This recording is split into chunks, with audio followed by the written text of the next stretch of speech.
Hello everybody, I'm just about ready to get started.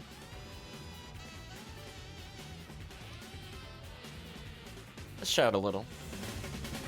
So until we get a full group for challenge mode, I guess we'll just kind of do the whatever part of the challenge mode in whatever portion of the stream. Unfortunately, I thought I was going to have about a half hour or so to set up my ult account, since I think I mentioned last stream we reserved a few accounts for the stream itself, but then I was very tired. I'm telling you, I slept for like two hours after work. I was like, oh no, it's not meant to be.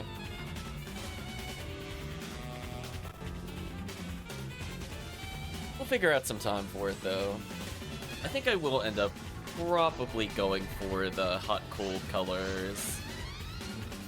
Whether I want to start with green and then hot-cold, nah, I probably want to do my hot-cold into greens.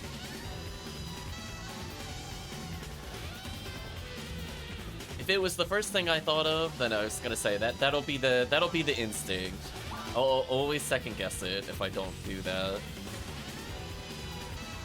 Oh, it is what it is. But anyway, we're listening to Yakuza. 4 specifically. Let's see if anybody's in the lobby. Nope. Might just be us for today. Oh well, it is what it is. I think I at least have that sorted out. Have that to look forward to for later. Decision made. So at this point, I really just need to spend a couple minutes testing the accounts. Make sure the passwords are somewhat consistent so they don't take me forever to remember. That's to be something I could quickly swap in between. Cold and hot, blue on top. Oh no.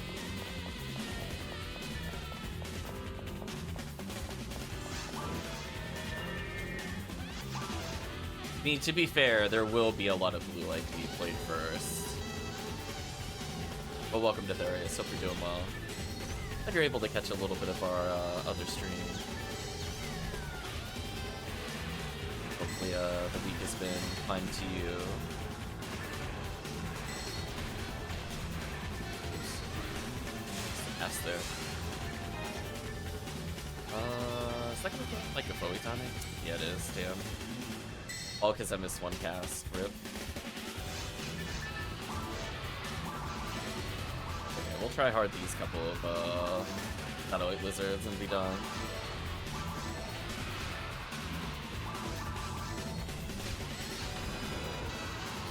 Interesting, even as I close the menu, it still confirms that that was the ability I was going to use. And that buffer is kind of insane. As is that invisible wall. That invisible wall has lost me so much time. I don't know where they put those hitboxes.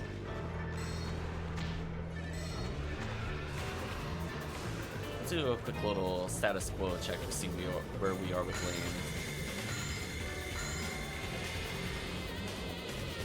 Honestly, I'm kind of happy finding more lanes in the future. So, like, I could cop out and say some of the lanes that were given to me earlier could go to the other characters. Honestly, yeah. But if I say I'm done with all my lanes for all my rangers, then I won't ever do a lane hunt with groups ever again. So I think I have to give them away. I gotta self-motivate.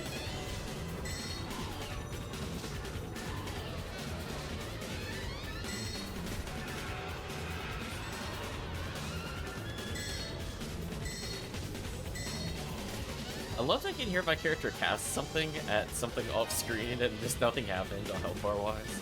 That was interesting. I hit whatever it was, but it didn't matter. Man, this XP is so stupid. I'm not even playing like optimally. Already 100 XP a second. Look at this. Look how dumb this is. What a world.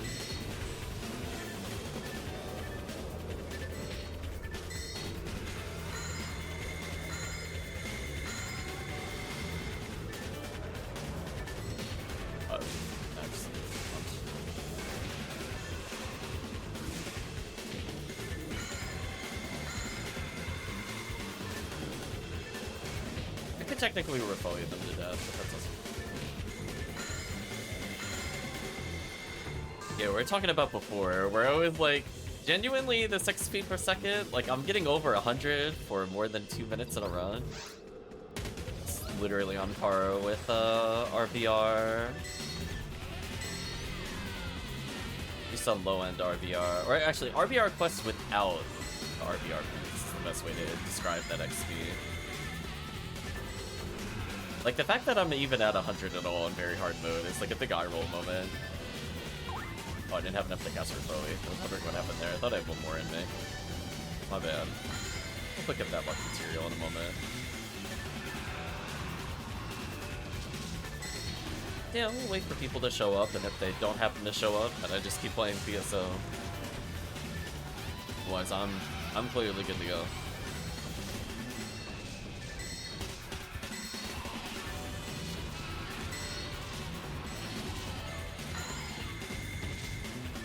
Go grab that luck material before I walk by it.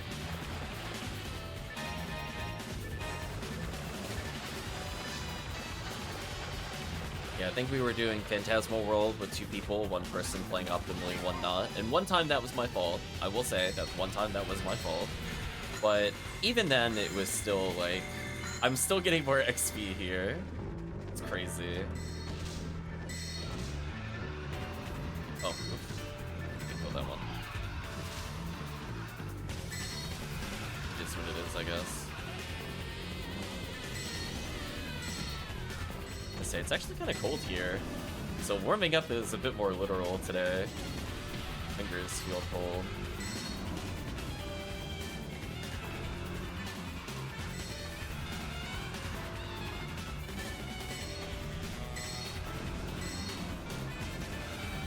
Fun.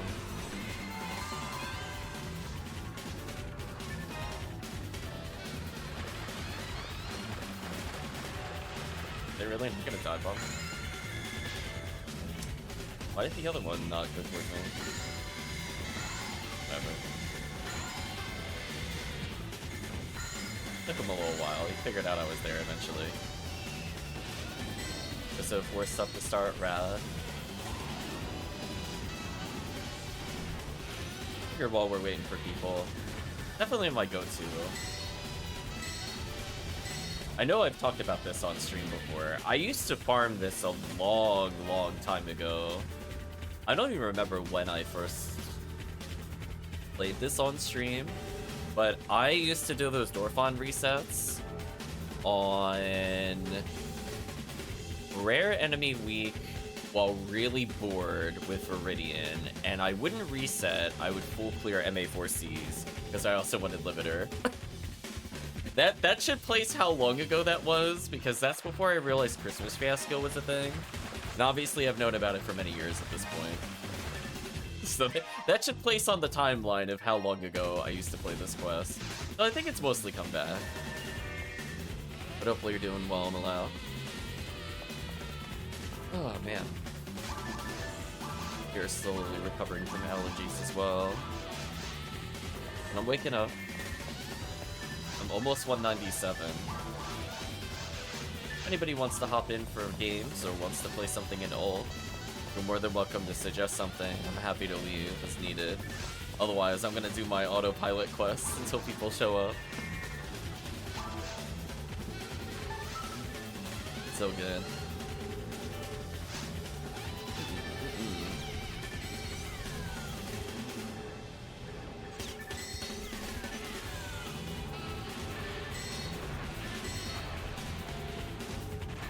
Love that control to make sure I never overshoot. There we go.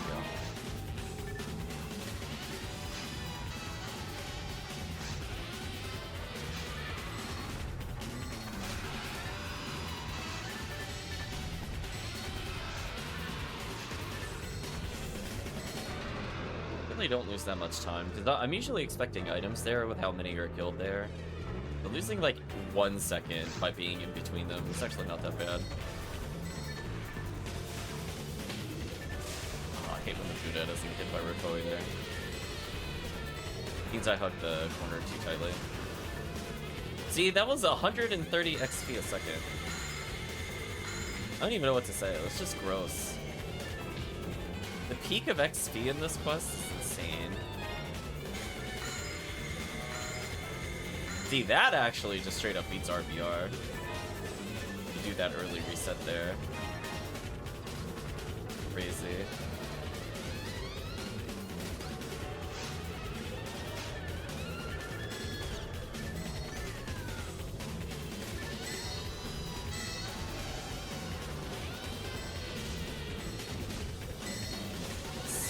Topics I wanted to talk about today while we're waiting for challenge mode players.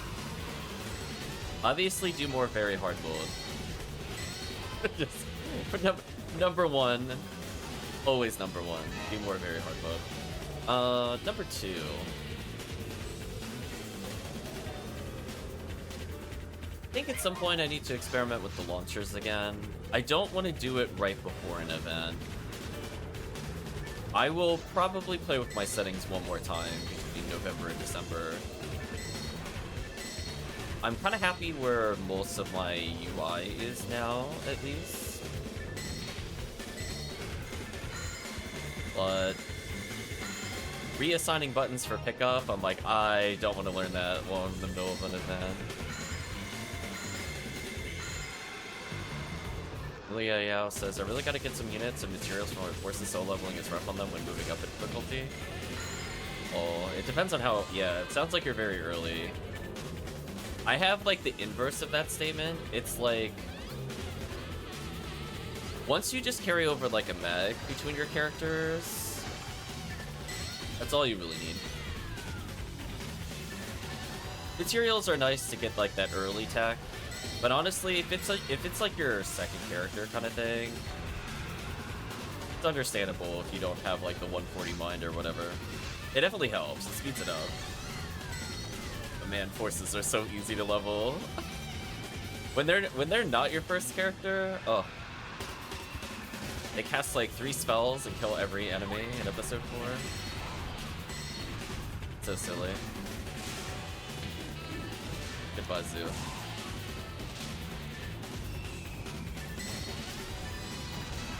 I think a big thing to help, I would say, especially if you're planning on making a lot of characters, focus more on, like, percentage buffs to your damage, but don't go, like, overboard if you're gonna trade. Athari is saying, first character you wish to cry, established card with gear, 1 button gods. Yeah. It's definitely a very different experience when your character can use level 20, level 25, level 29 techs right out at the get-go. Because a lot of your damage is determined by tech level, and then the rest of it is multipliers. Your MST does, like, very little, if I'm being honest with you. Like, there's a big difference between, like, 900 MST and, like, 1400 MST. But between, like, 900 and 1100 MST, I don't even know if that makes any significant impact unless your tech levels aren't good. It's just kind of like you need 5 points for it to be useful. So you need like a certain baseline to make sure you have TP. That's about it. Yeah, like so what I used to do when we're talking like literally my second force ever made. So before I had like the consistency method to get materials, I would just move the mind bag. And honestly, I was using an item called the broom to kind of give me that little push for those earlier techs. But just playing like a little bit of ultimate, getting like low 20s, high 20s, the requirement's not as bad as you think it would be, especially if you have more like a pure mind mag versus like a 150 split. So it's like a really big deal to get like a mind crappy bag just to learn stuff sooner. So like that I feel is like worth your time investment.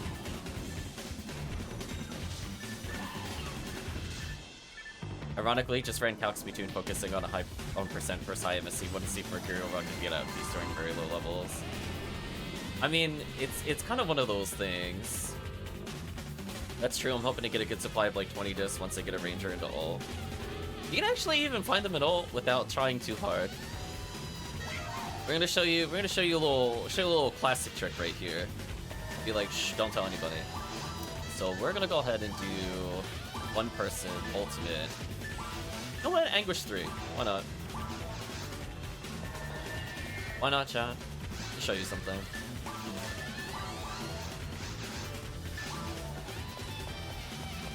There's a couple of quests you could do for some early attacks.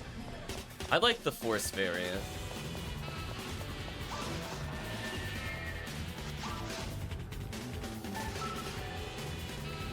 I'm gonna come over here.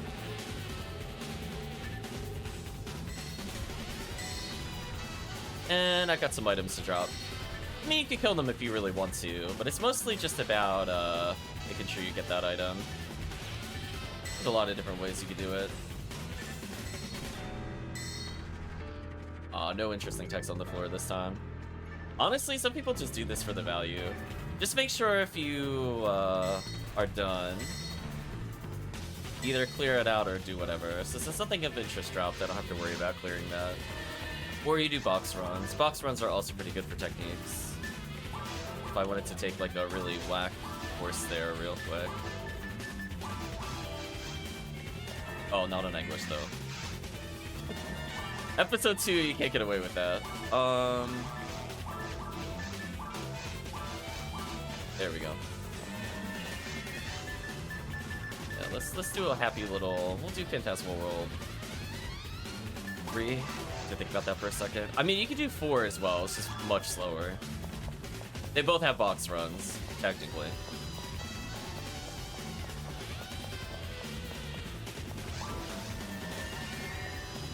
Yeah, you always check the box up here. You spam Megid if all you have is Megid.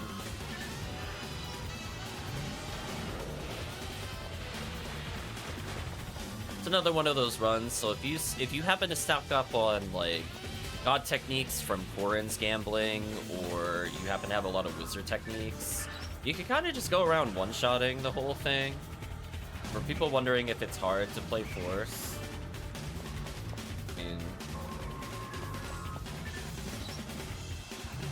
you know, if you don't instant kill them, just debuff them so you don't explode. Otherwise, it's just spamming Megid a lot. I'm gonna choose to take this trap in the face, but you can technically dodge it.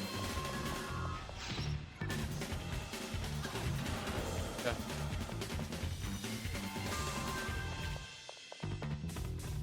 Yeah. So I'm just showing you, like, it's possible to do on a Force. Just stack some techniques, that's all. And you end up here, and then you're like, oh, lots of boxes. You're like, what goodies will I find today? Yeah, look at the... So, if you didn't know techniques had a limited number of boxes they could open, this quest is a really great example of that. Did you like how it just didn't open anything? It's cute. Oh, man. So anyway, you just collect whatever you want here. Sometimes you get units of interest. Sadly, nothing too crazy dropped here. But same kind of thing. Oh, there's like a level 27 tech. Could happen. Gafoe 25. That could be good for like a new character. Yeah. I might as well finish the run. I mean, not the whole quest, obviously. I'm not doing the whole quest solo. I don't like it that much. Oh, now Megid doesn't want to work? Thanks, Megid. We were on such a roll, Megid. What happened? What did I do to you? What happened to my nearly 50-50? Thank you. Sometimes you just gotta call it out, chat. Do a little baby dodge. Go around and Megid him again. I was gonna say, if I have to dodge one more time, I'm losing my mind. Like, come on. There comes a point where I'm like, yeah, it's not that hard. Just sometimes you get unlucky. And that's where playing like V5 with Hell helps. If you don't have it, I mean, Megid works.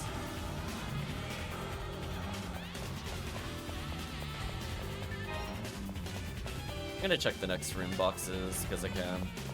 This one I don't recommend to do. I just do this because I'm bored. I'm gonna do a little box check here. Yep, don't care. Welcome, Retract. Hope you're doing well. That's like not too bad. I was gonna say I was gonna demonstrate EN4 that would summon Retract. But it's too late. Yeah, there's several runs you could do for easy techs.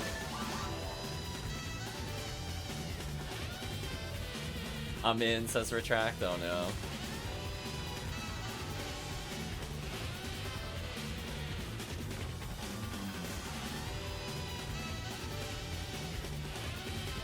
I was gonna say, you're more than still welcome to join us, Melio, because I think the best, or Melio, excuse me, because I think the best way to learn is to play with others.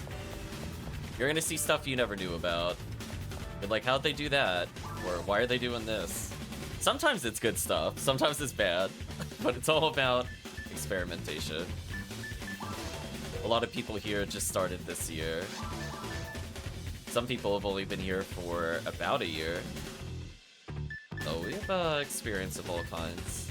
It just goes a little faster if you end up watching stream, playing on stream. Then that process, instead of taking multiple years, takes like a couple months. It's a very different world.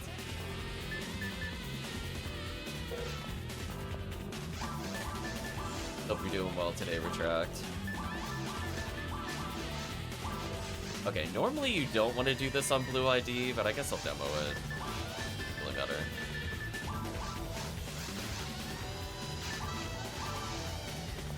I should do it on Anguish. I should do a proper run.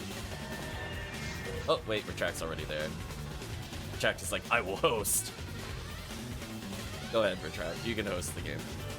I'd rather do it on Red ID anyway.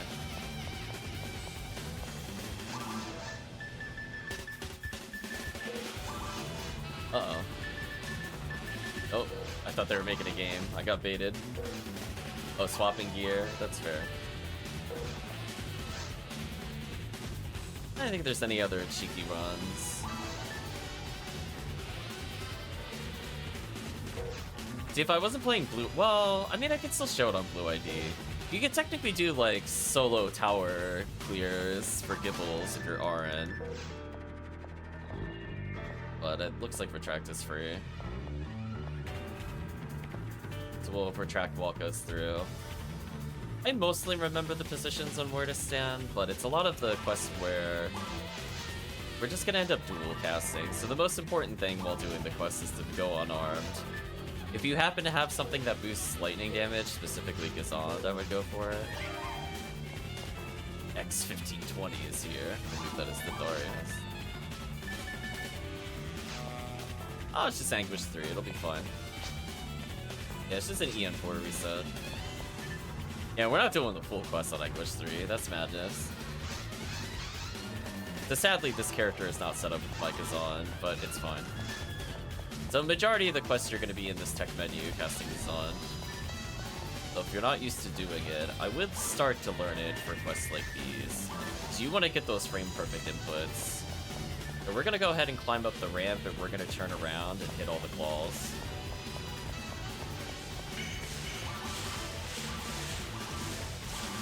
You can see, like, we don't even, like, we're so used to playing it, we don't even, like, look at them for the most part. We just kind of assume. So you can actually Rifoli through that doorway, which is what I did there, to open the boxes. So I also don't need to go in there. Let's see, how much do I trust me doing this correctly?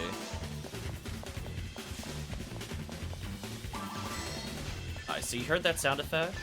That sound effect means I hit the box that's on the other side of the wall. Oops. Oh, because somebody came in. I was wondering what happened. Like, wait a minute, I was hitting. Rip. More to the center. Yeah, we're just kind of free-flowing it. It's fun. Not the best of positions. I'm a little off. I think Retract's in a better spot.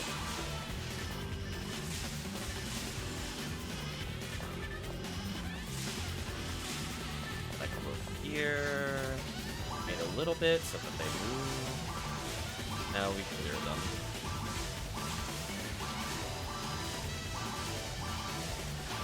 Yeah, like, you're not gonna learn that stuff unless someone shows you. Unless, like, once you become aware of it, then you'll figure out to do it. But man, it's so good. I'm just gonna go grab that HP material. I earned that material. But there's, like, episode 1 is so jank. You play in a way that just, like, makes no earthly sense. So we even check all those boxes with Rifoi. If you're looking for weapons, sometimes it can happen here. I guess we could showcase the waterfall, because we technically opened up the boxes that were through the wall. So I'll come over here and show you that we did pop some of the boxes. Let's see if I hit the right box. I did. So these are all open. Nice. I can pick these up to sell them, I guess. Nice and easy.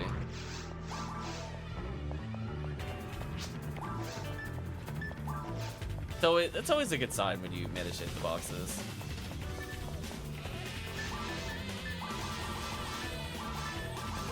There we go.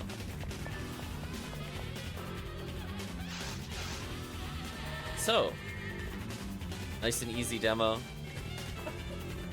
We did it multiplayer too, which makes the timing a bit off, but it's kind of nice. Uh-oh, Retract is like again. I don't know if I really want to grind EN4. EN4 is not my kind of grind though. Did I show off Value City? We have been.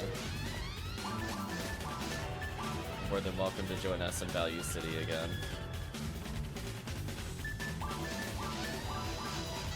I love Blue ID Force for Value City.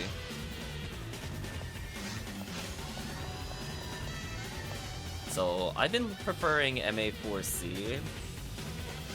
It's a little harder, so like for a fresh character, you might want to do 4A instead. Since there's less Astarks, less Zoos, less Dorphons, aka things that are most likely to kill you as like an undergeared force. But if you're playing with like 2+ forces in multiplayer, I really don't see a reason not to do 4C. No worries. Hopefully you have a good time, whatever you end up playing. Do a little bit of Value City.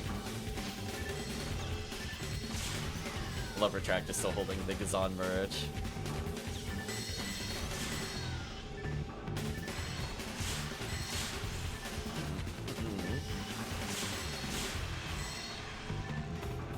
Put another safety Kapoe out. Always put one extra for multiplayer. Single player, the timing is consistent, but you never know.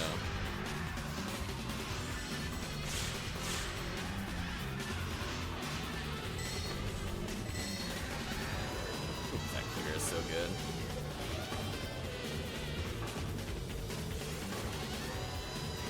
That invisible wall got me again. Damn, it is the Slayer of runs, apparently.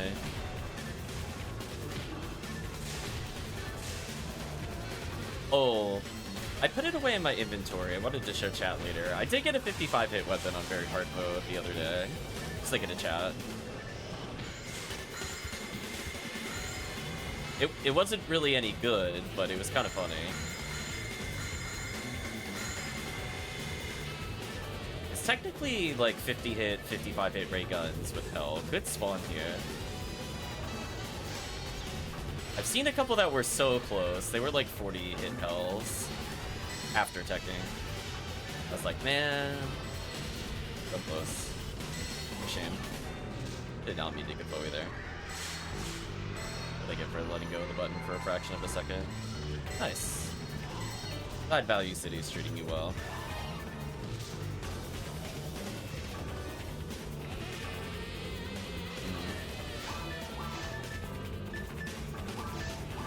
Goodbye, Dante. I do not need you.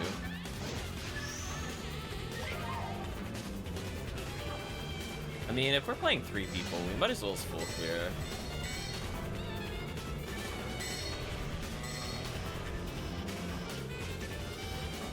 What do you think, Chad? Do you think we're gonna see 20 million versus double A's today?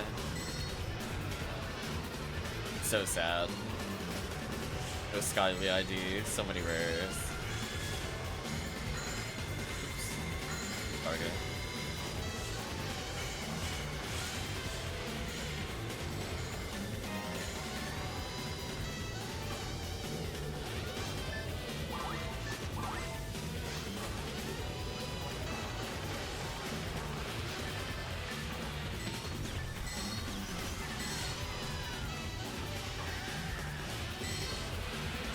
I think my goal at one point is to see how long it takes to play a character that literally can only do very hard mode once they get to it. Just to see how long it would take.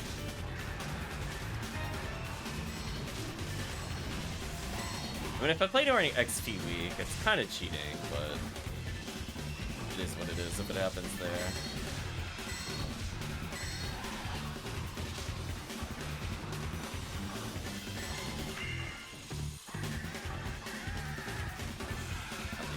Nice.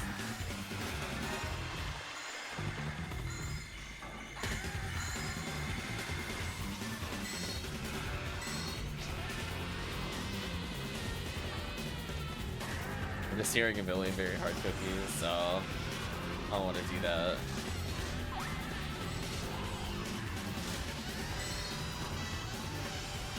Like, I like Value City for what it is, but cookies are better spent on Ultimate. I'm no longer worried about getting to 80. Now that I know my true goal is to only hit level 40, I don't need to do cookie runs anymore. It's that mentality switch. I flipped it. It's all over. Undefeatable now. Power material.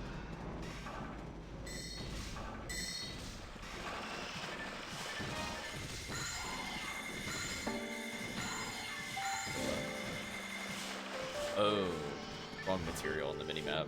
I got baited. Bad. Bait was real. Yeah, I deserve that laser.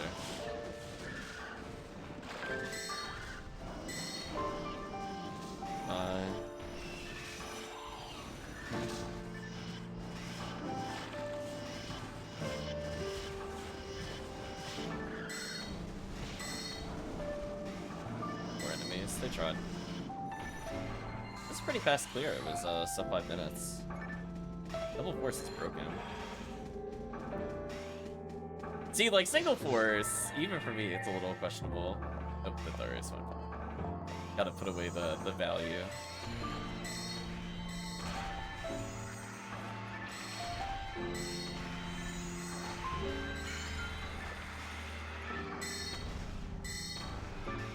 That is actually unfair. That's exactly where it has to go. That's funny. Well, that does not take long with 2 forces.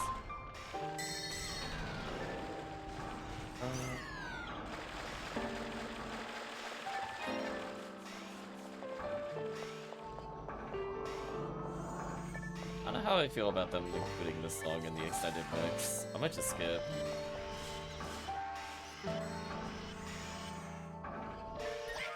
I don't think I want to listen to 30 Minutes of Sadness, which is the name of the song.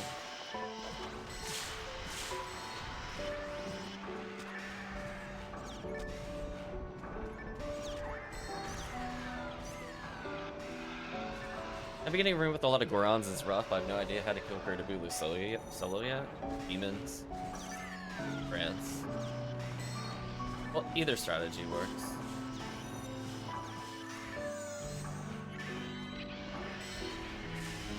We'll showcase a mix of both here.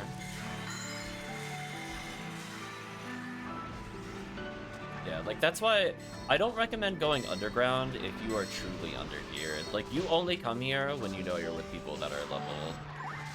Like, it is not worth your time. Yeah, so this is Grants plus Demons. Ertabulu gone. Gone-abulu. Just actually dead. Like, that enemy takes less time to kill than, like, half the stuff under here in multiplayer. It's so fast. Hope you didn't blink. That Ertabulu lasted less than 2 seconds. Ooh, HP material. I gotta go pick that up. Yeah. Some enemies are just much easier to deal with in multiplayer. Because you've somebody either locking something down so that they die really quickly, or you get good coverage of,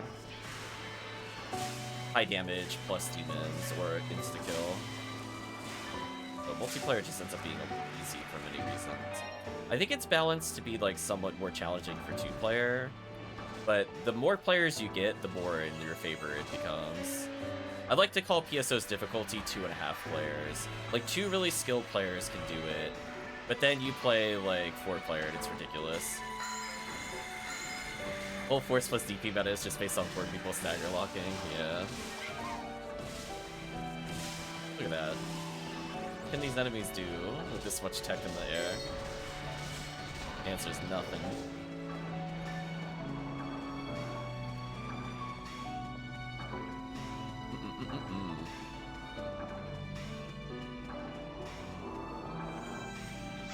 I think a big thing too is that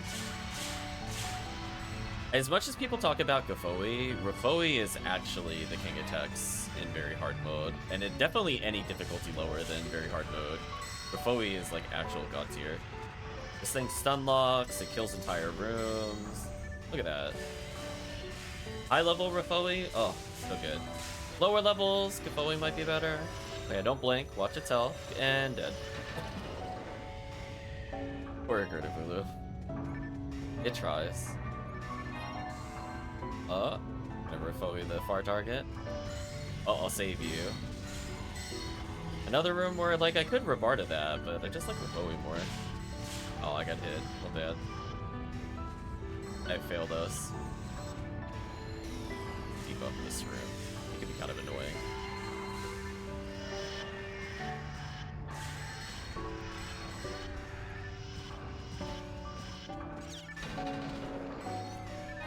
There we go.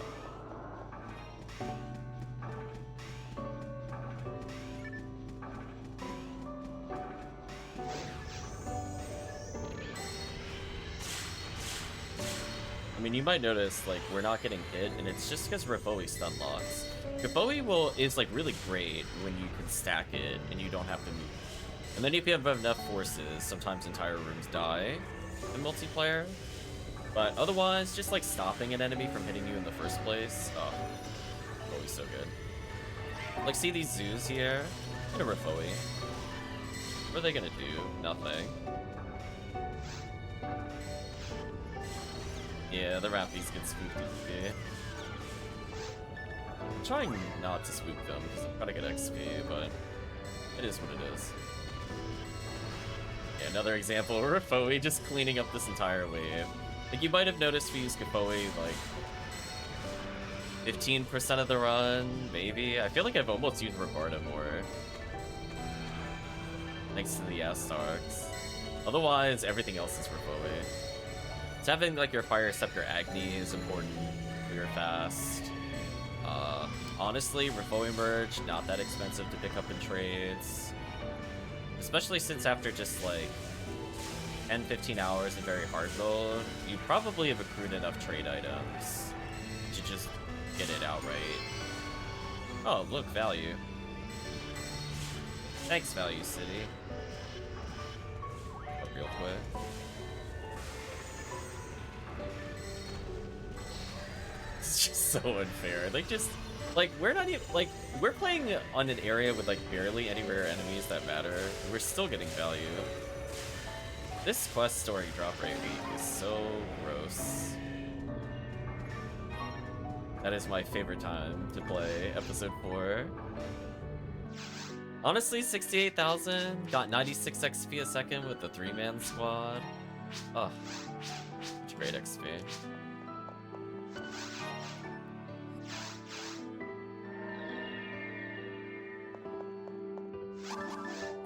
I think we're waiting on a few people still for challenge mode. Honestly, I haven't seen them. Hopefully they're doing okay.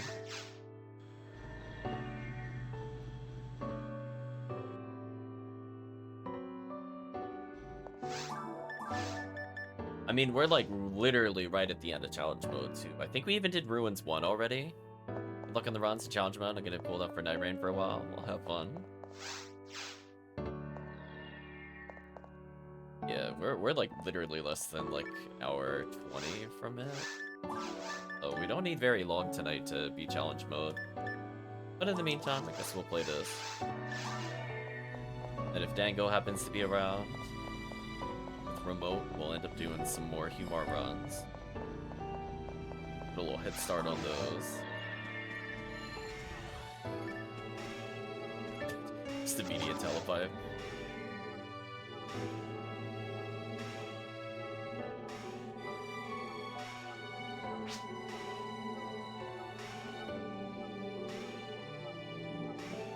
To like fight music or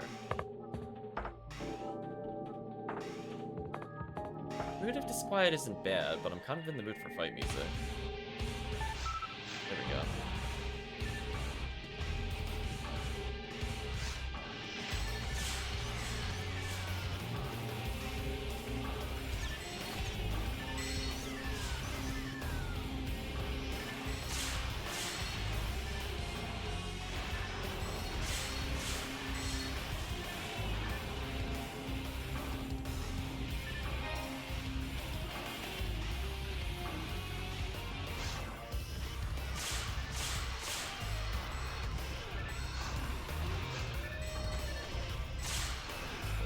Just exploding. Oh my gosh. Oh, chat. What do we even do? Listen, 1 in 2,400 doesn't matter. Just roll it. It's easy. It's like my 3rd or 4th Heavenly Arms this week. I've gone up a kind of insane number. I'm not gonna lie to you. Like, keep in mind I sold, I think, 7 or 8 Heavenly Arms, and I think I'm back up to 20 again. That's crazy to me. I'm like, how does this keep happening, chat? Very hard mode, just giving me the value. So if I see nothing for the next hour, I'm good. I got my value. Hopefully, though, we can get chat with a heart of item here. I'd like, technically, I wonder if it's a better play to go for the more statistical odds of getting Marissa or second ID. I didn't really pay attention to what ID Ditharius was, actually.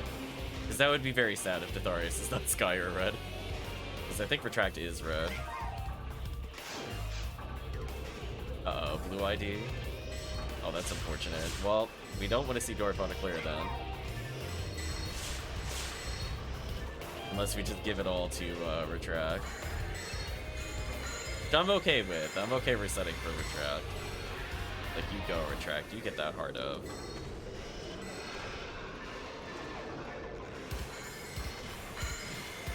Grab the enemies near me.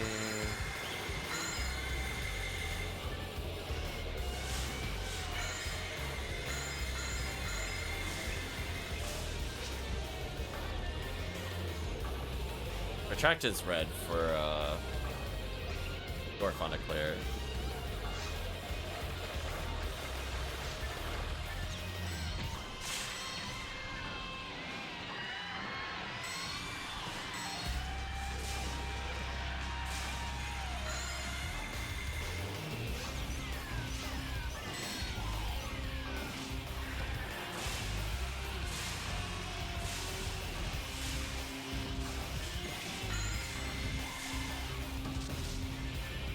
It is funny watching the PP lasers come from the raw cast.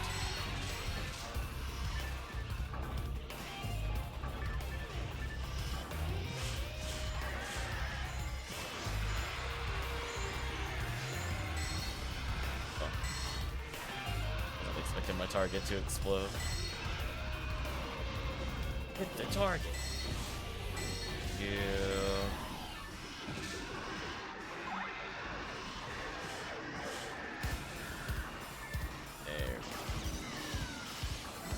Wow, we had so much damage stack there, I didn't even get to hit the Rappy. Didn't think we had that much out, but clearly I was wrong.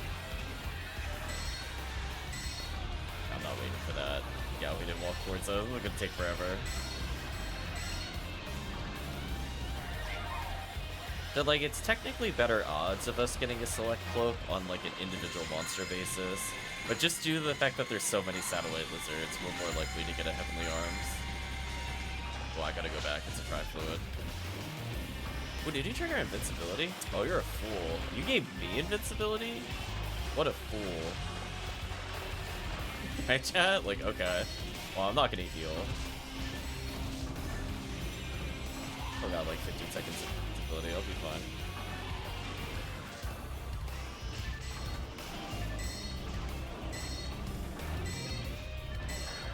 Now I'll heal. Save myself some time while waiting for him. That feeling when you want the die fluid, but you pick up the Meseta. And I'm like, you know what? I think I'm still okay with that.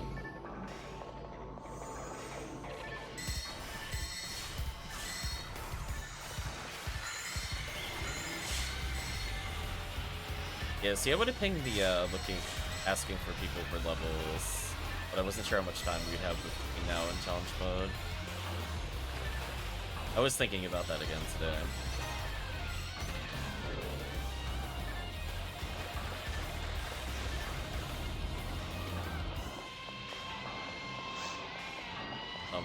I'm getting real close, chat, to 197.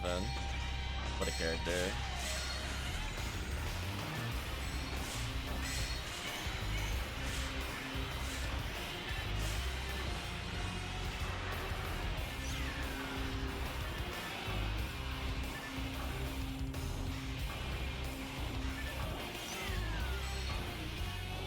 So unfair.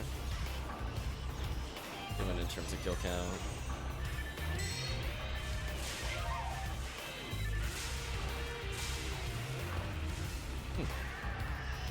Not bad, only 2k to go.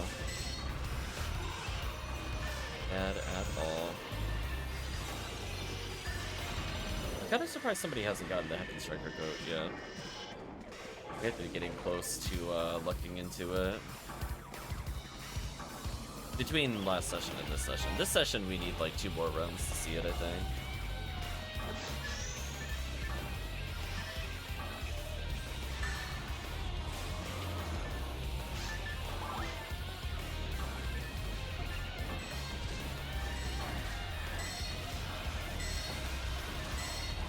You know what's actually funny though? I have been doing so many runs on Blue ID, I don't think I've received a congeal cloak. Like, since playing very hard mode last month. Like, I wouldn't skip it, but I don't have any more in my share bank. Huh.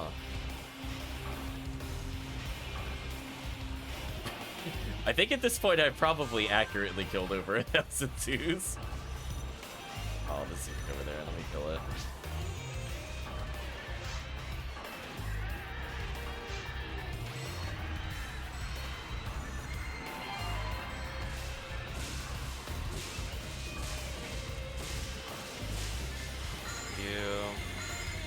Yeah, I don't remember any time on stream getting one either.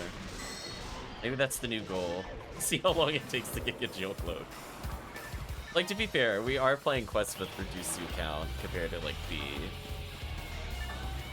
But I do find that kind of funny. I've seen Dorfon Eclair, or I've seen Geo Cloak. Especially after playing so many A rotations.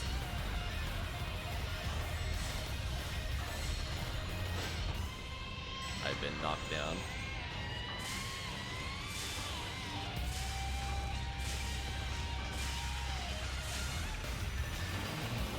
Bye, Greater Bulu.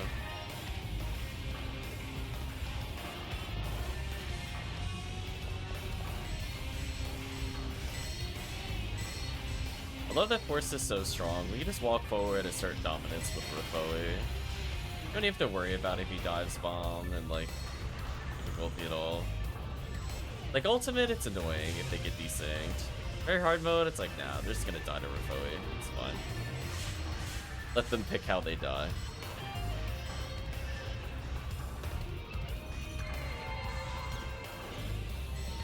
Crap, he said no.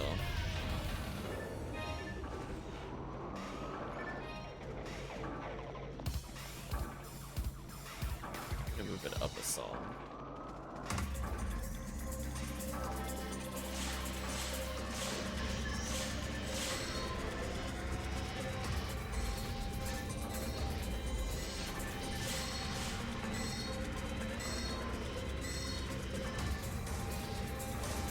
Calibers drop, sadly no hit percentage.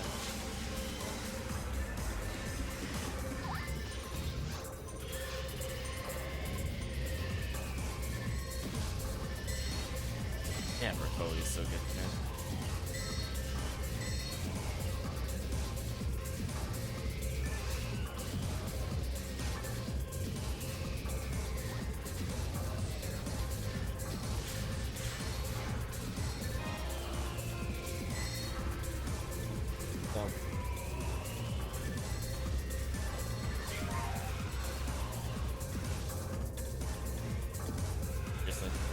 Say. Come on, Convoy.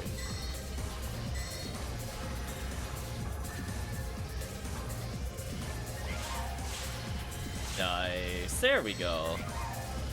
See? Do you feel... Like, I have that item sense. Do you feel it? What was that? Literally, like, the second one that we fought after I made that comment?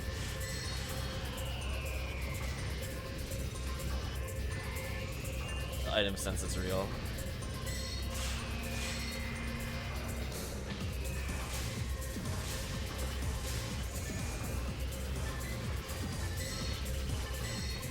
Yeah, get your 5 PDs of value real quick.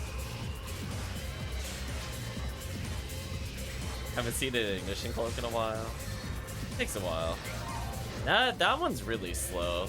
Honestly, you're more likely to see, I think, a Dorfon select cloak than you are ignition cloak. The odds of getting ignition cloak is terrible.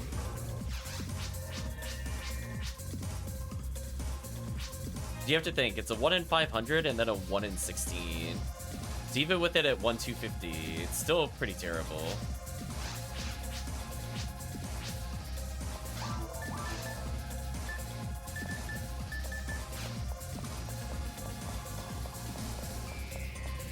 Yeah, I guess so.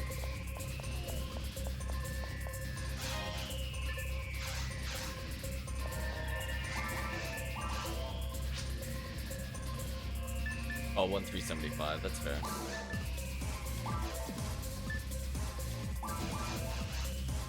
I keep forgetting, it's not anniversary.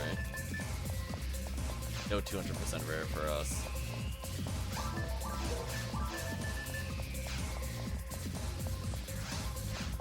Yeah, it's pretty garbage odds.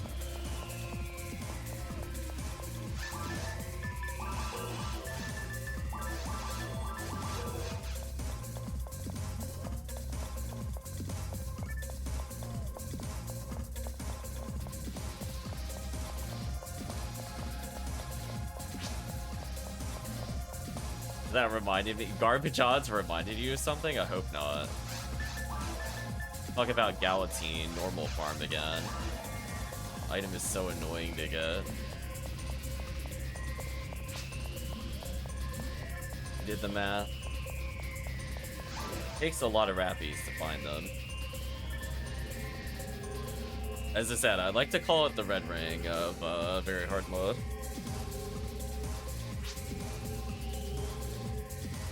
The reset for the first spawn at Temple on Pink is the best Lily Rappy ratio. On outside of MAE Temple, probably.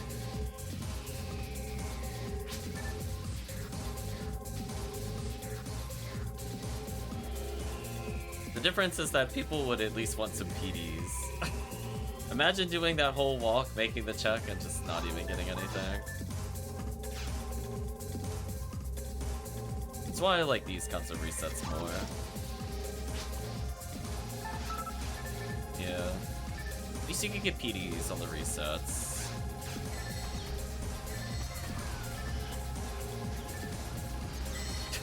Yeah, with the instant detonation on the Rappies, Rip Rappies.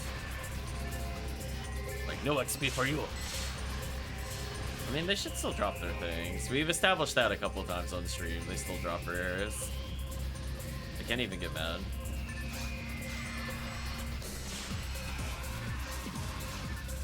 If you do that during anniversary or something, that'll make me upset because I'll be like, what? I want the Christmas chance / cool chance. Eggs in there.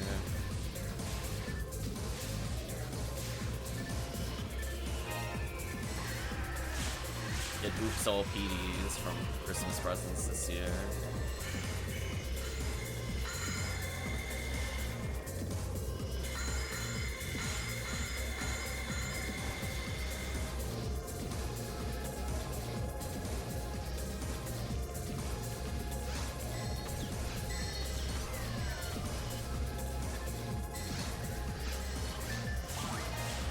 I should have waited. I don't know why I ate it now. They do more gears here. Push.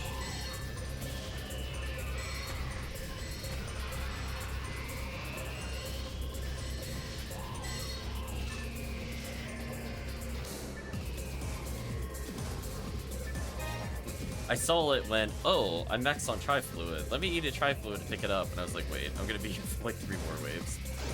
Oops. Instinct to consume it overrode all.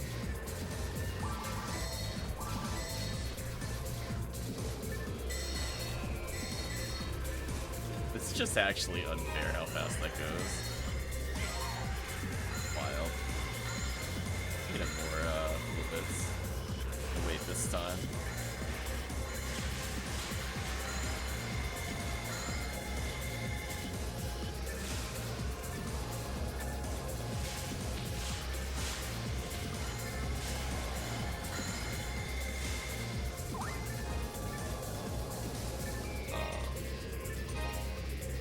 Oh, there it is.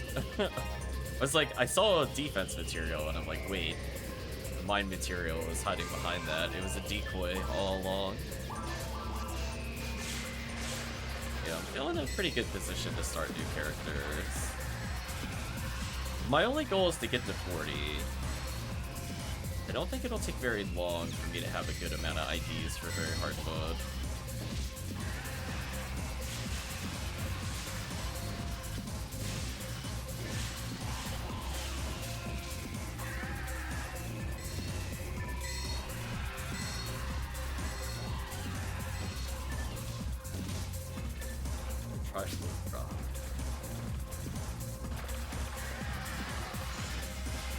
Yeah, I definitely want to try leveling a group of characters using the multi-box.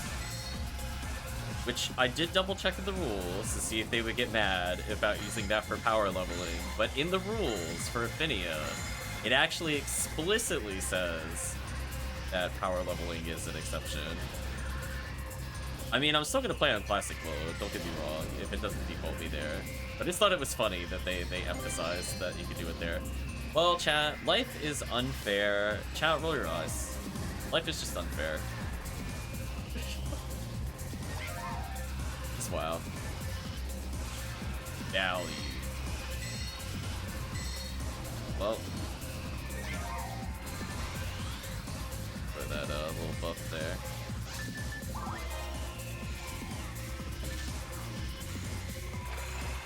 HellCleave says yes, as I'm messing with it, but since it turns off item drops, kind of less wanted to do it. Well, see, I don't care about item drops.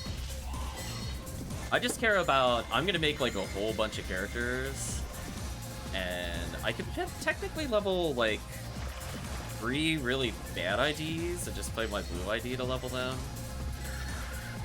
So I could get some of the worst characters out of the way to level the new rule. So, you know, being able to level her faster is kind of important.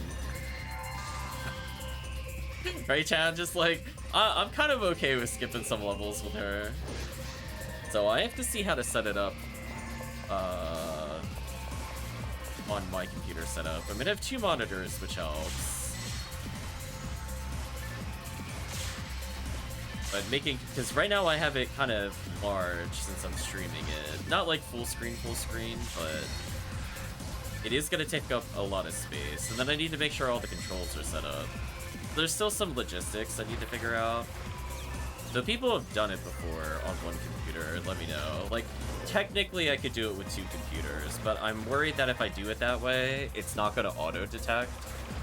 So, like, I just have to be really careful. Because definitely the easiest way to do it is have one computer as the one leveling, and then the others are just on the other monitors or whatever. Yeah, that's why I gotta be careful. That is the intent to explicitly not do that. I just put a level. Just run them on full screen window. Interesting. As in, like, if you have multiples, you run them full screen. Does that work with full screen? I didn't think you were allowed to stack full screen. It's interesting if it does.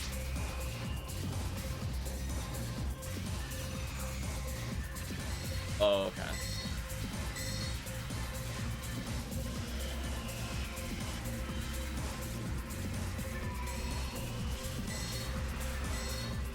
I wonder if I could set it up so that I have all 3 different accounts that aren't the main account with alternate controls for movement.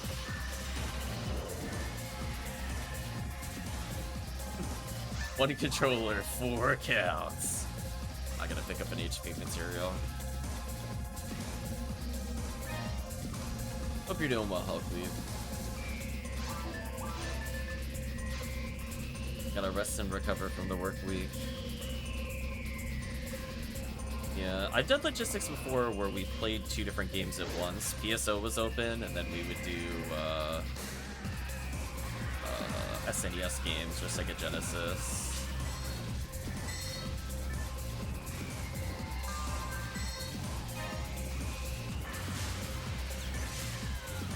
Controller since inputs to all screens, interesting. I mean, I haven't tried multi-boxing in a while, so maybe with some kind.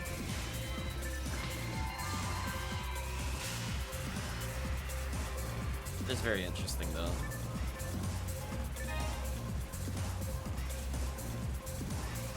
The HP materials I don't need.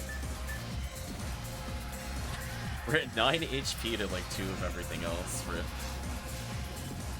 It's kind of sad I kind of view the HP material barely above evade material and how often I use them.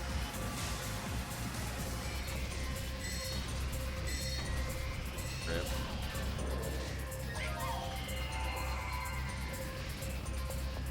I guess I'll save them for the faux duels going forward, I guess.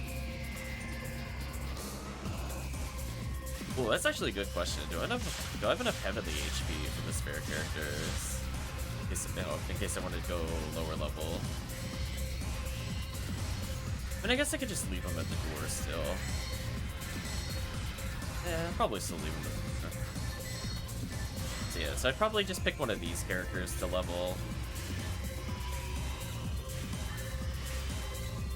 Could literally be this character carrying the others.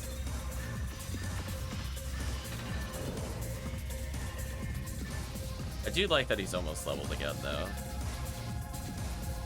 It'll be so sad, chat. The moment he hits 200, my interest in playing him will hit 0. So true, though. I don't like max level characters. It's not as exciting to play. PSO sounds like their journey has just begun. I'm like, no, it hasn't. They're retired. It's over. Level a new character. Multiple tri-fluids in this room. I'm very generous to the game.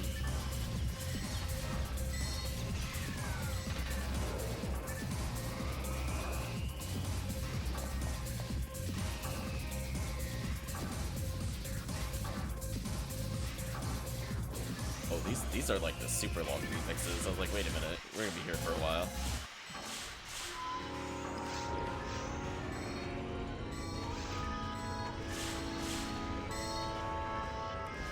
Yeah, that last power of Goron, you have to like purposely hit in the back of the group to kill that consistently. So I think if I see that again, I'm just gonna walk to the back of the group and not bother hitting the front of the group. Just to save me some casts. There's like a couple of weird enemies that are like that. Satellite lizards can be like that on surface. Where I'm like, I'd rather spend like a half a second to get in a better position, like cast 6 more poise or whatever. There we go. Oh, these got shredded.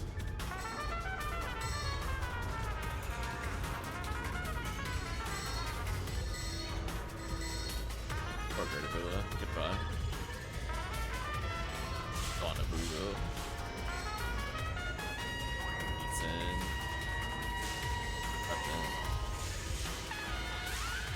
Sadly, not decent attribute. Laser, ray gun, and more would have been very appreciated with high hit.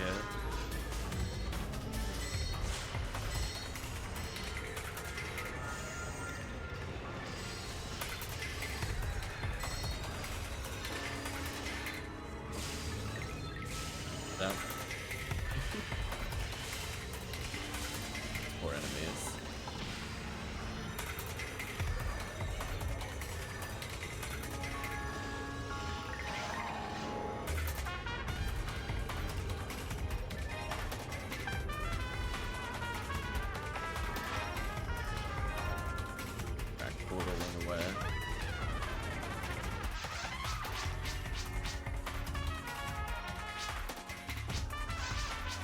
Here, take this. So much value in Value City today.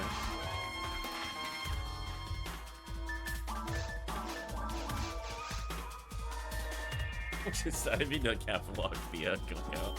I just wanted to check it real quick. 8,300. Yeah. Kill count definitely goes down when playing multiplayer.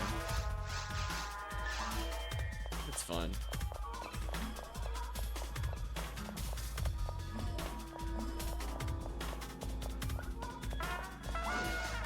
So I think Halloween-wise, I'm good. I don't really have any other forces I'm looking to level. So if I have to play Pink, Blue, Meridian, I'm good. I think I have all the core ones at 160 plus.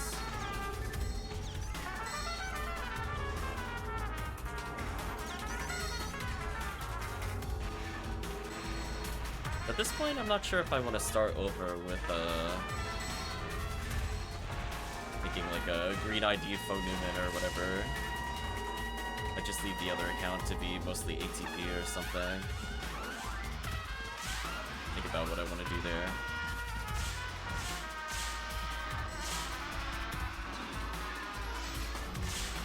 Honestly, the PP laser damage there wasn't completely terrible. 70 plus. Better than nothing. At least you triple shot it.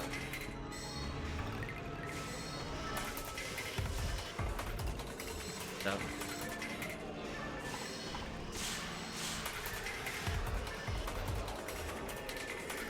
Hold on, Crystal. Nice. Pick up your value.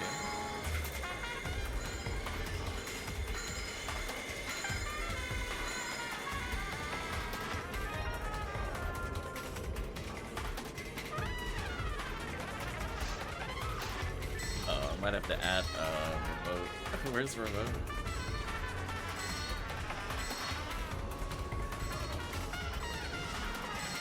Remote.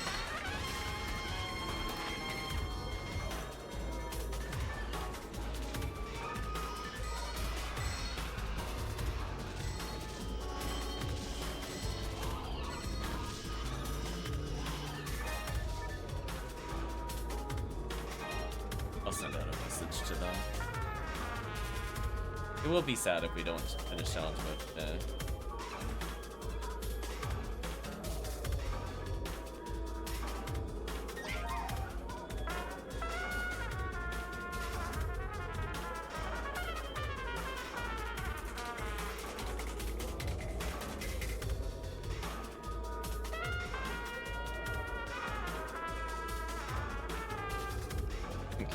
Just double check.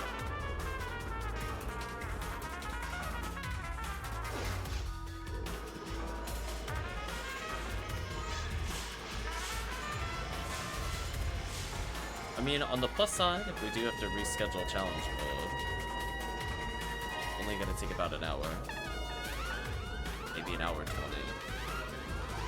We only have ruins 2 and ruins 3 to clear. But like, we're right at the edge.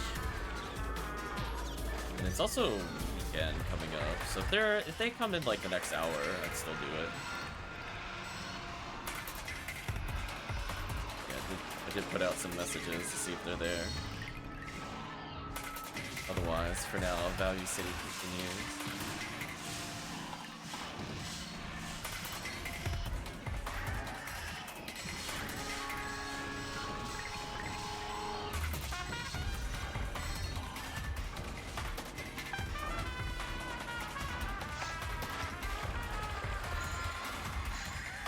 I'm slowly becoming more and more convinced the Geo Float has never dropped for me on very hard mode before.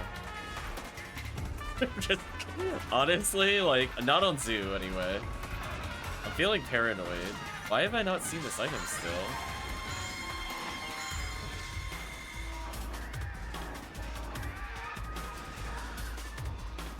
Crazy. I think I've seen literally everything else drop at this point on Blue ID. I even got a really awful Cure defeat from Dwarfonic player. Like, I've seen it all at this point. Nice, Heavenly Arms. Now we can get some value for the group. Give us that delicious value.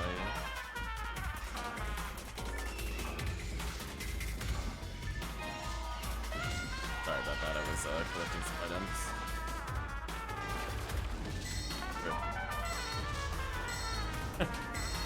That's the tail with the different letters there.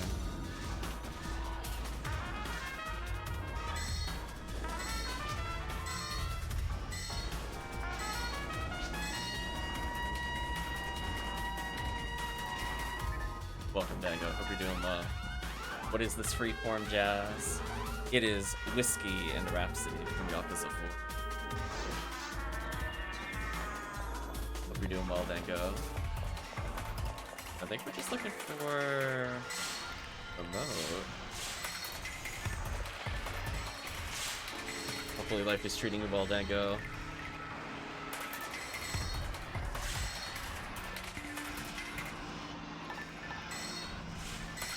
We are, I think, 2 stages away from clearing challenge mode or 2v2 run. I'm fine with either, as long as we're advancing challenge mode. I don't really care which one goes first.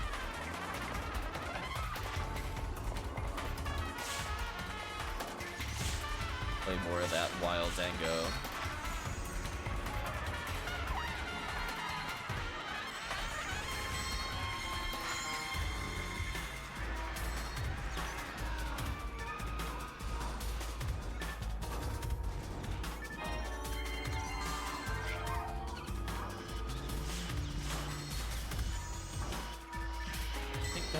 Otherwise, I think we're starting to see why MA4C is worth a lot of value.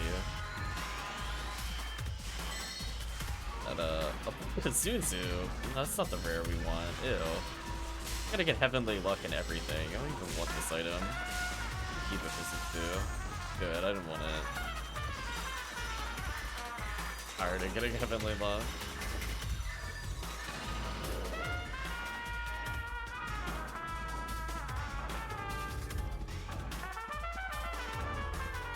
This chat throws it on the floor.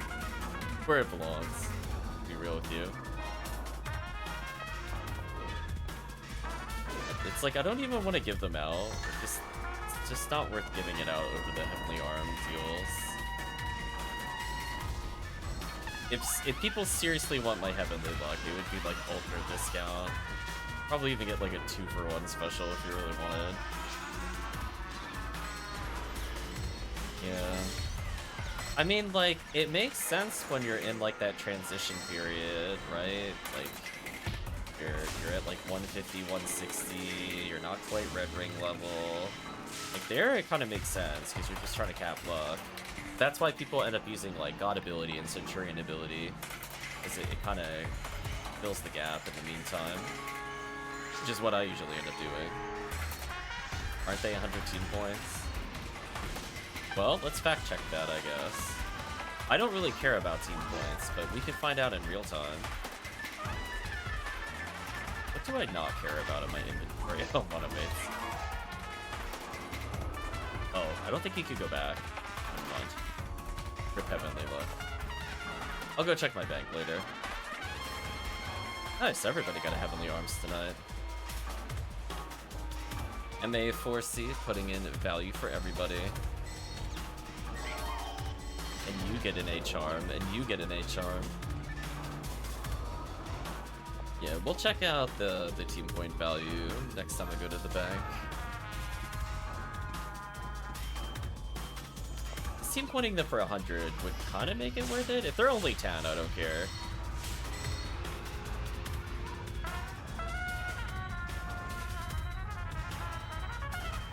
If so, then Blue ID just constantly getting value.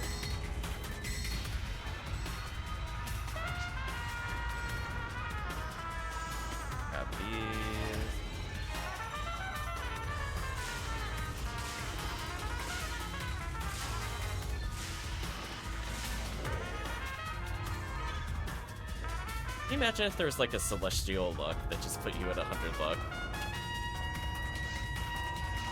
Just don't even need luck builds anymore in your materials.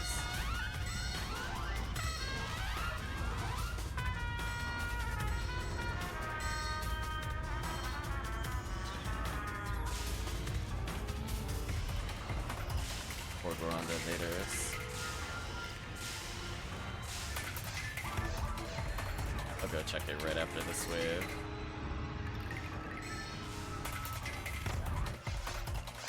I'm like, I don't have to question whether or not I have heavily luck in this inventory, let me tell you. You were. No, it's only 10. But,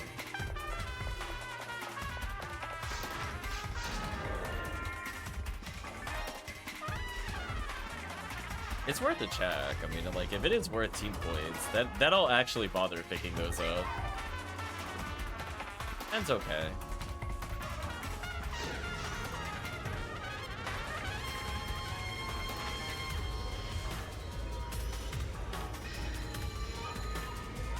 A long distance murder there.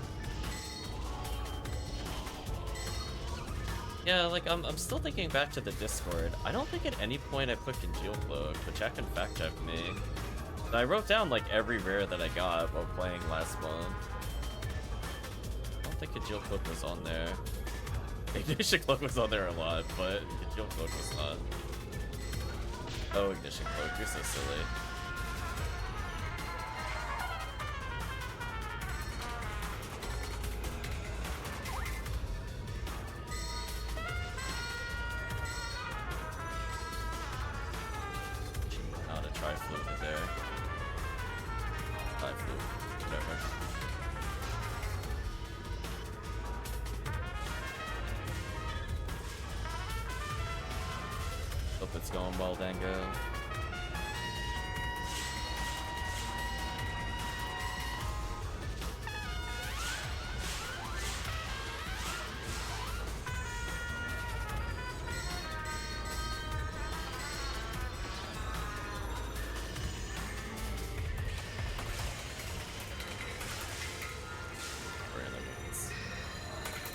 Horse is just so strong here. It's finishing up Din Din, nice.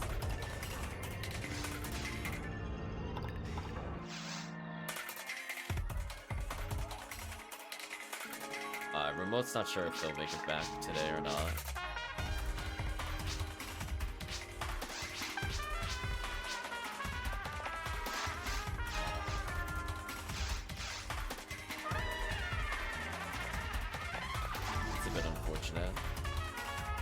I don't think if I'm doing anything tomorrow night as the backup night.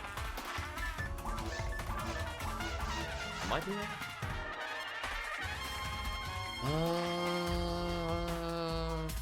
Check my calendar. 1 second.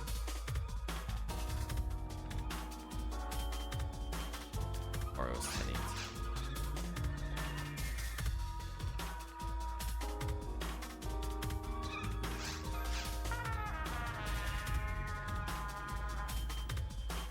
I guess I would be home tomorrow evening, I guess. Or remote. I haven't seen Parameter either. A little harder to say what we'll end up doing.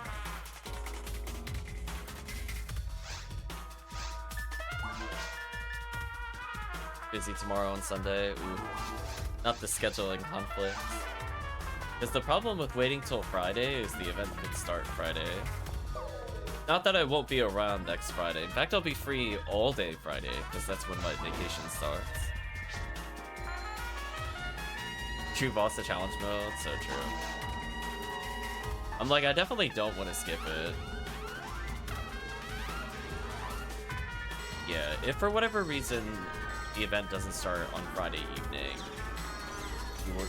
I could guarantee we can do as much challenge mode as you want. I'm free all day.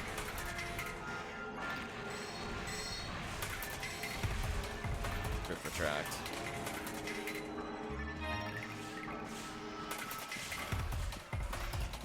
Double HP material? Whoa, whoa, whoa. Going back for that. Right, chat? Don't mind me, just some casual value. Dropped like 11 HP materials just today. Oh! I'm swimming in value today, chat. I don't even know what to tell you. It's out of control today. Holy.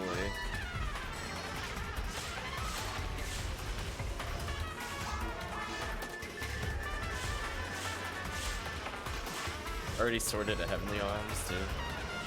Crazy.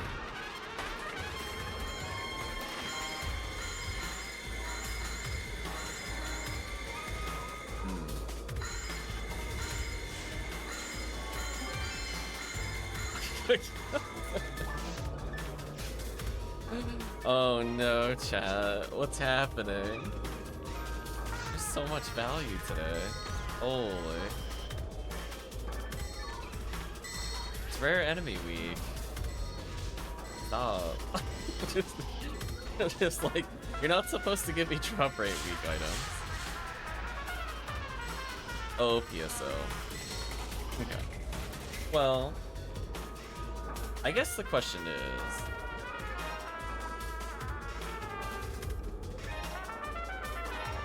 see, I feel bad for splitting it up, but it's like, I also kind of want to complete it. It's such a weird conundrum to be in. See, that's why originally when we started challenge mode, I wanted to have multiple teams kind of in parallel in case this happened. So that way I would just double play. But the problem is like,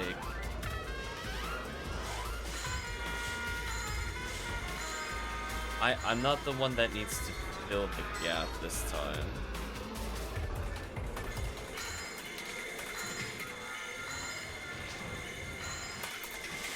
And before Ziggy's the 85 caliber. Yeah. Because I want to make sure Dango gets upgrades. Dango's been waiting very patiently for upgrades. I owe him episode 2 challenge mode at some point. Where were we at with that, Dango, by the way? Was that Seabed? Question mark? I honestly genuinely do not remember what character I was playing there. I'm assuming it was Faux New World. We're at Seabed, yes. So welcome Imperator. In theory, we could try to complete that one. The Okaflow incident on Faux Nui. I don't even remember what happened. It's been too long. Did I die or something on Okaflow?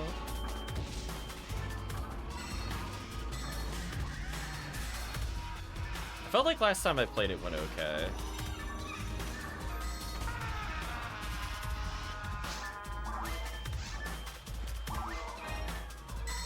Might have been Chris that died. Because I was gonna say, I played really far back.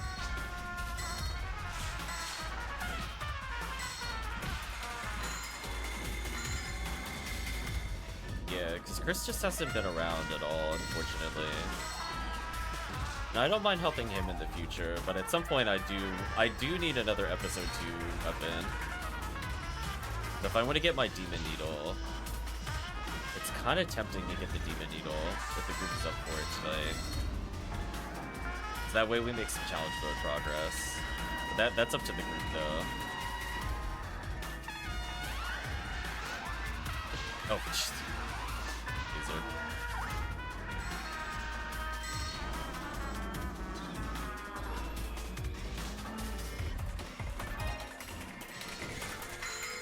Yeah, it's either that or continue the Humar run for the beams.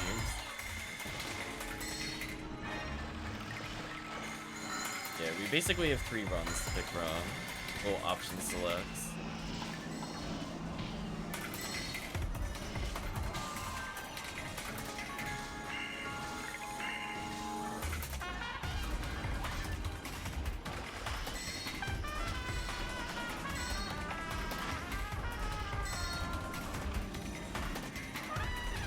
I was actually having a lot of fun with the 3 Humars, 1 Ramar combo. I like the imposter character starting with a gun, so we just have a chance against some ranged enemies later. 4 Humar sounds kind of painful versus Upper Mines. We skip most of that pain. Having at least 1 Ramar to stun lock and bring guild chicks, or not guild chicks, cannabins down to hittable levels.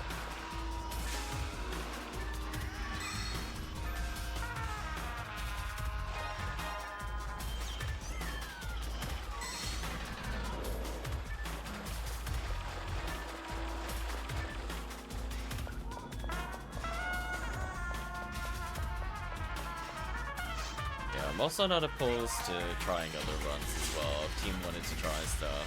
But I do want to actually finish a run before Halloween. Hope to see who's around. Might have to more aggressively pull on the calendaring so it doesn't get put off.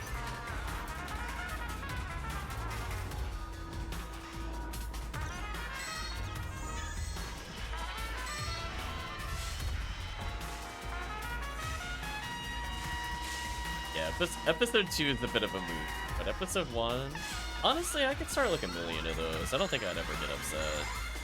Like, we'll play them eventually.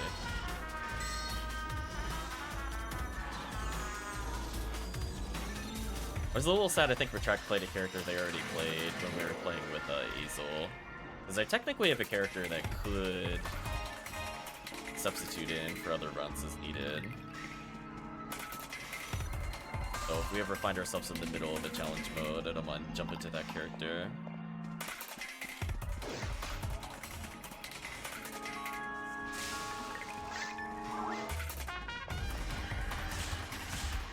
I guess I'll leave it up to the group what they would prefer to do.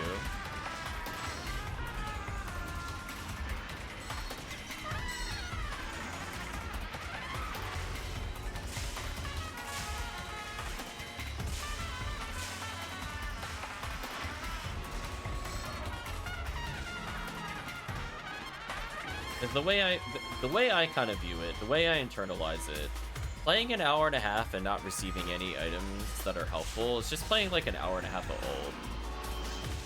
So like if I have to repeat it for somebody, I don't care. Like just, it's so true though.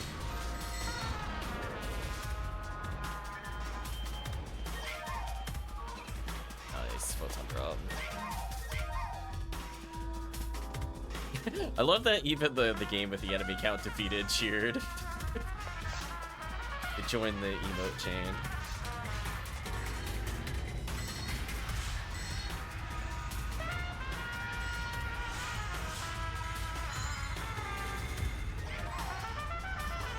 Nice. Oh, I got bodied.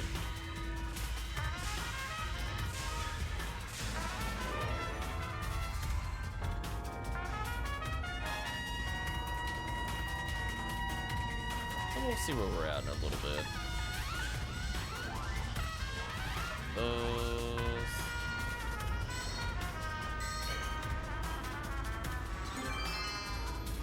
Oh, first giant in a while. Sadly, it rolled terrible. Good draw.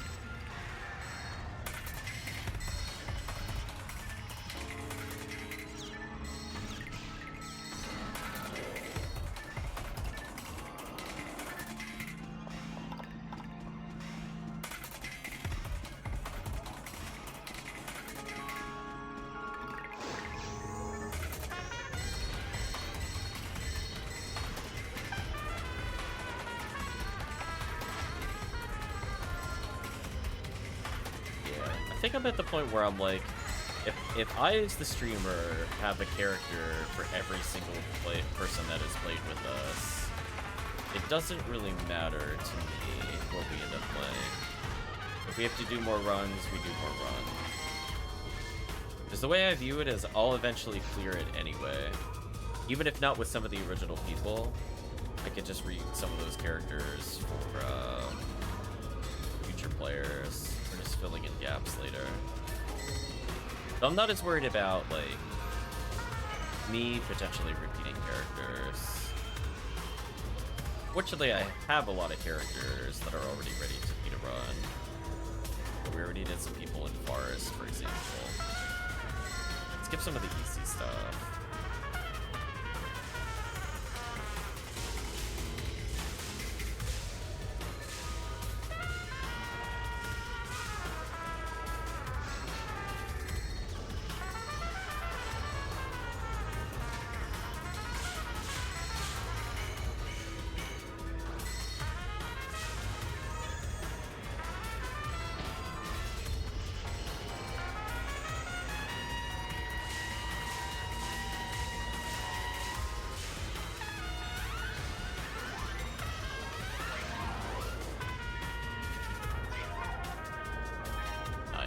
Two?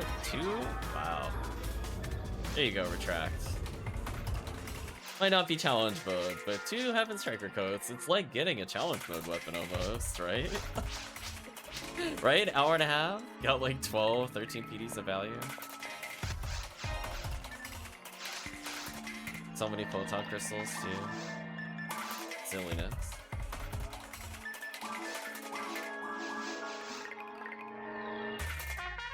Well, chat, this will be the run that levels me.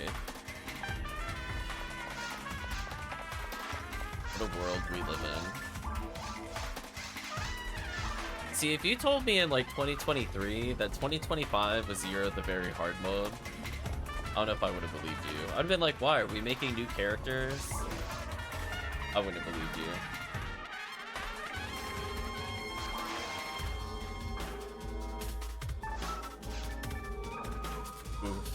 Ooh, finally went up like 500 kills in the free quest. That's painful. There's like 400 enemies per quest.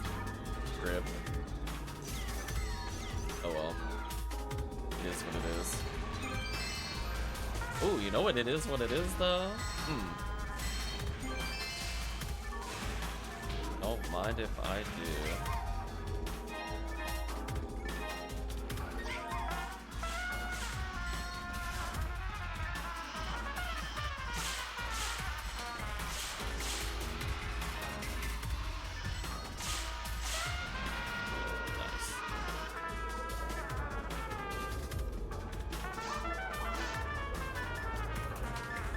Any more items, I have to go back. See if I have to or not. I've only been half paying attention to the minimap, but I don't think I've seen the Super Bowl weapon box yet for any Clear Steel items, sadly.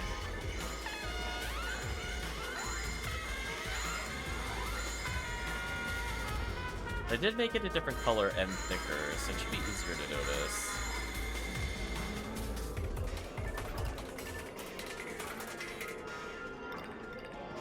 Put it like 5 times the thickness of the other boxes.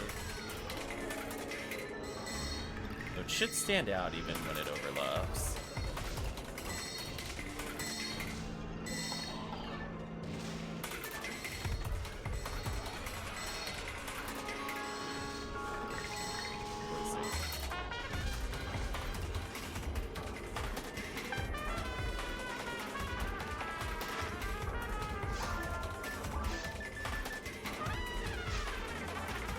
Let's see, chat. Hour and a half, 3 PDs.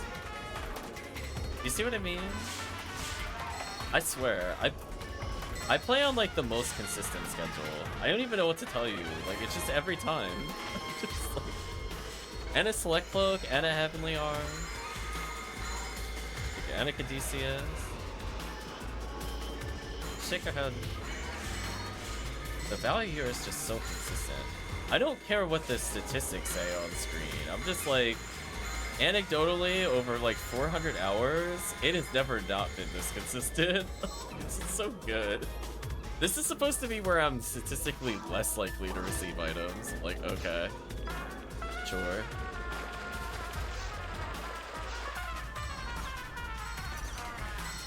Roll your eyes, John.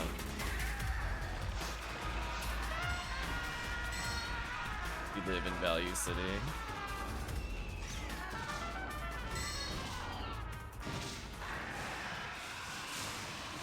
We got a nice little place with a view on it. So good.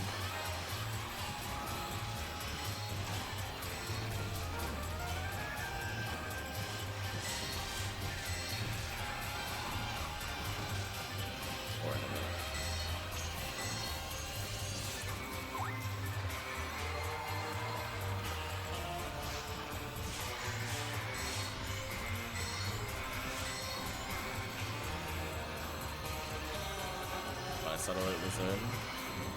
It leaves Ord. I always forget who's behind me.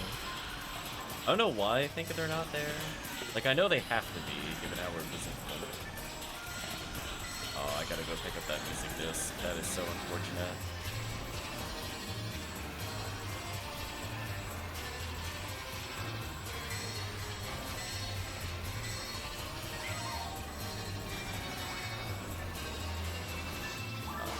put some stuff away.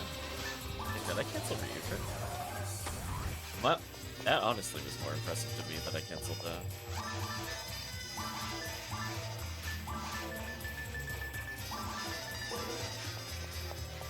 Go back.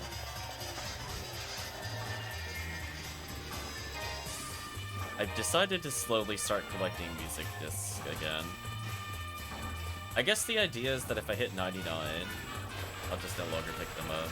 I love how that Dorfon tried to hit me. I just walked by him. Chad, I'm living in my own world in very hard mode. Like, he tried. It doesn't matter.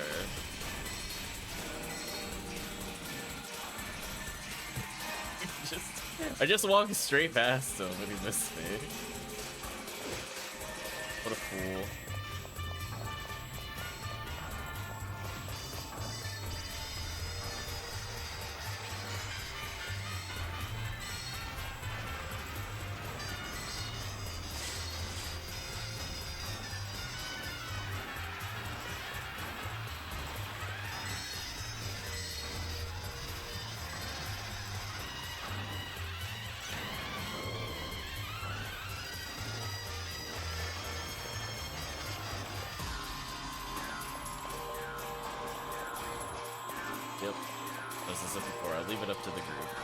Do ruins tonight, we have more than enough time. You want to hold off to the group? We can find another day. Oh, I knew it was gonna be. Aw, damn. Always Marissa double A down here. Yeah, we need a Sky ID player here. We all just leave the game. They could be player 3 or something. So sad. I mean, we are like 2 to 3 times more likely to see it than a Dorfon, because I want to say the Marissa count is at least 30-something here, compared to the 13 Dorfons. Jack says I don't mind either waiting or wrapping up tonight. Build the per to Dango. What's on Crystal? Nice. I don't think Dango was at Ruins, though, was the problem. We have Dango at the Humor, though.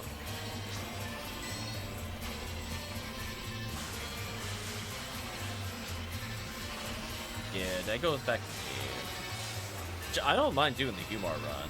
I'm like, listen, I honestly don't think we need a full party to do the Humor run while we're in there. I don't really care.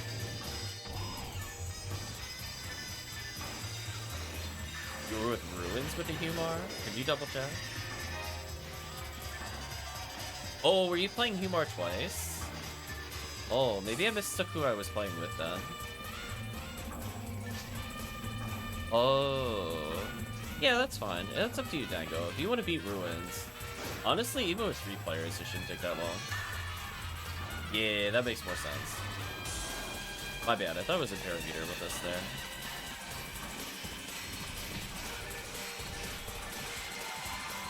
That's what happens when I don't play for a while. Yeah, our triple Humor 1 Ramar run was definitely in fine. We're talking about big braining the Handins. That I remember. I remember my own characters. I don't remember I don't know where some of the other people are. Yeah, it might have been like Dumpling or something for the episode 2 one. I feel like I didn't play episode 2 enough to play through every character.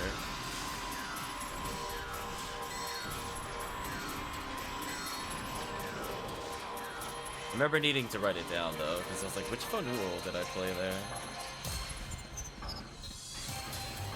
So yeah, if you want to do Ruins, it's up to you, Dango.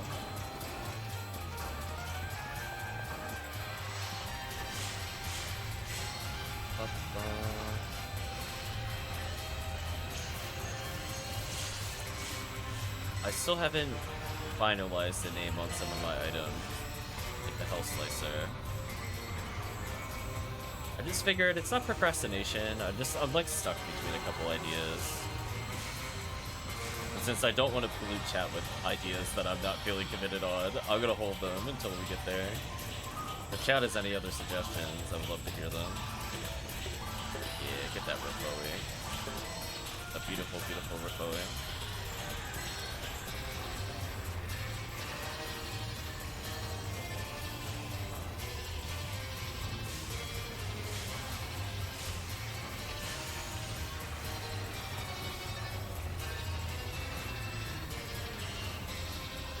Yeah, if it wasn't so close to event, I would do like another fresh meta challenge mode.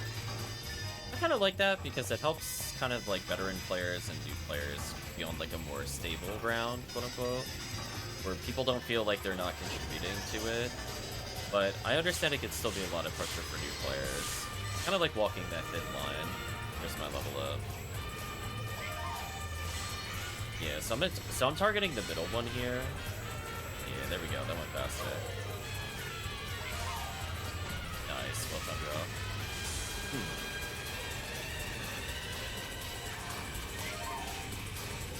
I was gonna say Nefarious. Are you used to getting this much value in Value City? I know you're having some trouble the other night. I'm granting you the aura of value. Just everywhere I walk is value in Value City. Just constant items dropping like every 5 minutes. Tons of materials in between. So many materials. Check your head.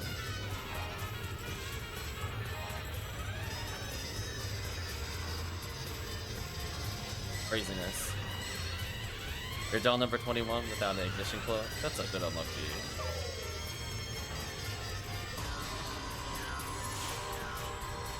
Well, I would look at it this way. With how much the team has been picking up, you can just buy the ignition cloak.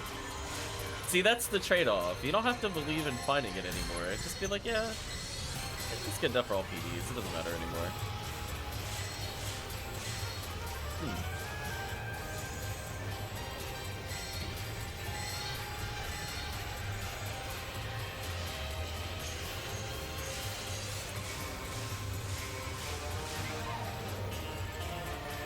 Man, these runs are just so consistent. And we ended at almost 100 XP a second again.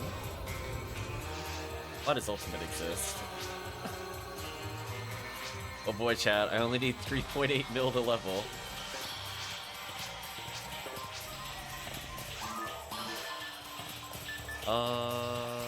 I should probably work in the next quest to put away these music discs. But I'm gonna wait until after we get to the quest start. Oh wait, the team waits less time. The Divinity Barrier I picked up by accident.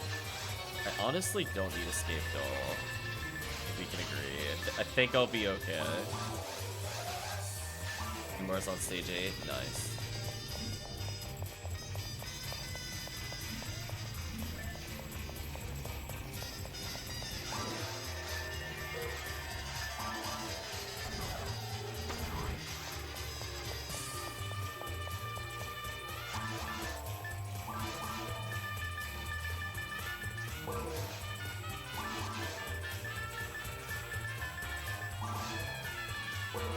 Tried to free up some item space for later, in case we find more music discs.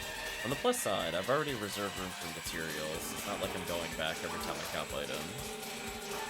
Which definitely is like a change of mindset. Like 4 years ago, I used to pick up a lot of items. Then it was either last year, definitely by this year. But last year, I'm like, yeah, just hold PD slots. Don't have to constantly rearrange because I'm tired of going to the bag. But definitely by the beginning of this year, I'm like, yeah, I'm just gonna hold materials. And make sure I just have enough room for them at all times. The downside is stuff like music discs will fill it up quick. Oh. Wow. Since we started chat, I'm sitting on 13 HP materials. Wild. Packeting more value. Craziness, chat.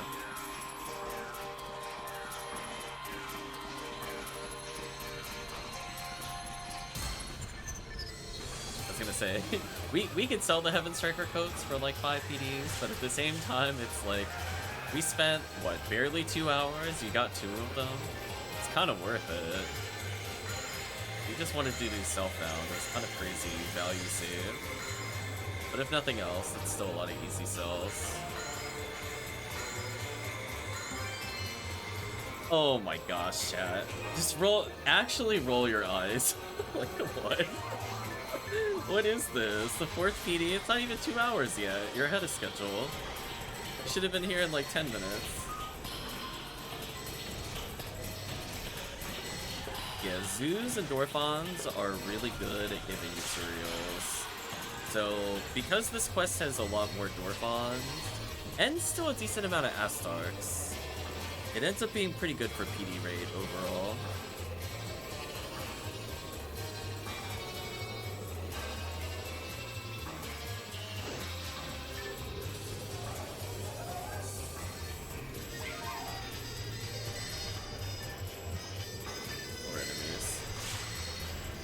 Oh, I forgot to show off the gun. Just dawned on me. I talked about it earlier, but I didn't show the gun. I found it very hard mode. Like a 55 hit flame something, untapped.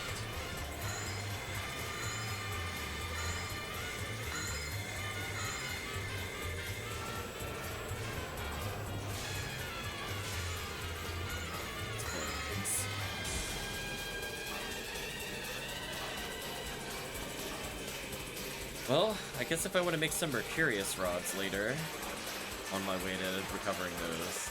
I forget what that needs exactly. I think it's like Brave Hammer, one of the ingredients, which you get on hard mode Blue ID anyway. I don't know what the other things were. Assuming some kind of common item for them.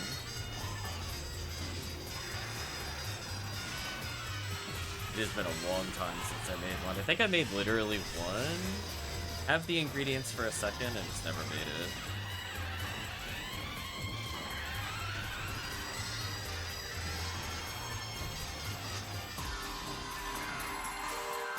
Oh, Ice Sword? Nice.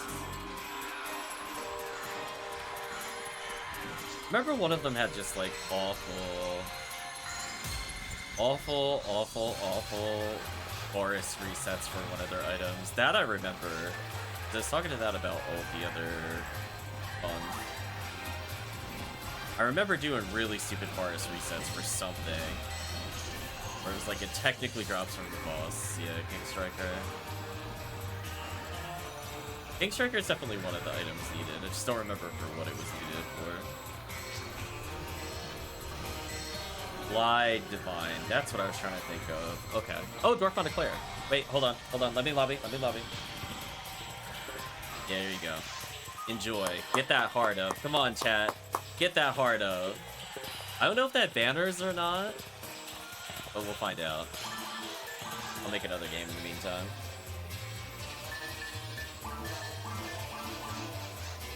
Hopefully I didn't cancel the banner. That'd be so sad.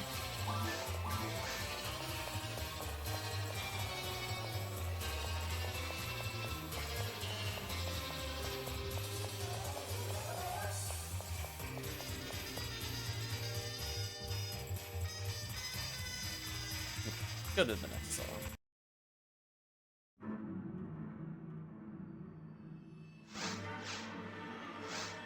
Alright, but I lack a banner. I'm assuming nobody got it. That's a shame.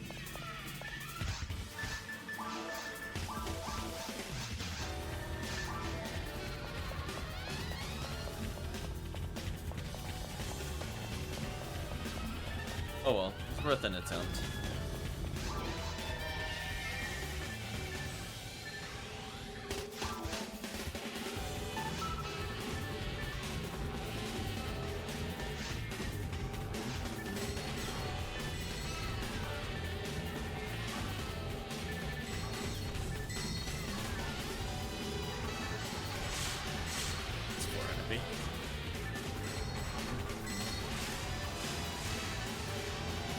Isn't it kind of wild? We saw Dwarf Declare tonight before a single Rappy.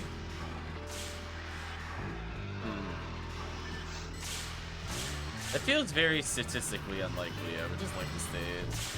But it has happened. Where are the Del Rappies? We're going on hour 2. We haven't seen one.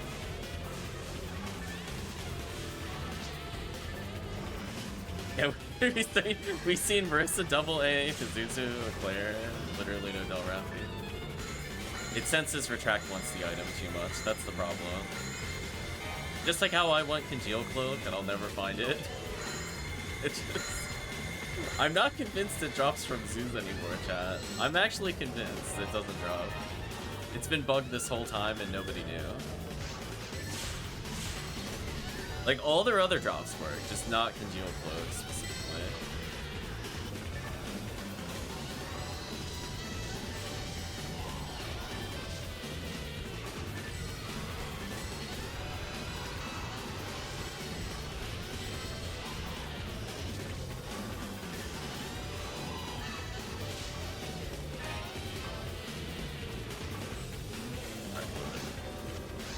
back for those. I'll need another type blue.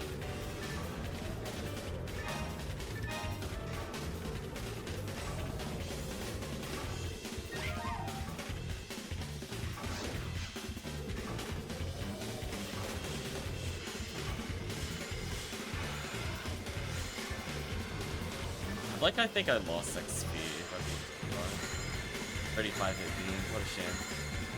See, if that had a special, that actually would have been fine. I think people would be okay with like a 45 hit hell beam, for example, for first item. Unfortunate.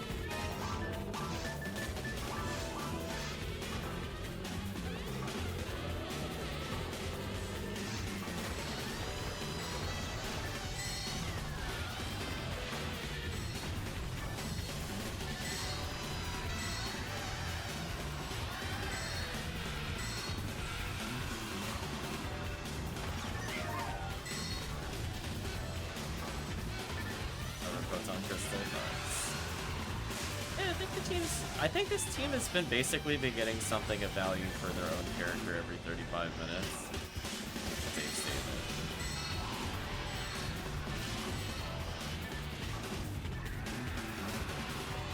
Episode 2 is just, or no, Episode 4 is one of those, like, you play for the long haul, I feel rewarded.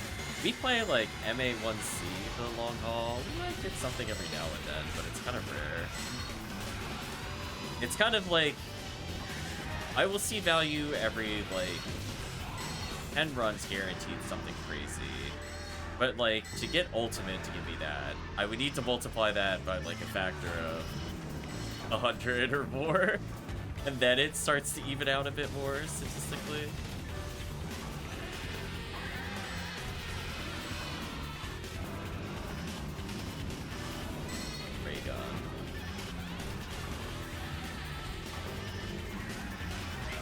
Is Flame Ray Gun a item that's required? I don't recall. Let me look it up real quick. Oh, I say, oh, excuse me. Hold on, let me pick up value. Let me go check. Let's do that.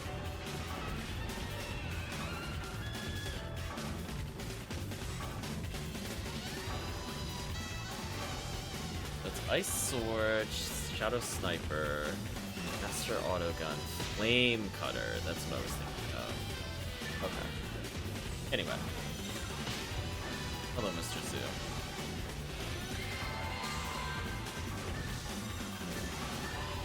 So I was gonna say, I thought Flame was one of them.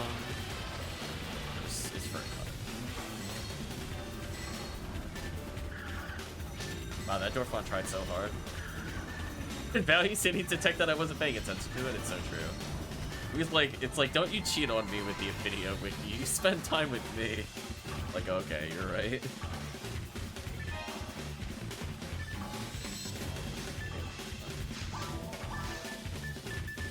Oh, was there more than one dive fluid there?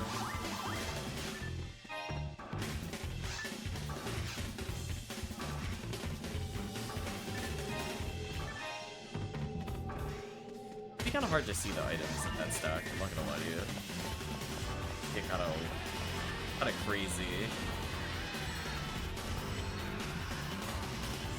I do feel like because I specifically want wine materials, I have not seen wine materials.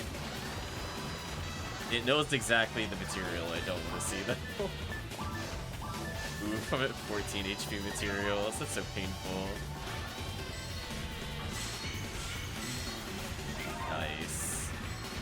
It's just so consistent. Like, statistically, you should see a lot more PDs when you play very hard mode during drop rate week. And you still get, like, equivalent value with rare drop up, right? Because it's still really good at getting photon crystals and all these other items to drop. Or Heaven Striker codes, for example.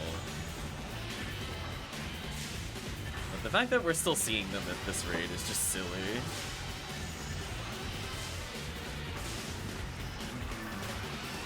Yeah, I do think whenever I play this character, he lives in his own world of luck. Just Just constant aura of a bajillion items.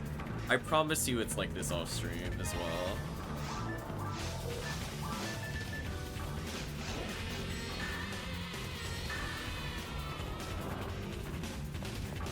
So far I haven't been rewarded by checking the crystals beyond an HP material. Those are a little trickier because they're like what, 1 in 2,600 or 1,260-ish odds or something. They don't have a great chance of photon crystal. But at the same time, they can also just be box PDs.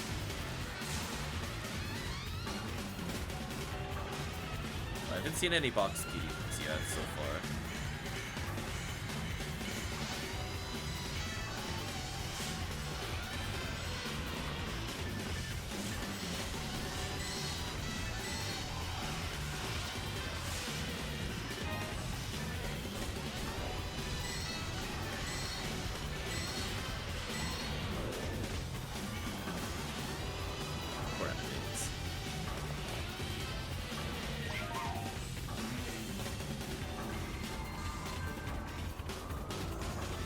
I think my goal for next year, if I had to guess what it would be, I guess it would be to get more people to play multiplayer. There's a lot of people I see on like Ephinea Discord in particular that are like kind of scared to join games, and I'm like, listen, we gotta socialize them a little, make it feel welcome. Not necessarily have to throw items at people, because that does make some people uncomfortable. Just like, just be welcome to very hard mode runs. Just like, I'll carry the run if needed. Your damage is welcome as of course. Rangers, hunters don't need crazy gear to do well. Ooh, nice dive bomb there. I guess you found the spot to stand in to make them dive bomb.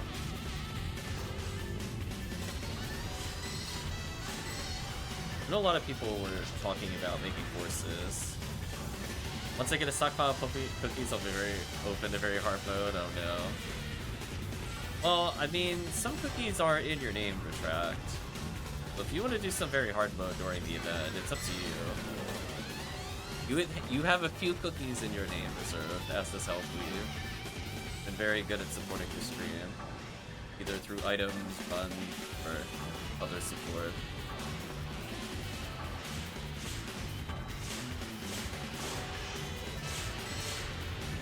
Darius has definitely been a big help as of late too.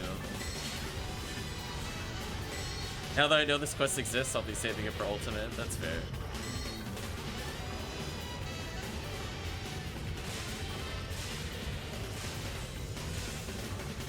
Yeah, this quest is amazing. Why? Why was there? Why do I feel like I wasn't doing damage with those on there? Never.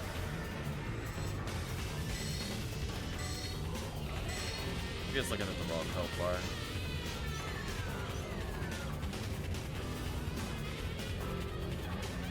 Yeah, 4C is amazing. So we'll teach you those ignition cloak resets for Tract if you haven't already been doing them. But otherwise, full clears aren't too bad. I mean, I'm at like what, 132 tickets? So if all we did for another hour was MA4C, I'm almost kept up tickets, because we get 11 to clear, which is really good, because you need 255. So it, like, basically pays out, as expected.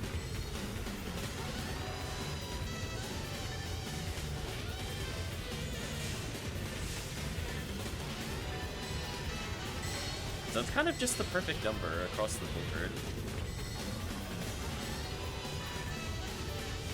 I mean, your minimum you want is 10, so that way every time you do it, you get 2 points, essentially, at the casino, but 11's just a nice little bonus.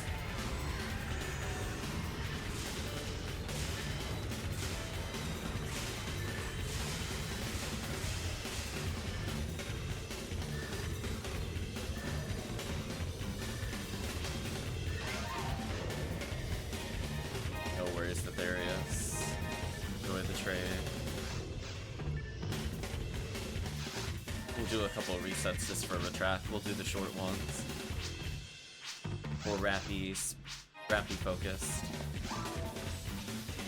Almost banned me my accent, Sakapishi. Oh, cause did he post a link or something? I thought I saw a flicker of chat. I don't have my normal Twitch one open. But welcome, Nate. Sorry you got a link ban. Oh, Dango's here. Dango's scooting in. Ooh, Dango with the Sky ID though. Ooh. Maybe we do Dango second. Yeah, Dango second time.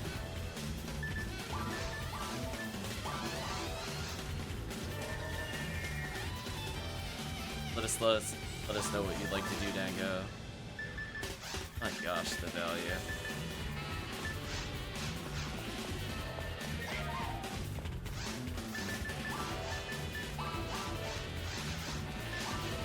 See, we're 3 times more likely to see Marissa AA at least. I don't have the exact enemy figures in front of me, but I do know that it's a very significant difference.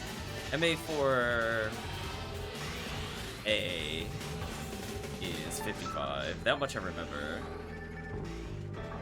This one I think is the happy middle ground, so it might be 38 and the other quest is 33. Going off gut feeling. I sort of looked at the numbers recently. That sounds right to me, but it could be off by like 5 or 10.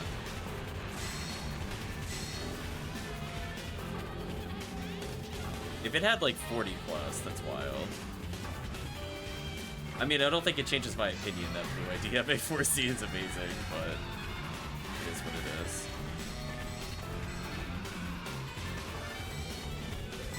Nice. Get that immediate value.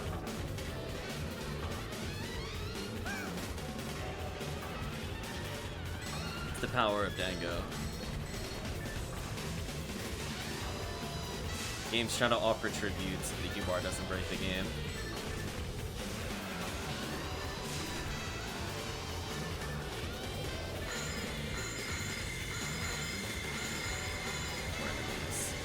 I love that even this phone Newman, when we freeze the target, almost has 100% accuracy at 178 ATA. Like, okay. The only frozen target at like 200 and above ATA, aka pretty much not QCast. Just special every frozen target at multi. That's something.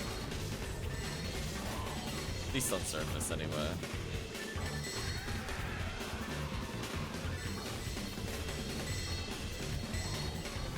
I'm gonna do a quick enemy count, so I'm gonna walk away from these Rapids.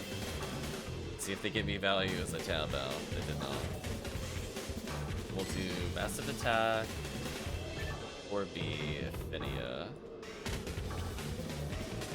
That one has... Oh, it only is 20? Oh, that's way lower than I thought for B. C is 37. Okay, I thought it was 38. I was pretty close. Because I was thinking B had 33, but it's even worse. Yeah, that's also why I think Red ID and Blue ID are just not as good at B. It is a really good zoo count, which is great if you want photon crystals. Or, you know, you can play Blue ID and just get value randomly. You know, like you just walk over here and go, oops. Right, chat? What is happening? I'm telling you, this is what happens every time when I play this thing. It's more insane than usual. This just feels like more Value City to me. I just feel like chat is finally hit the same wavelength with me. This is what it's like every time I play off stream. Just want you to know. If you don't believe me, go back and look at all the Discord logs where I'm like, I played for 2 hours today, but I'm 6 PDs. It's because Dango's watching. The game knows it has to be on its best behavior. Or Dango will go full wild and unchained and it's over. True facts.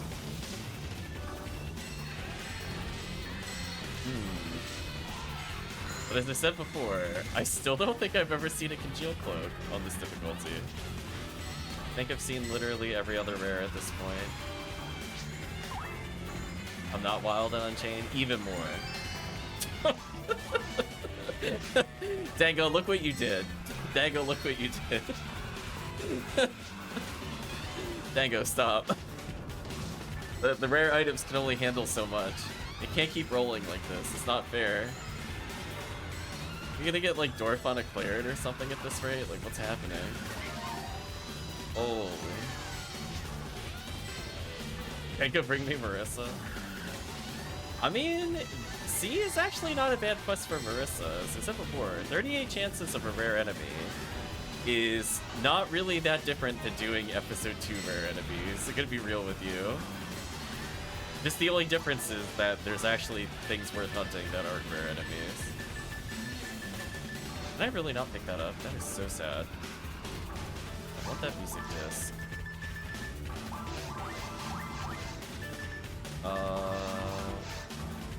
Got my souls. Well, got my stars. I actually want my souls. Could deposit these later. My bad, chat. I was trying to figure out how to deal with all the value. A common problem in very hard mode.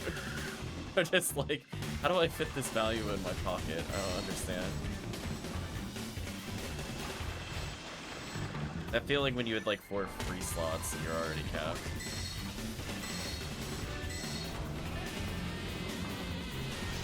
I love the guitar fluid.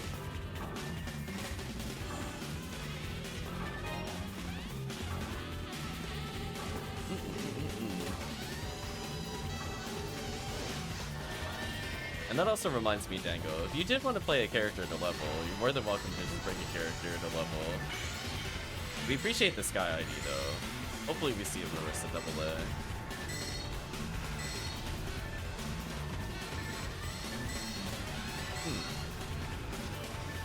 Weird, though. I mean, needless to say, I'm going to have to go back to my bank and put stuff away.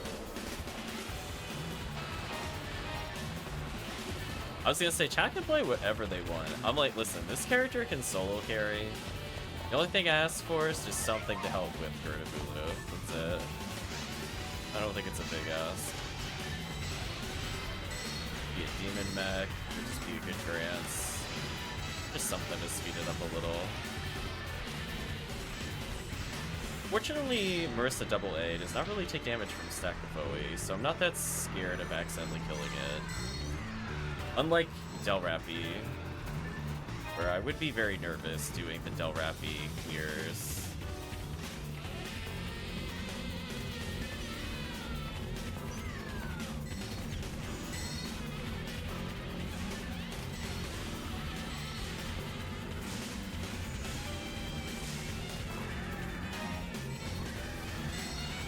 We'll see. I'm sure somebody will beat me to a high hit weapon. I don't usually see a lot as I play. The next time I go to put away these PDCS, I'll try to remember to open up the bag and look for the gun. I think I put it in my character bag.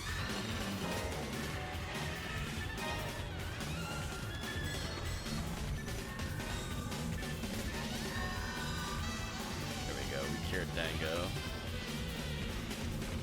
He's walking around with the saber. Dango's living his own life. Assuming the Q-Cast has some items held up or something. But fortunately, it's very hard mode, so it doesn't really matter what you bring here, honestly. Almost everything works.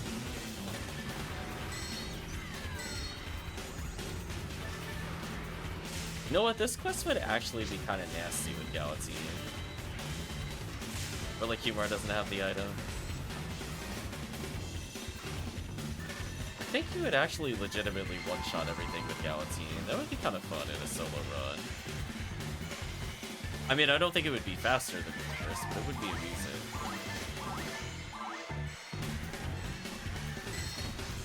The feeling when you accidentally target when you can't climb the side.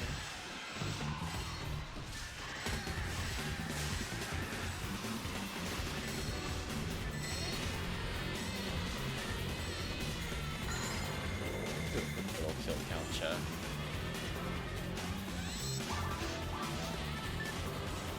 I'm still holding a 15 hit Excalibur, so somebody has not picked up their Excal.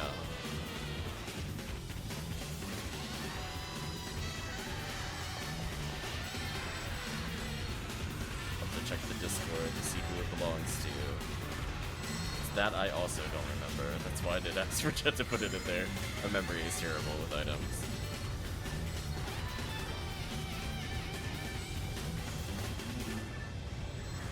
This one's the spare one. Although, funny enough, the red ring stopped me from seeing how many kills I got. How close am I? Like 1,000? Or, ooh, 700. Nice.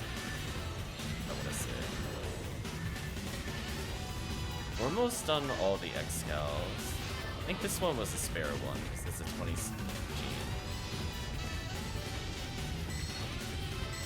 Thank for track for his sacrifice as he lures the Luna.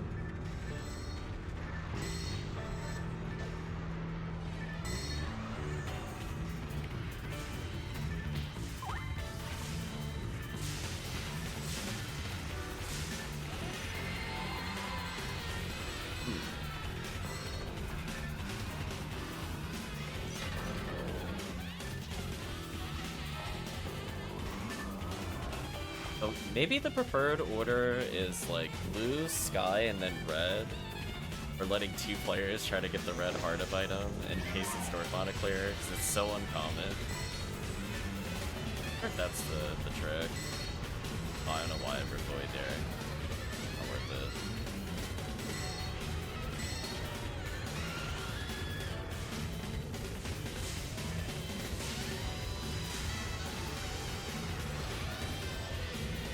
Tango going wild on Gerda Moon. There you go. I defense down Gerda for you. Photon drop. Nice. Dango got rewarded. Nod your head, chat. Oh, it's so good to us today. Finally, VHalue. Oh, it took 10 minutes. How dare it? how dare it not just give VHalue? Seriously, where are these congeal cloaks? I mean, I probably do want them, unironically, at some point.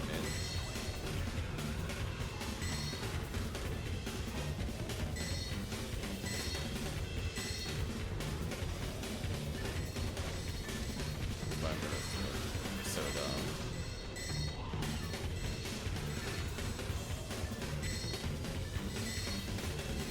Ah, yes, pull me forward.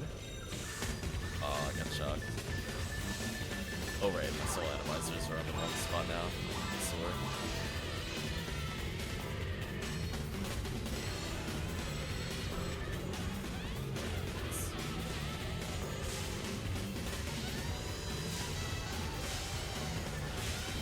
Yeah, Gorn detonators are also not that bad at getting photon drops. You have to think about it. The closer it is to a mini boss, the rule of thumb is the better the drop rate. Unless it's Epsilon, because the game hates you.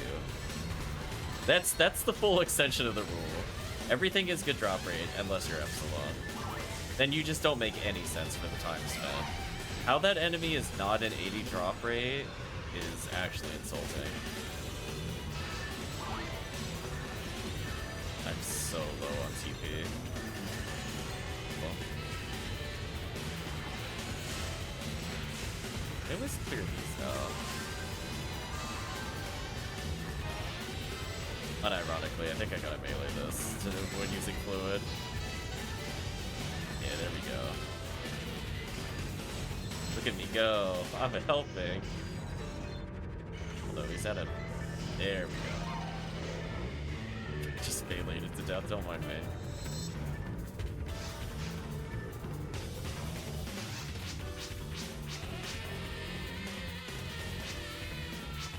Hope you're doing well, Calvisham.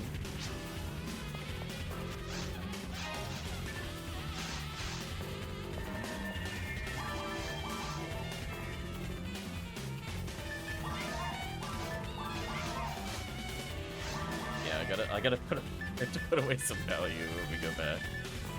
And I also need to restock. I'm pretty low on fluid. So we'll let Dango go in second. And then see where it goes from there. Move the song forward, because I think they accidentally did the same song twice in the playlist. Like, I like that song, but I want to listen to an hour of it.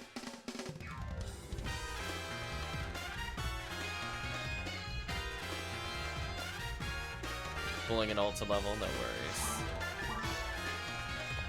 In which case, I got some time now. So if you want to level an alt retract on Sky ID, by all means.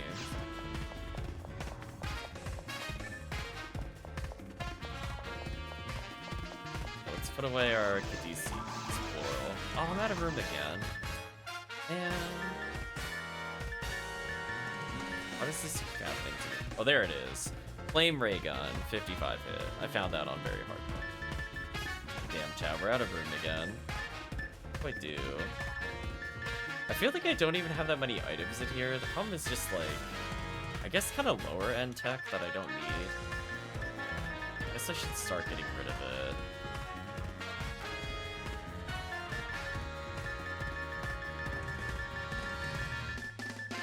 All these like 27s. I think I can safely just remove.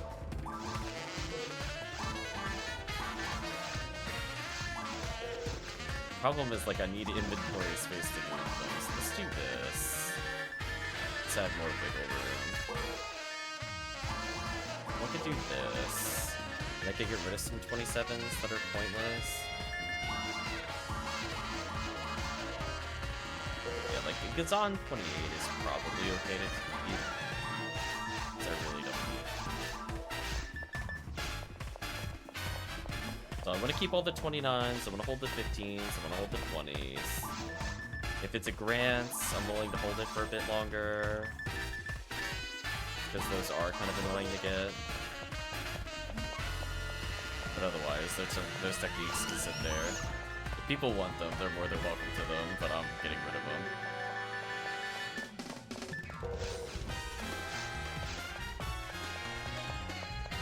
The Dango this year.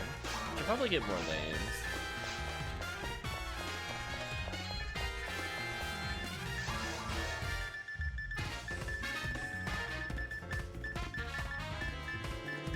The 2 more machine percent ones to unlock.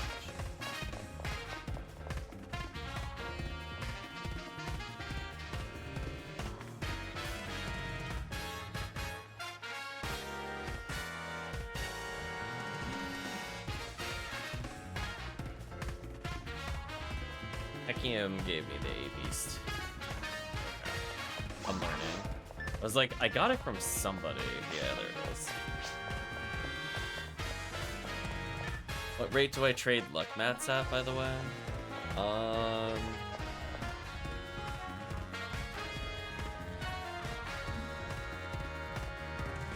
What a great question. 4 to 5 is the normal. So, like, people would offer 20 PDs potentially for a stack of 99. How many did you need, Dango?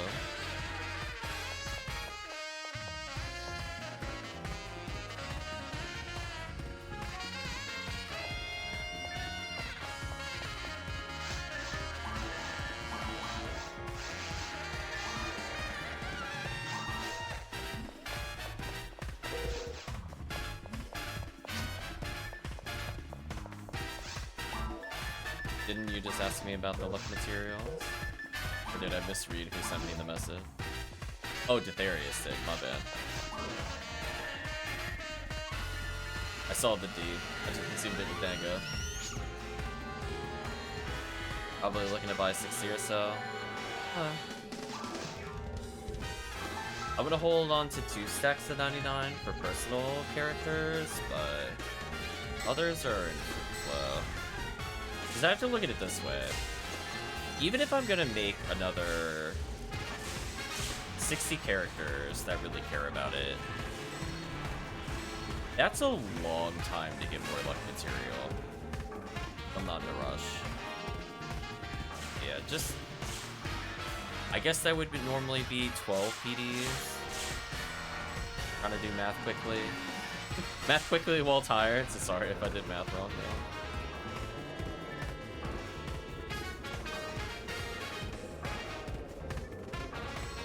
So that would be the normal price. I don't know what people normally sell it at. I give you like a PD discount if you want the Darius for 11.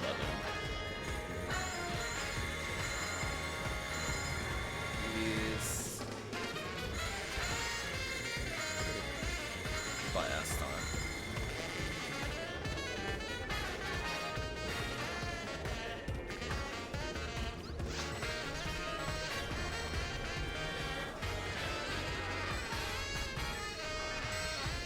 Dixie's the only crazy one that sells 6 to 1. Yeah, not selling you 6 to 1.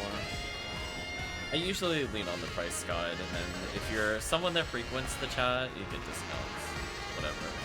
I'd rather it go to a good home than sit in my bank and be unloved for years. See 80% of the items of my Sheerpet characters. That's why I don't charge like the original price guide of like 10 PDs to unseal. The people going lower than what I'm offering are actually crazy. So I'm still crazy to offer that kind of discount. But people doing it for like 3, 4, I'm like, yeah, I don't think so. Then go get more value though. That's the, I truly am not actually looking for items and I'm just sabotaging the economy levels of deals. Supporting stream. While still going towards more challenge mode weapons, because I gotta potentially complete the resets.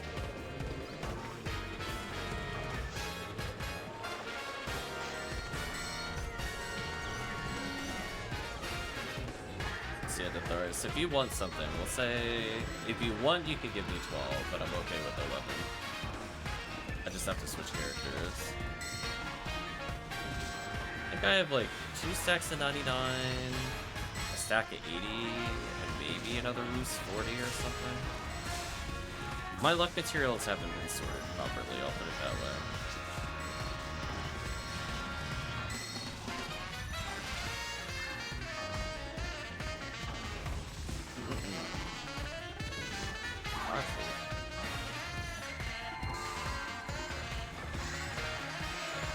Yeah, it's kind of like when I was looking for when I was looking for my mine materials, and then I was like, where are they? I was like, how do I only have 4 complete stacks?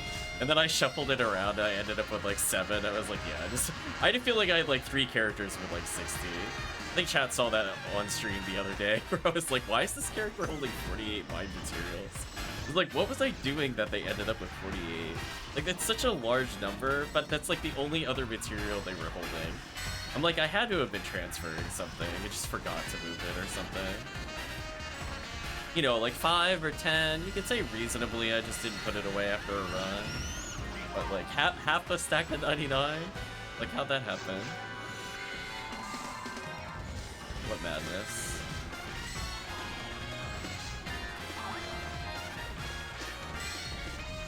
Oh no, it is Value City, it's true. It was on my Hue New World, so honestly, it could have been. I just forgot to put stuff away.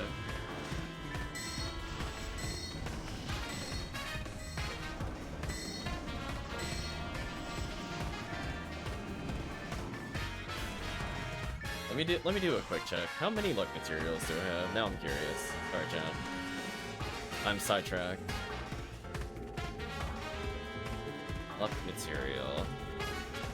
I have 15 instances. How many 99s do I have? I have 4 stacks of 99. What? Why?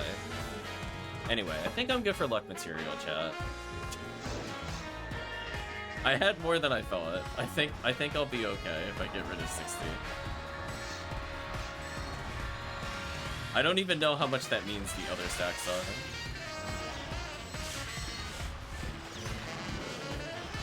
If that isn't a if that isn't enough of a, oh, I didn't even realize I had this many because I play very hard mode, I don't know how else to sell you on very hard mode.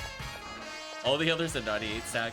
You know what's funny that you said that? Because I did have that for HP material for one of them. When I was trying to figure out how many I could offer you the other day, I was like, oh wait.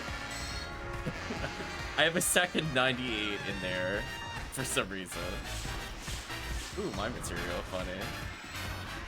So I looked at it, it said I had 1 stack of 99. I'm like, that's not true. Then I see like a stack of 50, a stack of 40, and a stack of 95. And I was like, I'm shy by like 2 HP materials. Or offering you another full stack or something. So sad. But by now, I definitely have another stack. This might not be sorted cleanly. Bye, Gerda. So anyway, 300 luck material.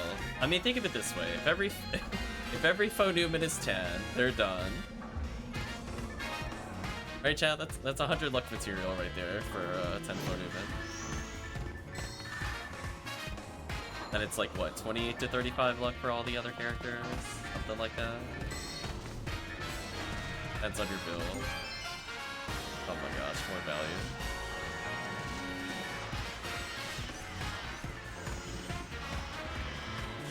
Red Ring is so strong.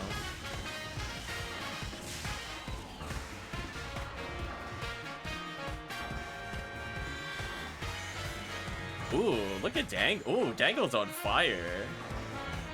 I think that's his third PD in 30 minutes. Damn, he's playing like me in Anniversary. What's happening? Dango's too powerful. Emergence from the wilds.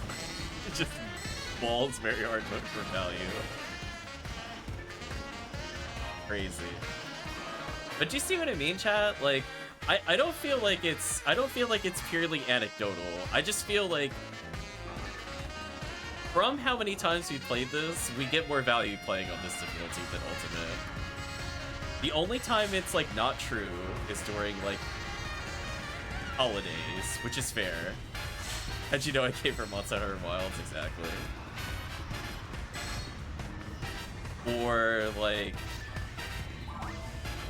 no, pretty much just holidays. Holidays is definitely worth playing Ultimate over very hard. Those are like the few times you should genuinely try to push yourself to Ultimate.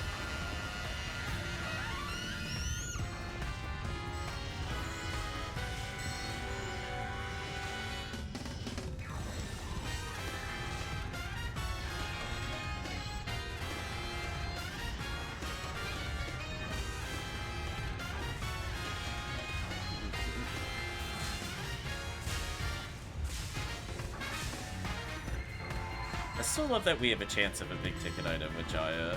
Not that it's very likely to happen, given there's not many Marisas in this quest. But it is funny to think about. Just casually be doing Value City and somebody gets the 80 hit Jaya.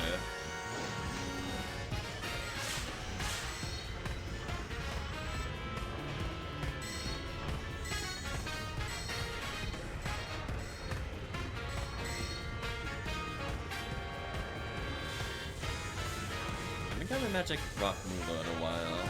That's okay. Ever see Ziggy get a banner Jaya? You know it's in very hard mode, so true.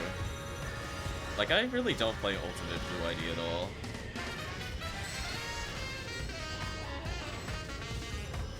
If they put like virtual limits in,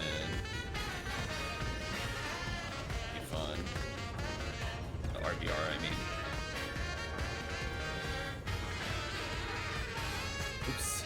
I missed the shifter range. I must get closer.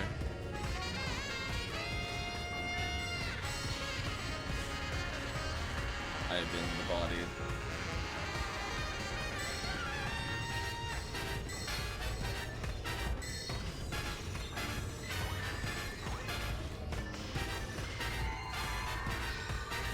Goodbye, Lulu.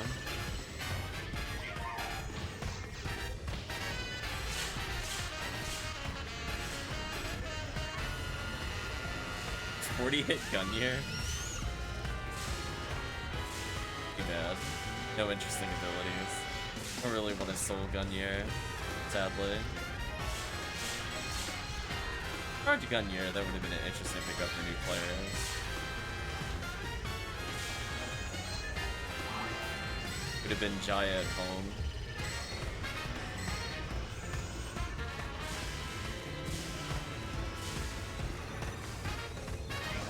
Probably should use Tri-Fluke again there. Or Dark-Fluke. Well, I can't believe at this rate I'm gonna have to go back and do the episode 4 ticket Handin.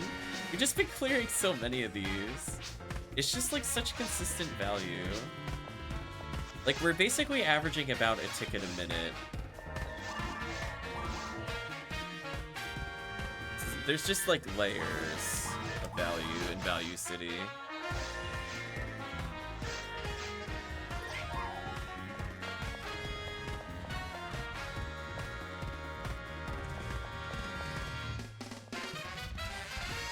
Dango's actually gotta go. No worries, Dango. Did anybody else want to hop in as we're in Value City? We'll try to get remote next time.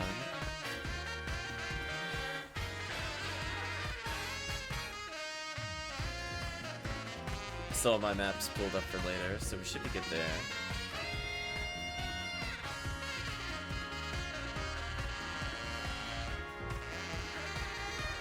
Go to the next song since we paused.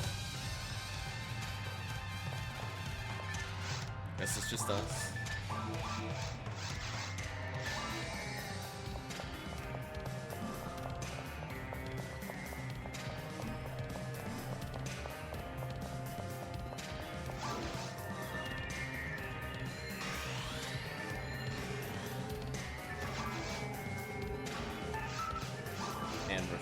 Just so good to us here. I'm doing double heavenly mines since my mag is not optimized yet. I definitely look forward to mags from HellCleave. I'll probably be keeping HellCleave in business for a while. Since if I'm gonna be gearing up 60 characters and then another 30 forces, it's gonna be interesting.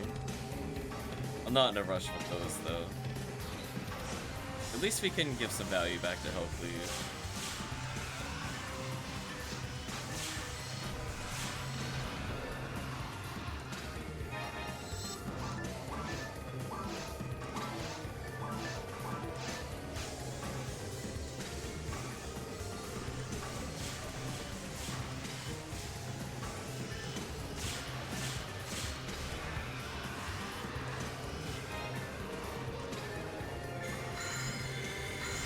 Also, I was labeling videos again for the anniversary, and I was like, I have no idea when I got good items in these videos. It's like, I'm looking for like 30 or 50 seconds in like a 5-hour video, and I'm like, I know these are quests we did in this session, but I don't remember when the Ubers were. So, chat happens to see them while they're watching YouTube and make a comment. I will update the title of the video.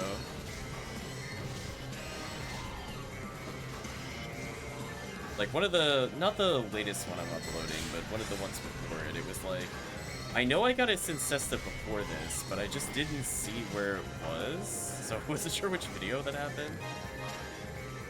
Draken kept calling me the Cincesta merchant, so I'm like, it had to have happened at that point, because we got, like, the double Cincesta in that one run. So, like, I know it happened, I just don't know which video it was. We'll try to update those a bit more accurately. Been basically skimming them to get an idea of the quests played and who joined us. And hopefully I grabbed everybody. Some people are only in for like a single run. It'd be easy to miss them, so apologies if I missed you there.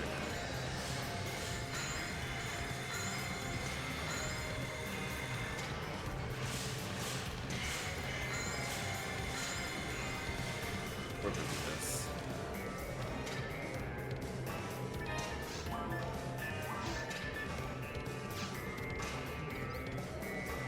Kill count, probably within 300-ish, maybe 350, 400-ish.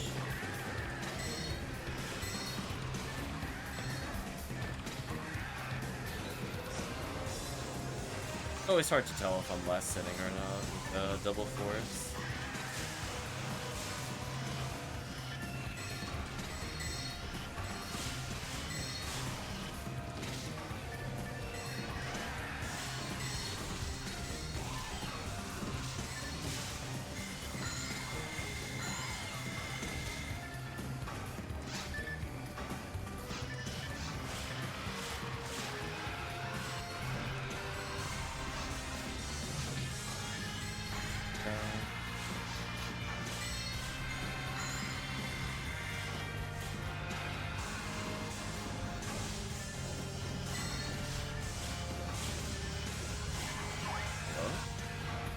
Clicked my tri-fluid button twice there, nothing happened.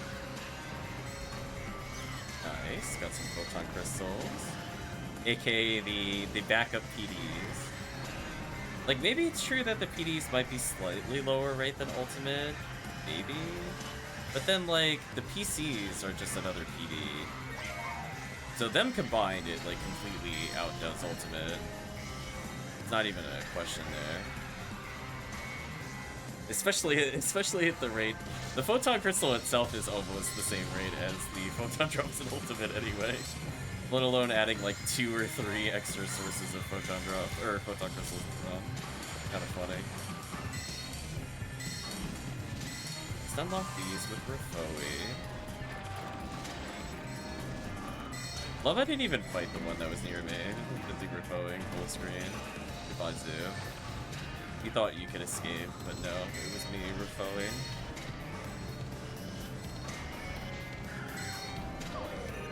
Or protract.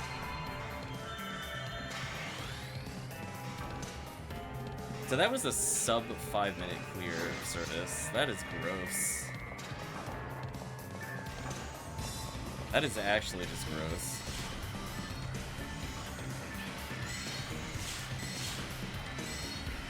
Like, MA4A, I think, is like a sub 4-minute clear in multiplayer, so like it is technically faster to do the other one, but obviously, you know, we're getting Dwarfons, which are just better PD chances than Bukas, which don't drop anything of interest for blue.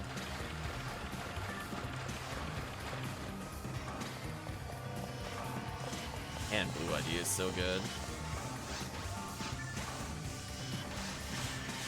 But I think I've more or less finished analysis on very hard mode.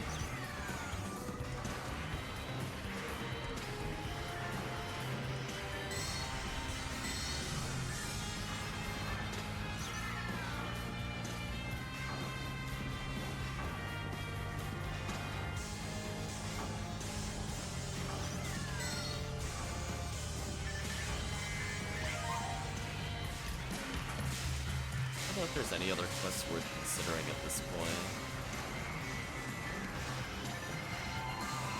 I put a little thing in for episode 2. I don't really recommend anything in episode 1.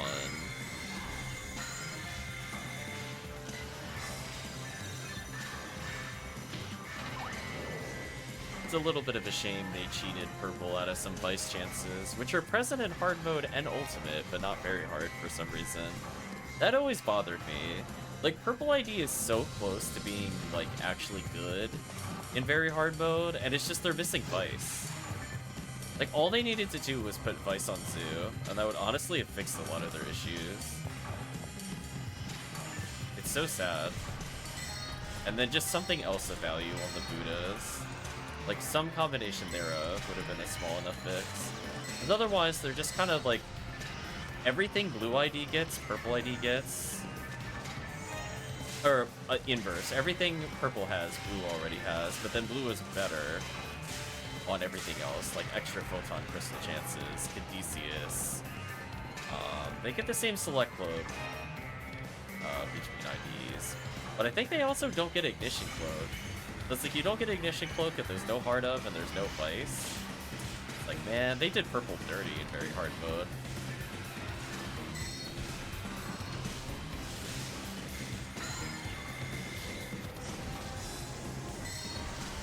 Photon Crystal, nice. Get that value. Alright, fluid, I gotta go back. Gimme, gimme. And I think yellow's pretty solid. I think the one where I was saying, like, what would make sense, like, yellow's more niche than red or blue. Like, I don't recommend it over it, generally speaking. But if you're, like, a first-time player, and you're doing that solo quest where you guide the 2 NPCs around. I don't know why, I can't remember the name of the quest. Chat knows what I'm talking about, though. That one has, like, a lot of Astarks and a decent amount of Zeus. Not Restless Lion. It's the surface version. So that quest is actually really good on Yellow ID. Because of the fact that, again, there's so many Astarks and there's a good number of Zeus, which is exactly what Yellow ID is good at. So for people that haven't, like, played it before, as in, like, it's their first character, Yellow ID might actually be better for those players. Or if people are doing end-to-end runs with, like, a mixed group, you know B is pretty safe to run. Like, A is hard to run without good players, C is hard to run without a lot of damage to deal with Pawns. For B's more manageable. And I think Yellow's very good at B, just because there are so many Zoos and Astars. So gearing up a first-time player with Heavenly Arms is kind of nice to emphasize that over trade value. But I think it definitely has a place. White ID's kind of like that weird... I don't know if it's actually... Like, it has a good run, but they're kind of the we only have one thing and it scoops all Disco Brave Man. Which, to be fair, if you're gonna have a run where that's all it is, it's a pretty good item to be that's all it is. So it's kind of tough to fully label if those are like worth it. Because there are episode 4 quests with like 100 Gorons underground, and that's 100 Disco Brave Man chances, when the base chance is like 1 in 125 or something extremely low. But like the odds of seeing it during like rare up or drop rate up are extremely high, as you do like new mop up, for example. But like, do I think it's overall worth more value than doing it on like red ID? Probably not. Yeah, like blue ID I think suffers there because there's no Marissas, and their inherent value is Jaya there. But it's another one of those ones where I don't feel like there's a really big standout ID for New Mambo 3. So I'm honestly wondering if White ID is a better choice. Just because, like, there aren't, like, a crazy amount of Rappies, and there's basically no Zoos. So between all of those things, that means blue is kind of weak because Jaya's missing from Marissa. And there's a decent amount of Goron detonators, so like red ID's a little better. Thank you for joining us tonight, Tadarius. Hope you had a good time.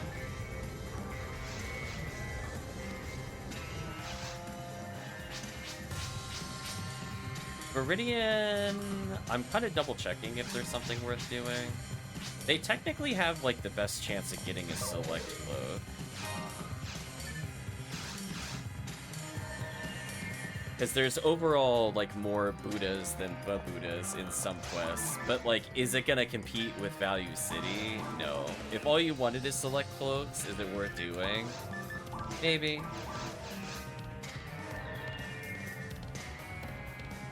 It's kind of like one of those oddballs.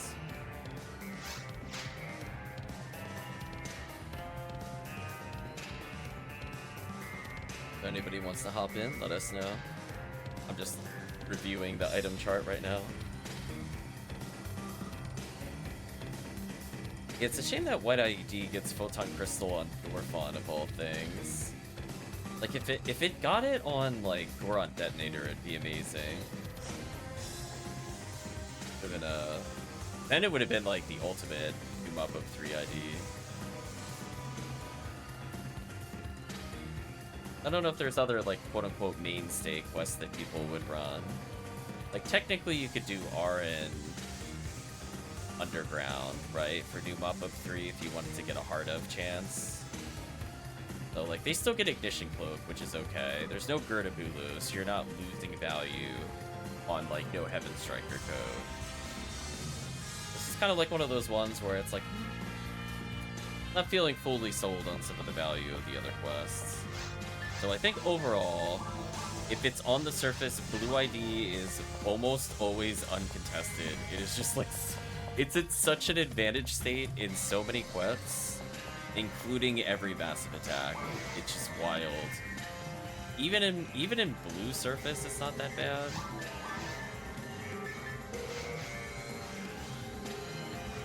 It's definitely the least preferred of them. You know, I'd rather do A for simplicity and speed purposes, or C for select load.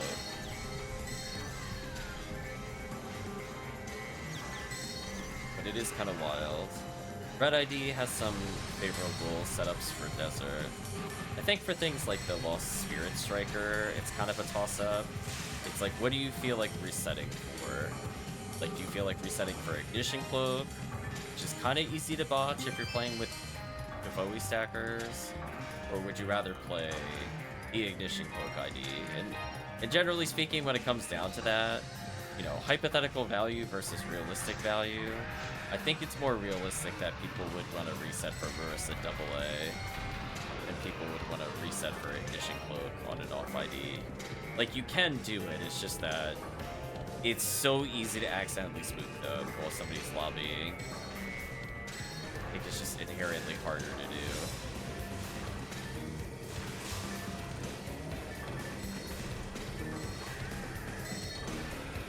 Oh, I think in some ways Sky ID might actually be the best second ID in most quests. That happened Marissa. Otherwise, like, if you're playing, like, new mop-up 3, I think Red ID is superior, and that would be one of the times you could, in theory, get away with, like, a blue, or a yellow, for Ignition Cloak, for example, or RN.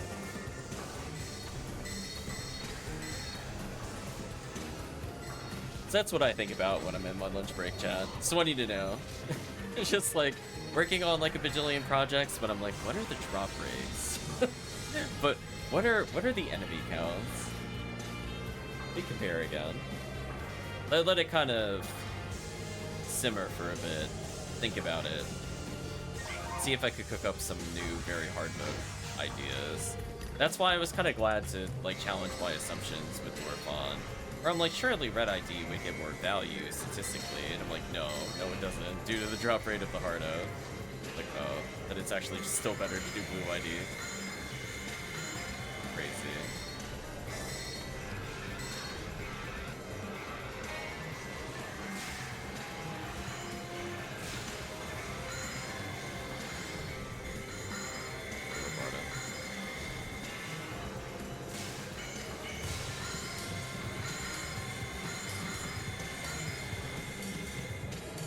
Well, I think at this point we'll just keep doing massive attack until I hit either another hour and a half played, or I'm at 255 tickets, then we switch quests. I might as well see how much of value I get, incidentally. I have to say, the last time that I did the pull for items was probably the most I've seen in a while. I don't think I've ever gotten 6th first place before. I've gotten like 3 or 4 in 255. I've gotten as low as 0 in 255 tickets. That's like, I want to say on average it's closer to 2. I don't know if that lines up with the actual statistical chance or not. The thing that always confuses me with it is that every time I go to look at it, I'm like, oh, I think I know the odds of first place, and then it's like, well, it's only first place as long as you haven't gotten this reward. Then it follows this chart, and I'm like, okay, I'm not gonna remember the differences between these drop rates anymore. It's too much esoteric knowledge to absorb for me. Like, it's already annoying enough to try to remember the drop rates of stuff I hunt normally, let alone arbitrarily swapping, determining whether or not you have samurai armor or whatever. What a world. I'd like to think that's where Sega put all their time. They didn't put it in playtesting. They're like, how do we get the gamble odds the way we want them to be? What a world.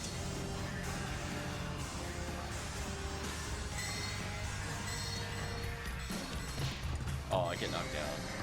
It's multiplayer. It's a shame.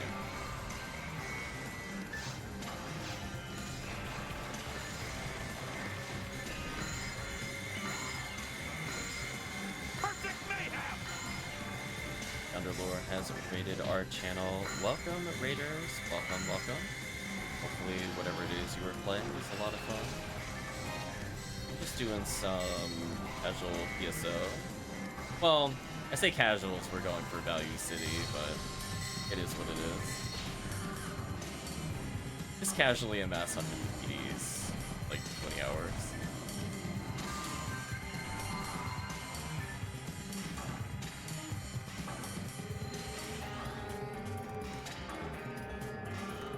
Got murked by Dark Falls on solo hard mode.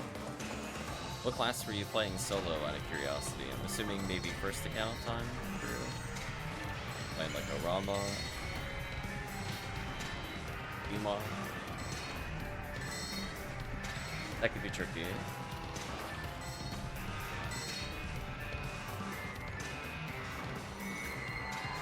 Well, welcome to the channel. I got to the third farm. Oh, yeah, I was gonna say, especially if you haven't done falls, you're like, hey, I got my 2 forms, we're done, right? Because we're in normal mode. Surely this will be fine, and then you get to enjoy the fall slap to the face, the wake up call. Thank you for the follow. Hopefully you're doing well tonight. We are mass clearing episode 4, like no tomorrow. I almost feel bad for episode 4. We're farming it like out of existence. We're gonna cause an extinction event. There's no more Del Rappies. They're all gone. I'm sorry. We killed them all. Let's go away. Seriously. That is like the world's best invisible wall. I didn't have Zonda sign, or else I would have stabbed it. So sad. Ever played episode 2 or 4 before? Oh. 2, I don't blame you. You get that's you can wait a long time on 2. 4, if you're even thinking of playing a Force, please come to episode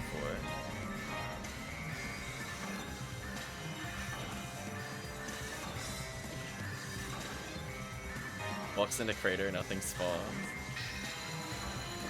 Oh no.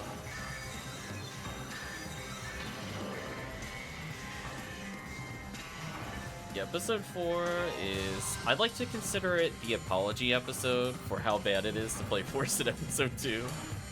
So for people that are feeling like it was a bit of a rough difficulty because it requires you to have like really high-end gear just to do the run in a somewhat efficient manner, this is their apology for it. You still need like some varied gear.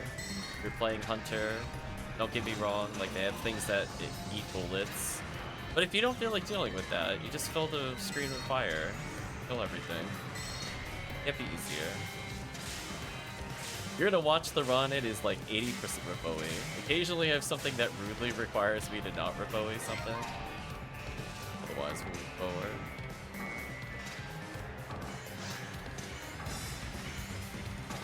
Yeah, Humar could be an interesting challenge character. He's got some good ATP growth for like first time characters. So he's not like the quote unquote worst possible pick in terms of like going in blind and attempting to do stuff. I think Hunter has their own learning curve where you gotta feel out the attack patterns of the enemies. And I feel like if you're like looking for like a slower paced build up, like you're doing, I don't know, like government quests or something, and I feel like it tends to favor Rangers a bit more. Rangers never have to learn the attack patterns of everything. You just need to know, if I shoot fast enough, nothing will reach me. So in some ways, they got an easy motive. But the roll level up of ATP on Humar is actually pretty good.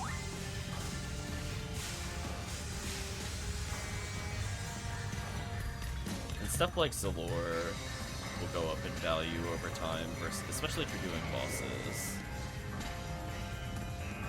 It having more range and more effectiveness, and the fact that the enemy stats scale pretty heavily as you get into the higher difficulties, does mean that at least as you go into like early ultimate, it's not too bad with Humar.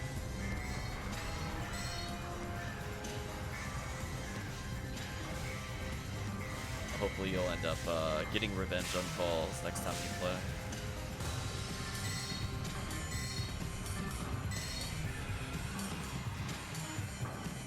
Yeah, we were kind of talking about, like, I think my goal for people as we go into, like, 2026 is to share the spoils and bounties of very hard mode Blue ID.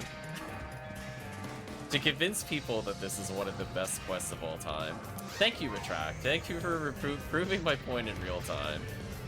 This quest makes no sense. I love it. May it never be nerfed.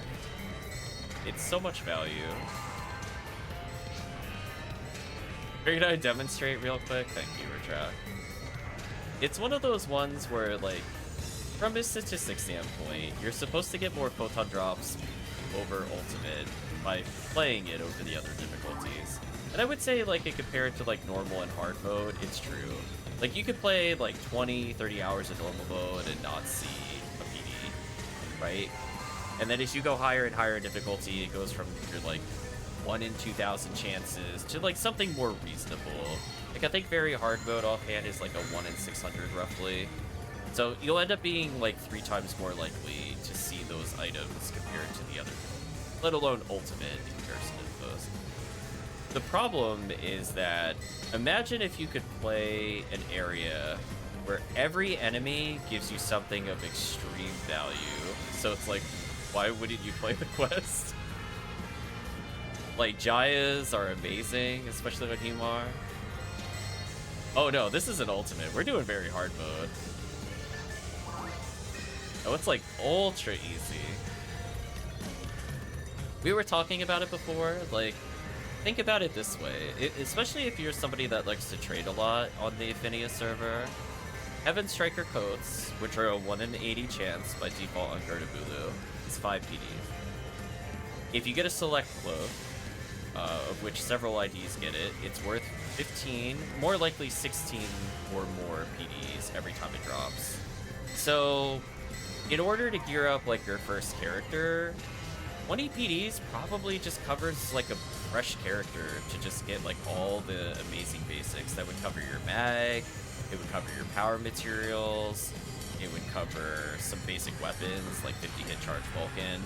So, like, for people that have already played the game a lot and, like, want to go into the trade channel, this quest is, like, it is unfair how many PDs we get while playing here.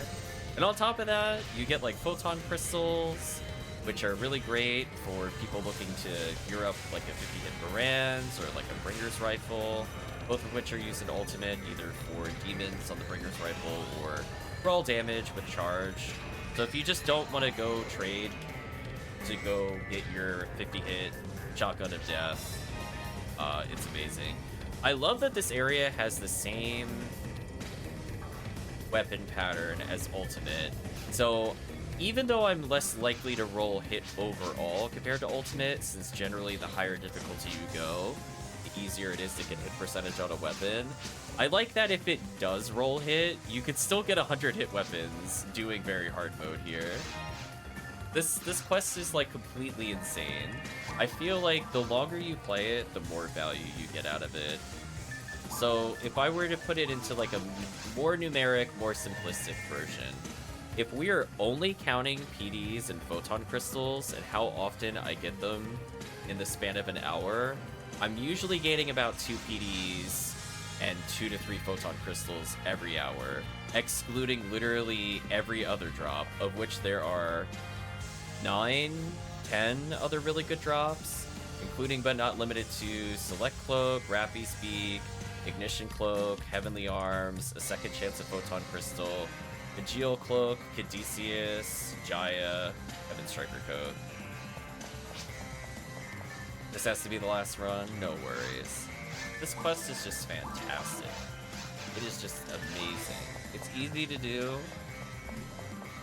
We love people that are looking to level. A lot of people are always putting those posts out there. They're like, help me get to level 80 in order and do some TTF runs. And I'm like, why do TTF when you can get more value here than Ultimate? It's the gear requirements are so low. It's so good. I mean, if you don't have, like, a high level force, like, I'm a high level force. Obviously, I'm going to clear it quickly. But, like, if you just have, like, 2 lower level forces or 3, you can go in with, like, almost no gear and be mostly fun. I mean, you bring in, like, bare minimum boosts, like Fire Scepter Igni is not a really hard item to acquire for force. As long as you have someone playing Pink ID, you could probably get one. And after that, it's just kind of enjoying the literal amazing rate at which you explode every enemy near you. I mean, just from, like, the past 2 hours or so, we're up 5 PDs, for example. Let alone all the Heavenly Arms I put away, all the Caduceus. Caduceus sell for, like, a PD plus. So I will preach this whenever somebody comes on the stream. I'll be like, please, if you are struggling to gear up a character, go make a phone human real quick. Make it blue ID. Get free value while talking to chat. Like, it's that easy. It's that easy. I'm at 6 PDs, however long we've been streaming. Crazy. It's not even a hard run. Amazing. It's, especially if you play during drop rate week, if you're trying to figure out the best time to play it, it's not XP week, it's drop rate week.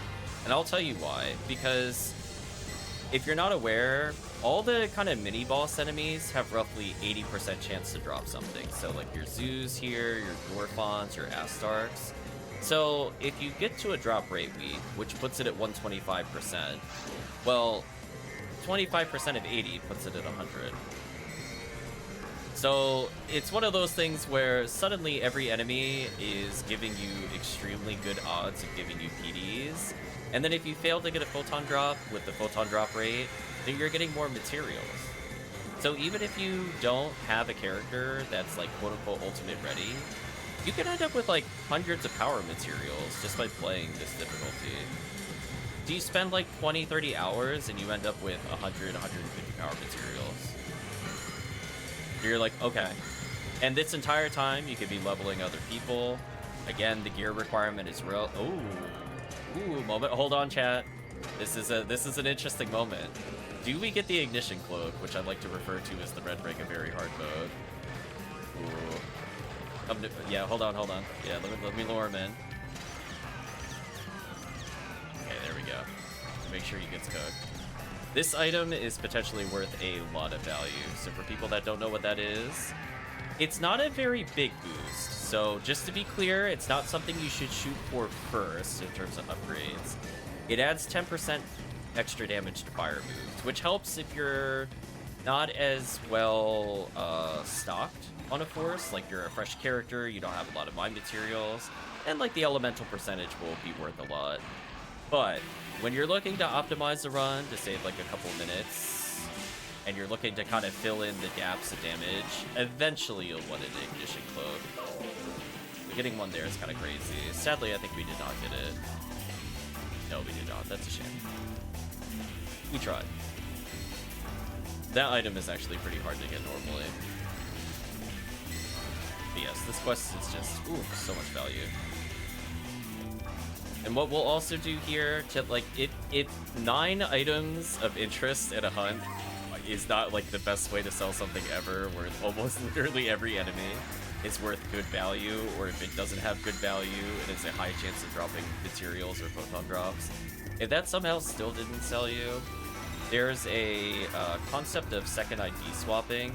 So if we happen to see, let's say Marissa AA Underground, and we're playing Rare Enemy Week as an example, if I leave the game, because I'm hosting as Blue ID, I leave the game, and the second player in the party is Sky ID, then the game itself will become Sky ID.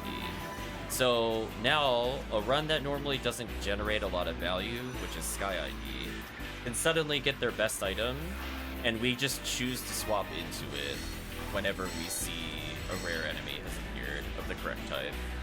So we could do that for like every enemy here. So like if we want to get a Heart of item, which is worth, I think, a minimum of 25 PDs, which again is basically buying an entire character worth of equipment, you could do it. Or if you just like the aesthetic, you just get the item while incidentally farming. It's just that versatile. It's whatever you want to do with it. If you want to do all self now, you can. If you want to trade and get a lot of value that way, it's still good.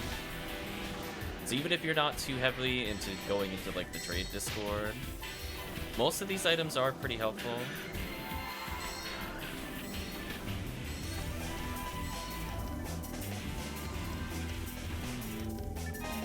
So I highly recommend.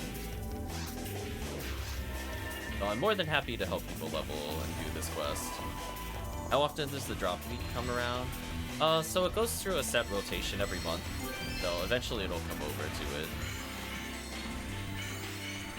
Chat knows. I really wish I could tell you the order. I've been playing for years. I still don't remember. I'm bad, chat. I really should know it. I really don't. It's a set order though. It's not random. Streamer bad and does not pay attention to weekly bonuses.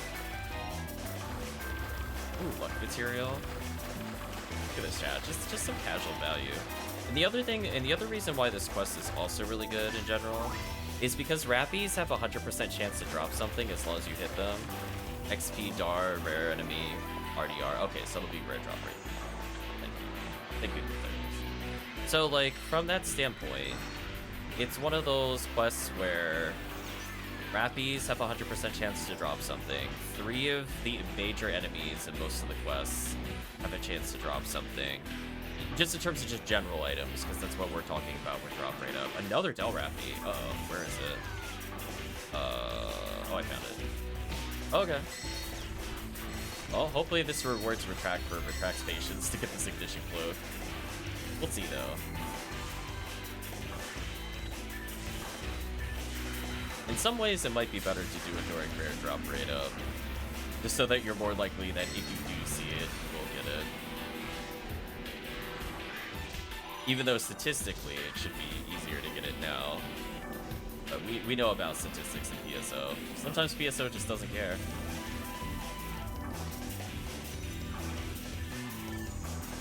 Oh, I did not get it. I got 1,000 cash though. Not too bad.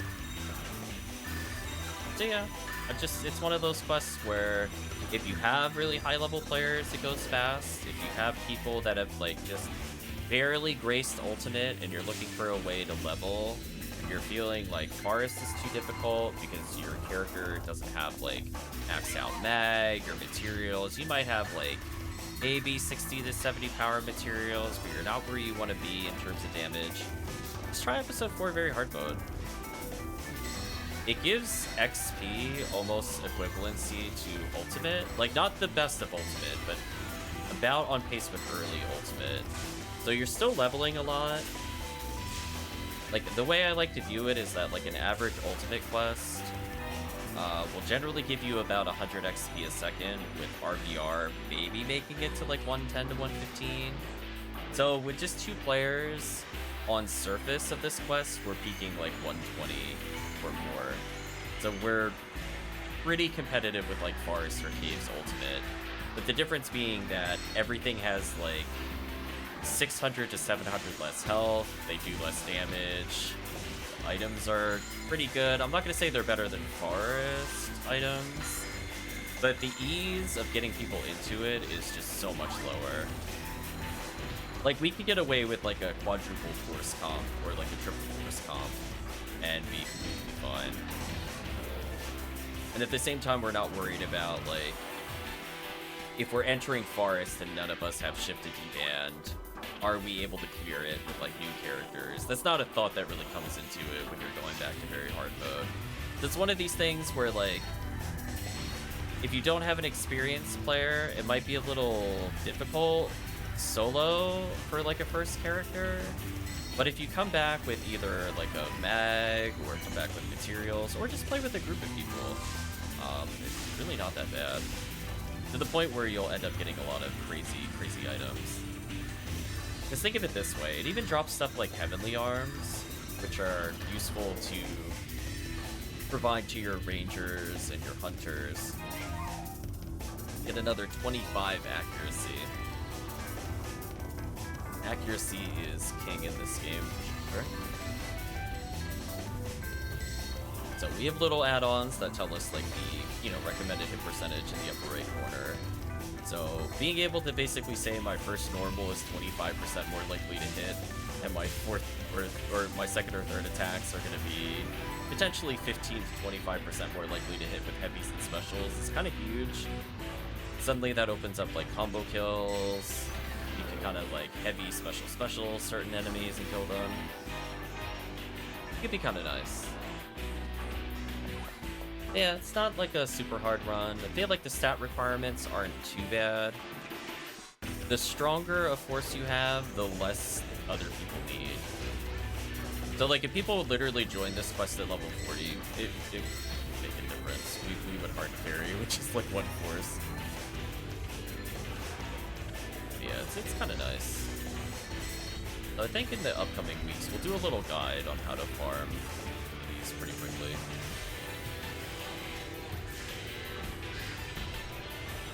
Because we actually started using this for unsealing. So that way, instead of doing like CCC in order to rapidly kill enemies, and do things like /kill count and see where we are. I got hit for typing, that's what I get.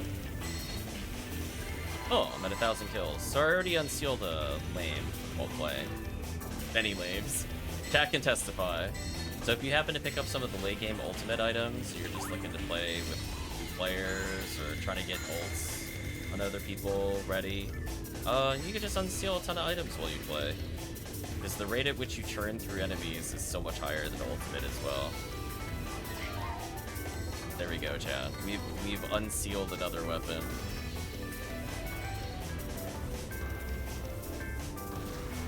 So there's just so many ways to get value while playing episode 4. So we'll turn a weapon that is be like 1662 into a 2,100 damage weapon for us equivalency. Things like Lame to Argent aren't too expensive to pick up, for example, in trades, but they take a while to unseal, so that's why people offer them at like low prices, like a couple PDs, depending on the stats. Because normally going through and killing 10,000 enemies takes a while, but for very hard mode, it's like 4 or 5 hours. Yeah. Like that kind of weapon on your Humar, it's over. Like if you literally are using the weapon that I just unsealed, what are they gonna do? What is Falls gonna do against you? Oh, I almost thought I got another PD. I was gonna say if Falls dropped a PD on you, I'd be like, yeah, that makes sense. That's all Falls can do.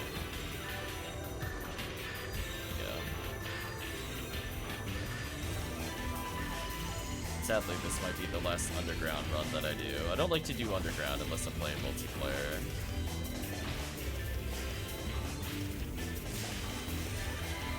Falls with luck on me, he runs to the other side of the arena. Oh no. So true though. Falls is a big troll.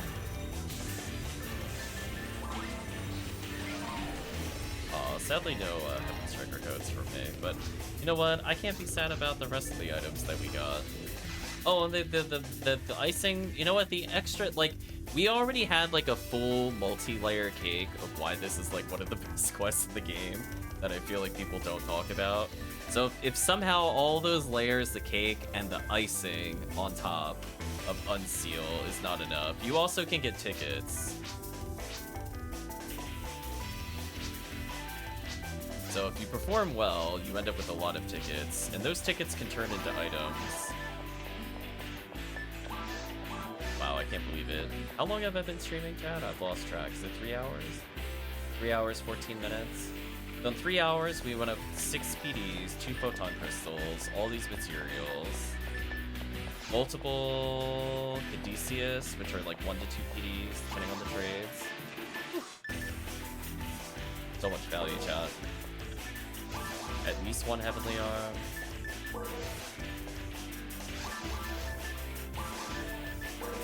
I'm just gonna quickly put this away.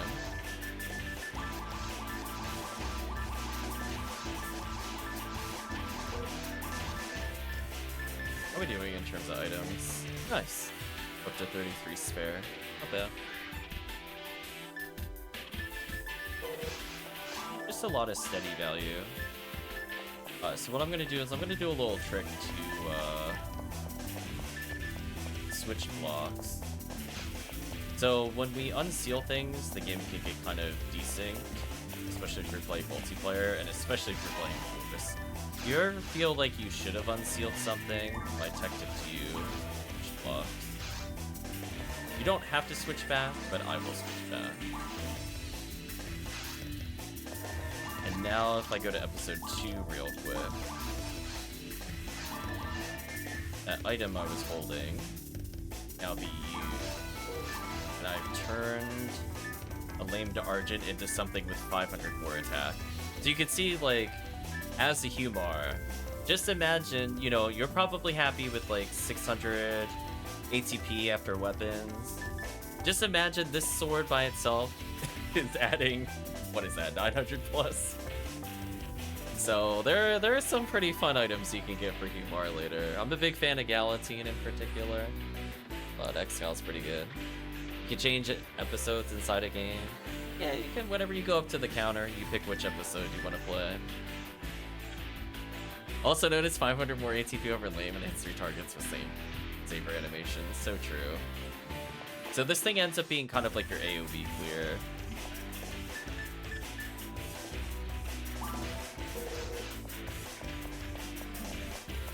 You know what? I'll do this for Retract. Can you imagine though? Can you imagine if this ends up being Pink ID? Oh, why am I going here? Oh, episode 2, you baited me again. Silly me, I need to go to the blue VR.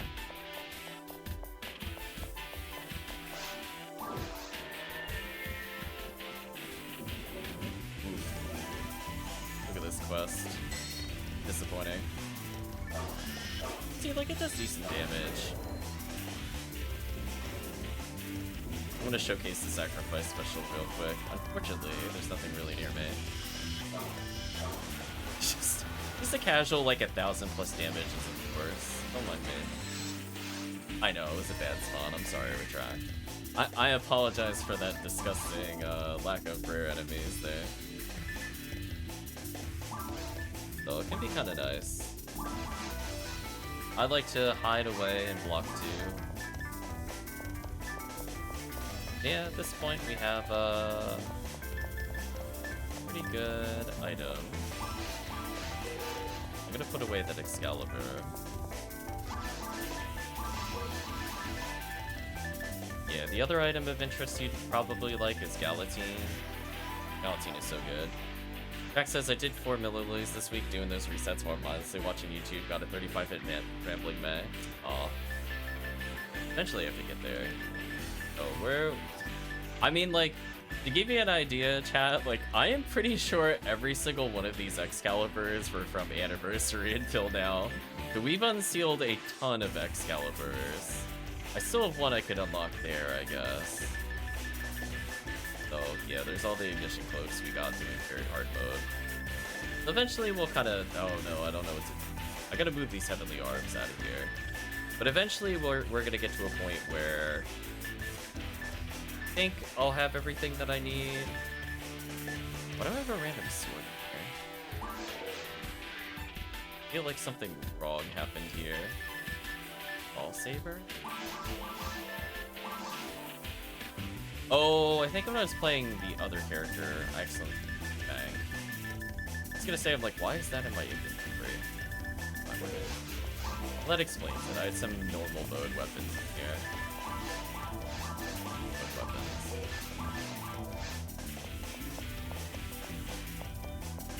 But yeah, playing as like solo force, then the gear requirements are extremely low to do a reset. We'll do a quick little reset just to showcase. You can also technically do this with funerals if you have people that have like level 20 techniques, which is not super hard to get if they're in early forest. Technically funeral can do a similar run. Oh, I think I did it on multiplayer by accident. My bad. I'm gonna reset after I clear this wave. I don't want to do multiplayer. I mean, not that you could really tell, but I promise you this is multi-mode. It just doesn't feel like it because we're playing Force. I see that took an extra cast. Disgusting. Let's get rid of those. I'll take this though. I might as well kill them. Well, actually, I lied. Even in like multiplayer, like this is what it would be like if you're carrying a party. This is kind of your point of view for the most part. We're using our menu here to buffer casts. Anyway, that's too slow. We could be faster. Yeah, let's do that again, but this time one person mode. which is very important, especially for new players. They might not realize if you're playing on normal mode and not one-person mode, you're also making the game a lot harder than it should be. These stats scale a lot in multiplayer. So hopefully you have not been traveling through and doing normal mode solo stuff. If so, my condolences. Anyway, we're gonna see the same run, but this time we're gonna see the single player difficulty. They already have 400 less health. 1, 2, they die. Put a Gafoe down. 1, put a Gafoe out. 1, 2, put a Gafoe out. 1, 2, Kazan.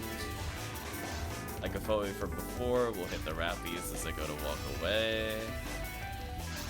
Slightly slow, so I missed one Rappy there. That's fine. We'll speed it up next time. Clear, clear. Clear, clear.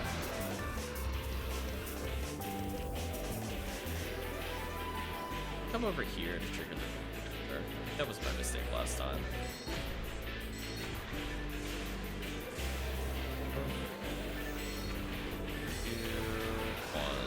And that's the whole run. It took 57 seconds. So you'd reset there. If you're playing solo, that's the entire run. So, like, if you don't think you can kill Astarks, because they are, like, somewhat tanky, you just reset there. I'll keep going, but I'm just, like... There's a lot of runs players can do where it's just, like, just an easy run. All those enemies in the beginning, if you reset them frequently, means you have a higher chance of seeing Ignition Cloak. For the sake of the stream audience, I'm not going to do the 55-second runs over and over, but they go by real quick. If you happen to have downtime while you're playing with people, you're like, oh, you know, so you need a 2-minute break? You're like, oh, I know a run that's under 2 minutes we could do while we're waiting. Do one of those. Chat, you just can't make this up. You just, like... Okay, I already put 6 PDs away, so we're at 7. So I'm at 7 PDs in like 3.5 hours. Madness. The fact that we even detoured to Temple as well. Just, you can see like high level force, they just absolutely destroy this area. So the higher level you are, the easier it is, of course. But honestly, just running it in general is fine. Truly disgusting amounts of value.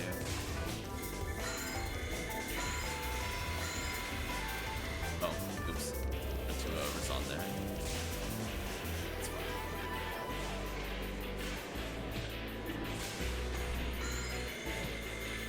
That nice little value.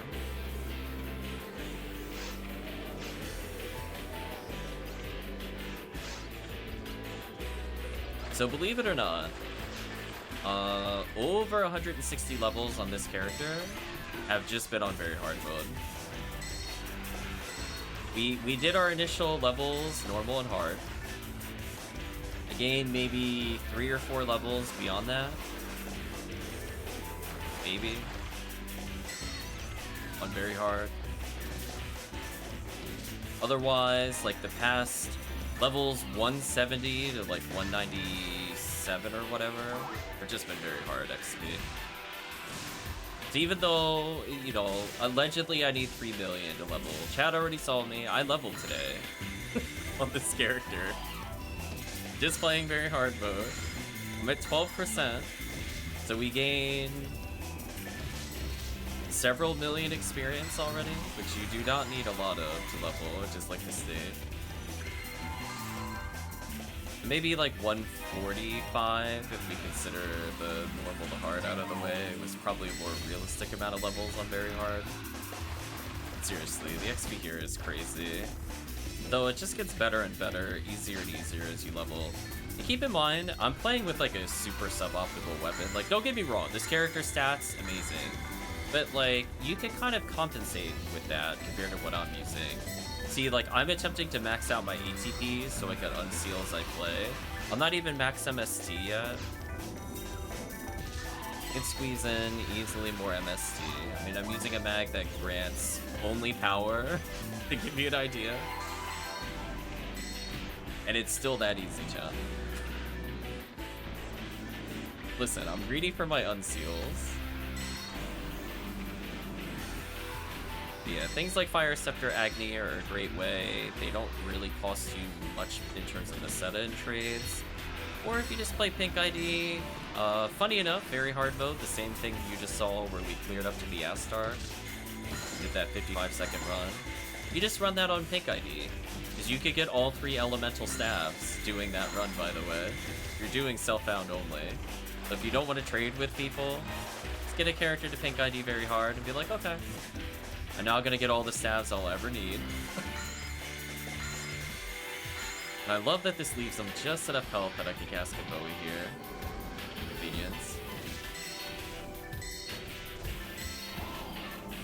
What's the name of the mission again? This is Massive Attack, 4th Stage, 4C, or I like to refer to it as MA4C for short. The Massive Attacks usually have a focus on high density of enemies, and you can see that just we are constantly fighting things, which means by extension you're getting a lot of PDs.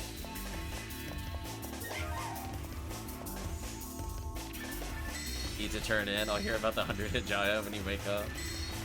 I guess I could do one more underground run. I'm not that far from having 255 tickets.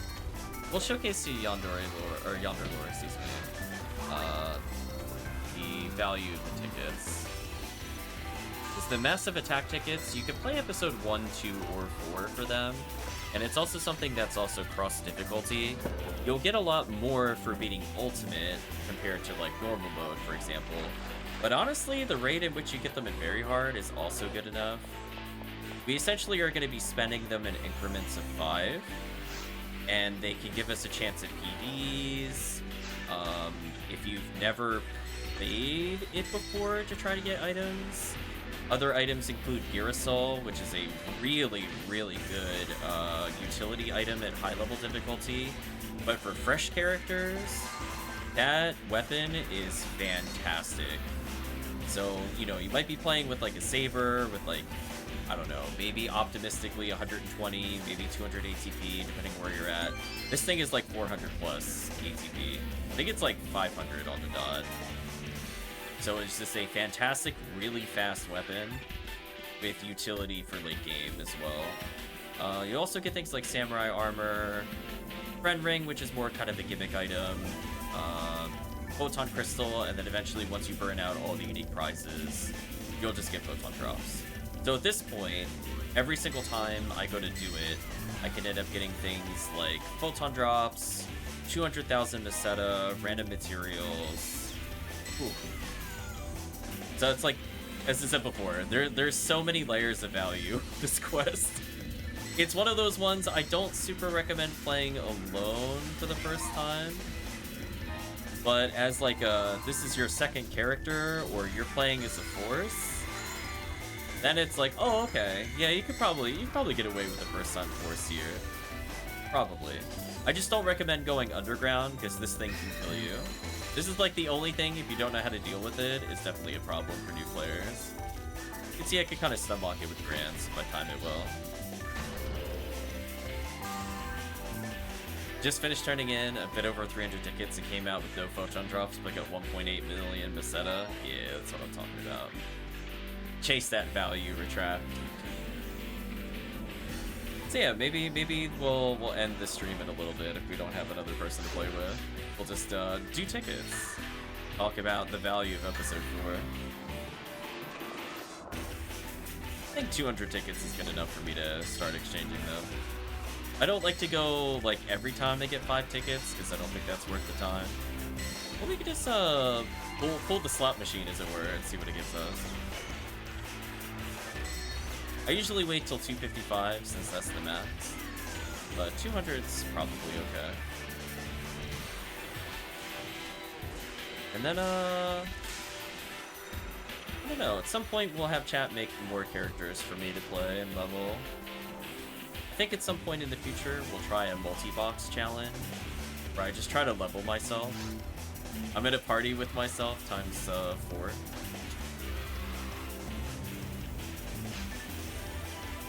That could be interesting. See how hard it is from like a technical standpoint to do. I mean, if I'm playing episode 4, I'm okay.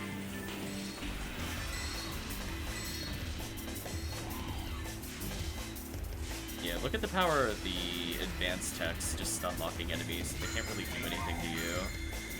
That Marissa's gonna get that one hit on me, and that's it. Enjoy your one moment of damage episode. Or we'll spook the Rappies here since I don't feel like waiting.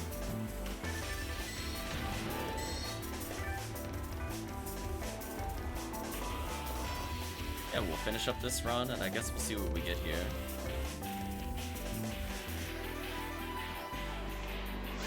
I've got a decent amount of tri-fluids. I will say that it's kind of like a weird...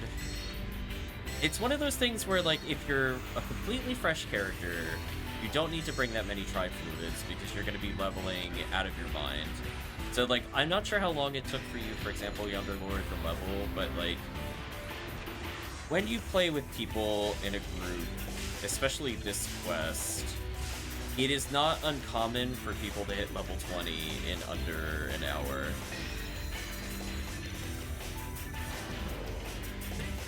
So, the XP just means you're getting reset on TP constantly. So some people just don't even bother bringing items. Yeah. From there, it slows down a little bit when you go between very hard mode and ultimate. Like, getting to 40 isn't too bad. You could, with a good group, you could probably do it in 2 hours or so. Things like XP week or special events obviously decrease the time taken. But when you have like a party that could just do this, and again, they don't need to be 197. I just happen to be playing this for so long he's this level. But honestly, like somebody that's like level 120 or like 110, it could probably just carry you in very hard mode. They don't need crazy things. All they need to do to compensate is, you know, if they Refoe merge, it's going to be the technique you're using most of the quest. Not that hard to pick up in trades. Not the most exciting thing to hunt as like a first-time player, but it makes a big difference in the clear. If you don't have that, Fire Scepter Agni is 20% to all fire techs, so whether you're casting Refoe or Refoe, just a lot of damage. 1250, but I've been off and on past few months. Didn't start streaming until a month ago and started playing more. Ah, I see. Yeah, everybody's first character, I recommend just going at the pace that you enjoy. If you want to play like long term, usually it's going to be like, I had fun going 1 to 80. Do I really want to spend another like 50 to 80 hours on a brand new character? Or I want to be like, oh, I want to play this area but with a force, or oh, I want to play this but I want to be ranger, or oh, you know what? I've never had a cast before. How fun would this be with traps? And I feel like this is just kind of the perfect quest for that.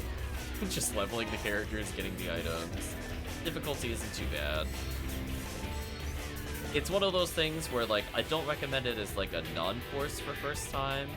But technically, if you come back with, like, challenge mode weapons, this quest is also extraordinarily easy. But I think that might be a bit of an ask. Like, that's not something I would expect a person that has just come back into the game to just be like, oh, you don't have ES weapons or whatever. But just be aware that it becomes exponentially faster the more geared you are. So, like, would I expect a ungeared character to clear that Astark thing in 55 seconds? No. Would I expect them to clear it in about a minute 40 to 2 minutes? Probably, in a group. So, you know, this is one of those things where it's doable, but obviously, you know, the higher level you are, the more base stats you have, the faster it'll go. But I think a misnomer with it is that you don't need to have, like, an Ignition Cloak. You don't need to be wielding, like, a 50 PD magical piece or, like, a 200 Photon Drop Costing Cycle Wand. You could just be unarmed Faux Newman and do probably completely fine. Faux Newman kind of OP. That's what I'm also getting at. Also really sick. Back on in a second. Back let him slap at me. There we go.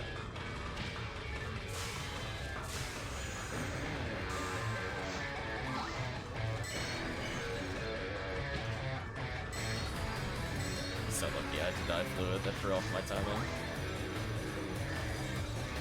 I was too early, so I'm gonna dodge. There we go, nice and controlled. Not the fastest clears, since we don't have a full team. Things like demons help a lot here. So like it might take me like 6 to 7 casts, for example, to kill a ertamperometer even at high level. But anybody with like a Slicer Fanatic, which you can pick up for as low as like a single photon drop, depending on its stats, just kind of instantly kill ertamperometer. So just imagine there's an enemy with 3 hittable targets, and every time it gets hit, it loses 75% of its health. And suddenly it goes from like 4,000 or 8,000 in multiplayer down to 100 health. Like 2 hits. It's kind of unfair. But such is life. The other fun part is that because you're playing very hard mode over ultimate, everybody has the same chance of landing demons for full marks. So we don't have to worry about like casts being less efficient at it. So this run just becomes amazing. So I like to think of it as kind of like a freeform expression. The least gear to do well is probably Force. But this quest could be a lot of fun with Rangers and Hunters as well. It just might be a little more challenging depending on number of players or gear quality. For Force, honestly, you could play almost legitimately nothing but your mag. It'd probably still be fun. Just have some decent tech levels, your mag, you're good. You'll get mind materials as you play. Alright, John, let's go show off the power of the tickets. So I'm sitting on 209 tickets. This should be quite silly. Let's see, do you think I'll get a photon drop today, chat, from the ticket usage?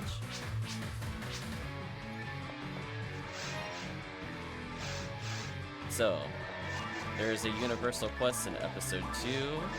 The easiest way to remember it is hyphens in the name, and it is the only one with hyphens in the name.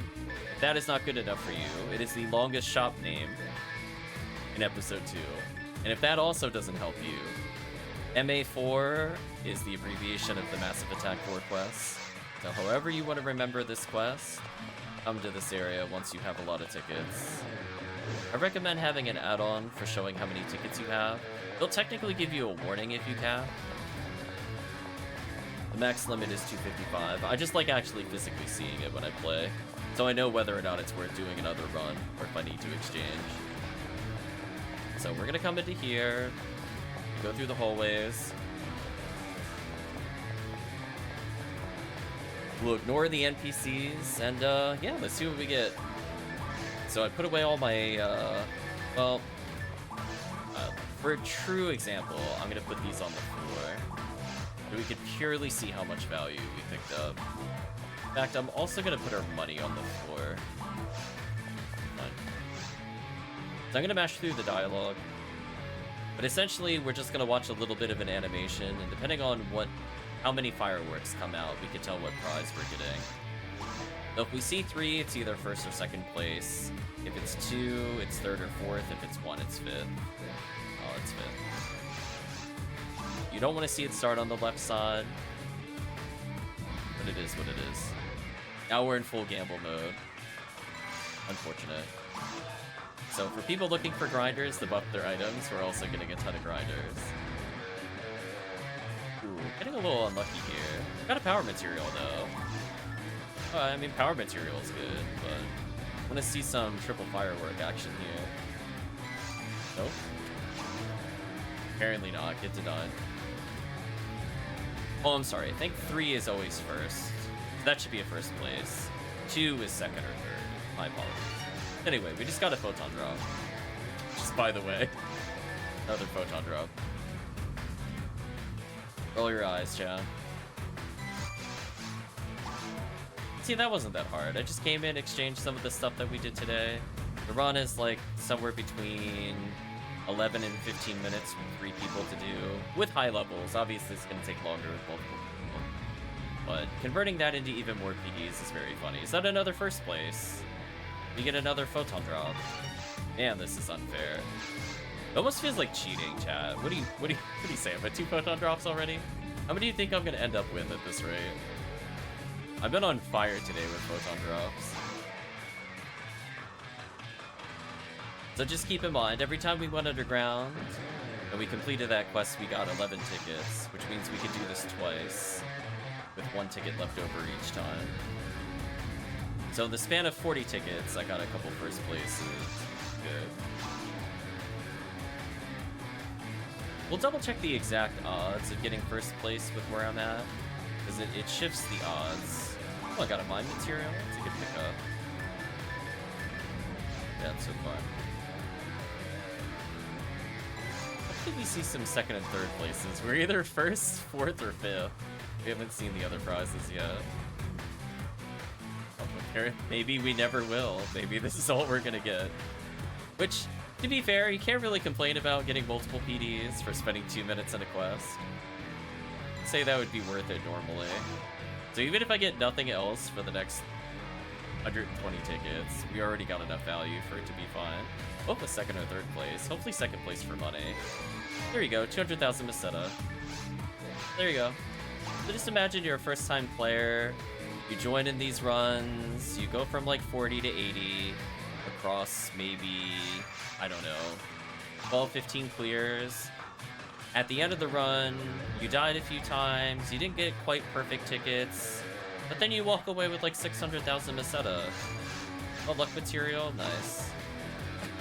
So just imagine everybody in your party is getting this as you play. And potentially you can end up with multiple sets of 200,000 Meseta. So like that alone would just like guarantee you have enough tri-fluids to do whatever you want. No longer is money a concern.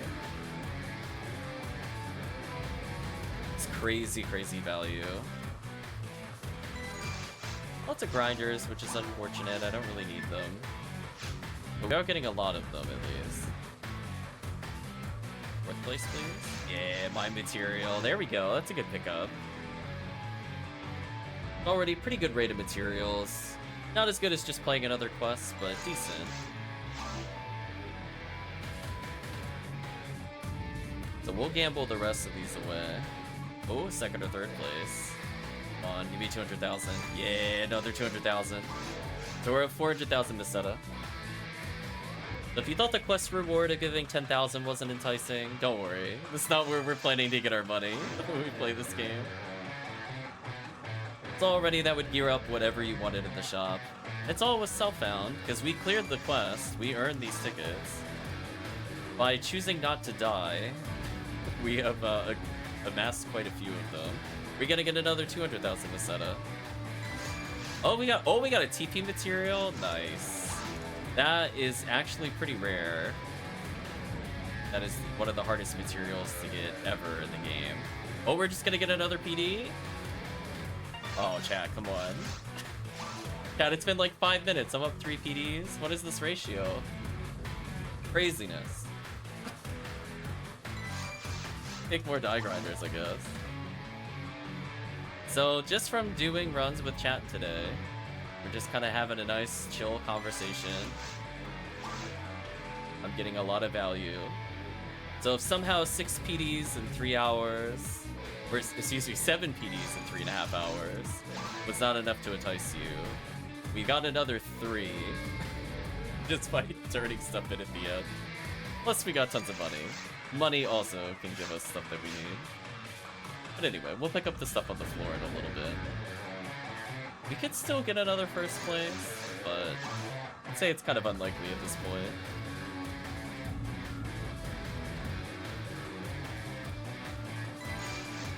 Made material, not the best. Kind of hoping for power material, mine materials. That's unfortunate. Bait is definitely the worst material we could get, but hey, 4 mine materials is good. Been looking for those. Okay, so we have 4 more attempts. This is 1 out of 4. Will we get another first place or second place? I'll take another mine material. You know what? I think this is more mine materials here than the entire hour or 3 hours of runs. I think I only got 4 mine material that entire time. So I basically just did another 3 hours of mine material hunts right there. We got last roll. Will we get anything big? I should probably conserve these TP material for the future. Oh, no big prize. That's okay, though. Now sitting on 600,000 Meseta. That seems fair. As I said before, episode 4 has so many layers of value. I'm just shaking my head, Chad. So much value. Put away $500,000 into the bank, as you do. If you're using charged weapons, I'm sure you would love to have $500,000 just to spend on charge. Alright, out of curiosity, I'm gonna look it up real quick. What were the odds of getting first place before I was at? So the chances are 7% after you've attained a Girasol. Oh, I thought it was Samurai Armor. Okay. So 7% of the time. So roughly if you spend 200 tickets, you are likely to... For 255, you're very likely to get at least 2 PDs every time you do it. You have an 11% chance of getting 200,000 Meseta. Not bad.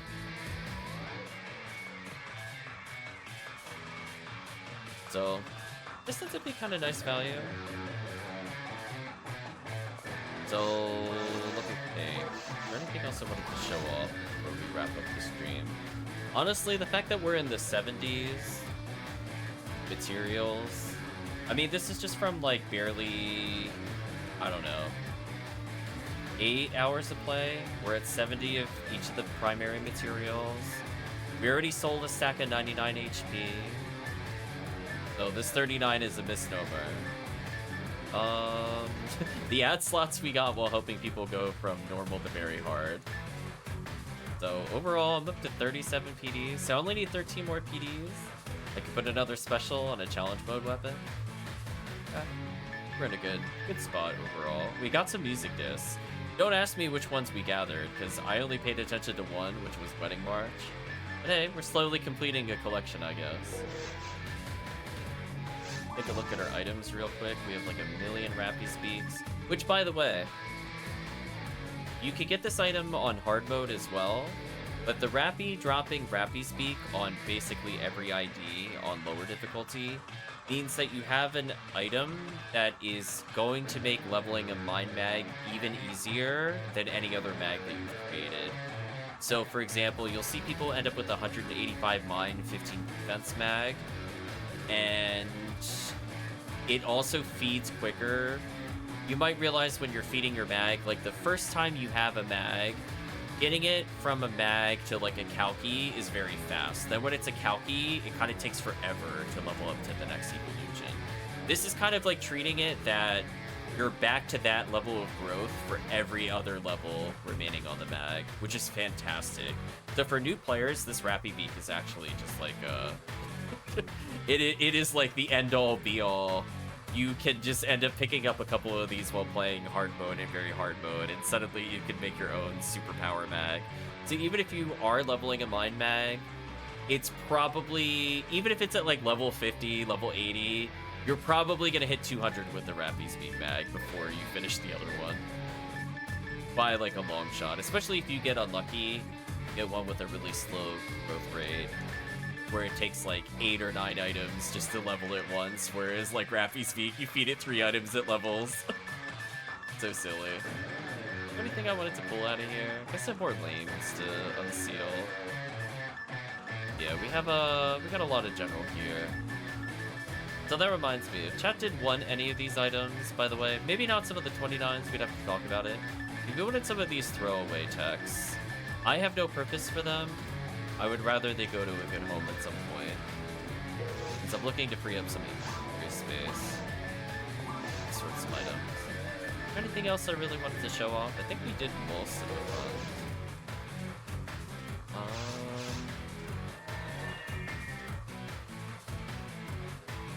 Thinking. Oh, you know what? We could do a quick little meme run. Let's do a little meme challenge.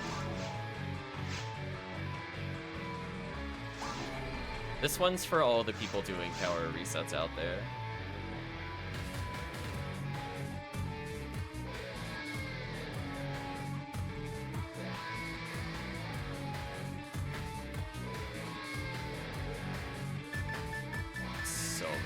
have so many forces.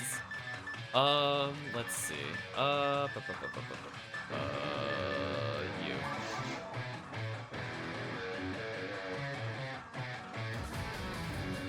What is challenge mode exactly?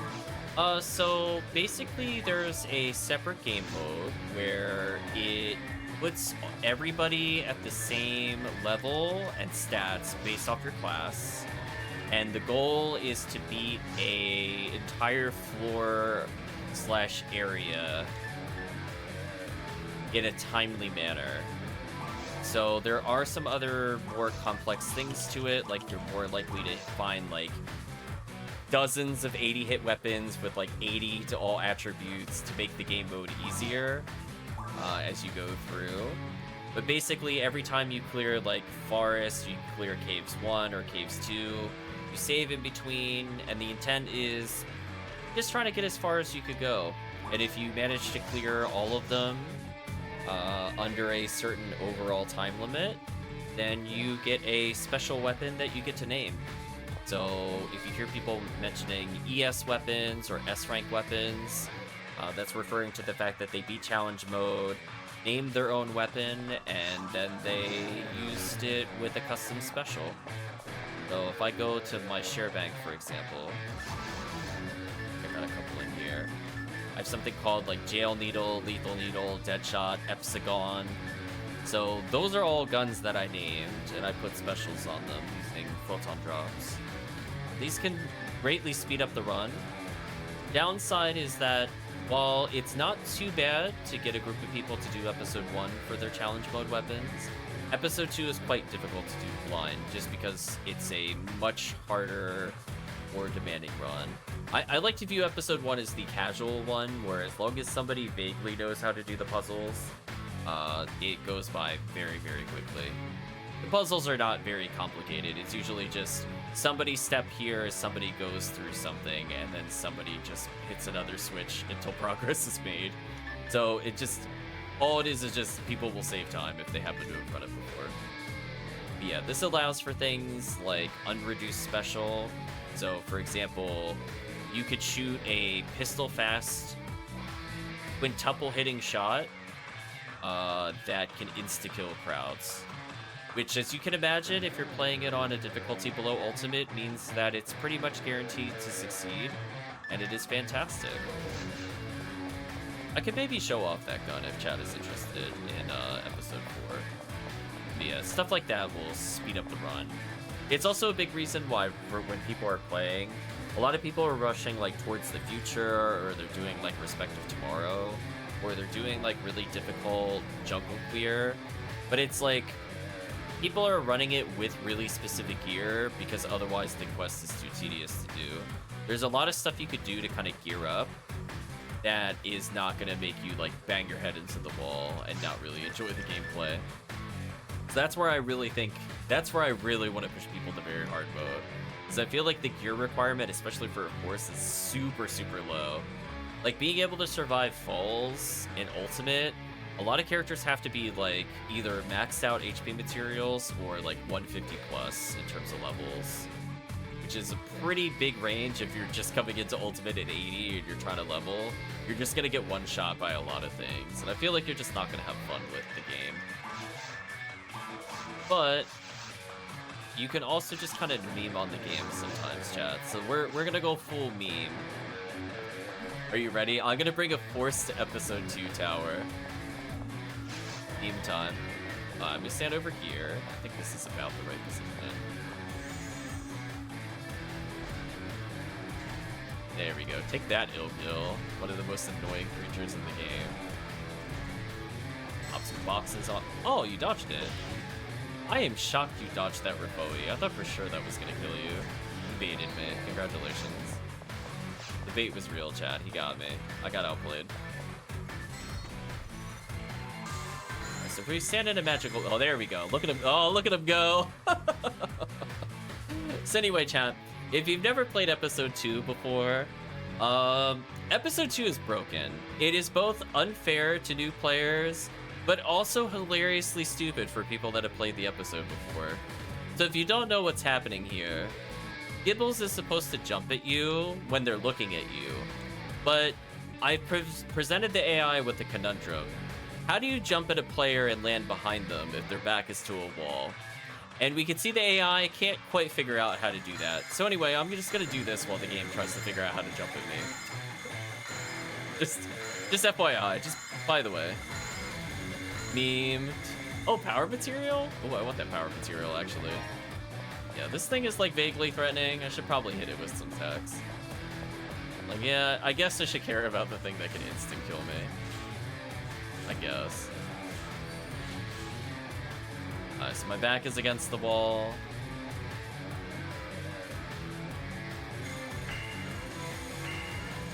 he's trying really hard. Listen, chat. Gibbles did not skip arm day at the gym, and Gibbles is just trying to show us that Gibbles has crazy gains. Anyway, the run is actually over. Believe it or not, that was the whole run. That's why it's a big meme. You just open these boxes, and you're like, oh, there's some pretty good items in there. Then you just reset. We'll do it again. It's a short run. The reason you would want to do this kind of run is specifically for RNID. You could get a Psycho Wand.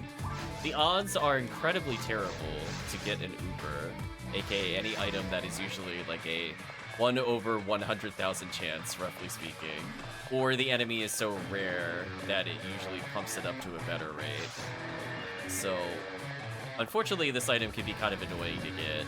It's like a 1 in 13,000 for like a 3 enemy in the quest kind of setup. So he's starting to walk into the crates, so I gotta be careful here. I'm just gonna Rimboe here to make sure that he doesn't walk in the crates. Oh, see, that time it hit you. That's what should have happened the first time. Right, Chad? I felt disrespected by the game letting him do that to me. Oh, is he actually gonna get... Oh, I was gonna say, he almost got to me. Almost. Yeah, see, that's a 1 in 12,000 chance. Another power material. Wow, Chad. Can you imagine if episode 4, or episode 2, excuse me, just consistently gave you power materials like that? I mean, that was kind of worth it to me. I killed like 6 enemies and got 2 power materials. That's actually a great rate. A great rate. Well, goodbye, Lily. I'm gonna take advantage of the fact that Zon turns me around. There we go. That way my back doesn't leave the railing. The one true use of Zon. I got another material. You know what, chat? This is like the most value I've got doing this dumb reset in quite a while. 3 materials? I mean, I think I have to go again, right? 3 materials and 2 runs? Do one more. That was kind of worth it to me from a time standpoint, to be honest with you. Alright, last one for real this time. Yeah, there's also box runs you could do in Phantasmal World 3. So if you're looking to get techniques in order to do stuff in very hard mode, earlier in the stream we demonstrated that a decent level Megid can kill everything in that run. So it's one of those things where, even if you're playing purely by self-down rules, it's not too bad. So my rule of thumb is the Ilgil will attempt to go left because he's trying to find an angle that he can hit me. But if I position perfectly like that, he actually can't figure out an angle to hit me. If you're wondering why he's walking away from me and not just skating into me, he's got the same problem that Gibbles has. Oh, is this Gibbles gonna reach me? Oh, okay, never mind. Almost. He's really trying, chat. He tried really hard. No matter how much he flexed, he couldn't make any distance improvements. Goodbye, Lily. So sadly, it looks like I am not getting another material, so we'll stop our little gimmicky, disrespectful run. So ultimate runs can be kind of janky, where they can be like a minute long, maybe some of them can be 3 minutes, some can be 30 minutes.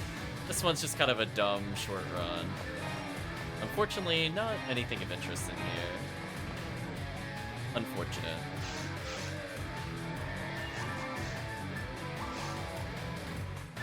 I guess I could showcase the other run. Nah, that's okay. Did that earlier in the stream, I think we're good. Anything else worth showing? We did EN4 at the beginning of the stream. We did Phantasmal World 3. I now did 4. We did Massive Attacks. I think that's about it. I don't think there's anything else I really want to go through. I think we'll pause here for now. Chat a little bit here. Hopefully chat enjoyed the crazy value of episode 4 tonight. Since we ended up getting Select Cloaks, Heavenly Arms, Photon Crystals, I think 10 PDs across the... How many hours did we stream total? 4 hours? Yeah, no worries, Yonder Lord. We're always happy to teach players. We're happy to guide people. I'm happy to level new people. So if you ever want to just level an ult one day, we like to do a lot of runs, or at least I like to do a lot of runs on very hard mode. So we can help guide you from normal to very hard without that much gear, in case you were interested in having an ult. Generally speaking, we're happy to kind of share the value. As I always like to say, when we have a free slot in the party and we get a drop, I like to say, it could have been you. It could have been you as the 4th party member getting that value. But overall, just so many photon drops. So, like, if I were to value all of it together, I think I got over 30 photon drops equivalency in 4 hours. And that included my very beamy episode 2 runs in there as well. So, you have to think of it that way. Crazy, crazy, crazy value.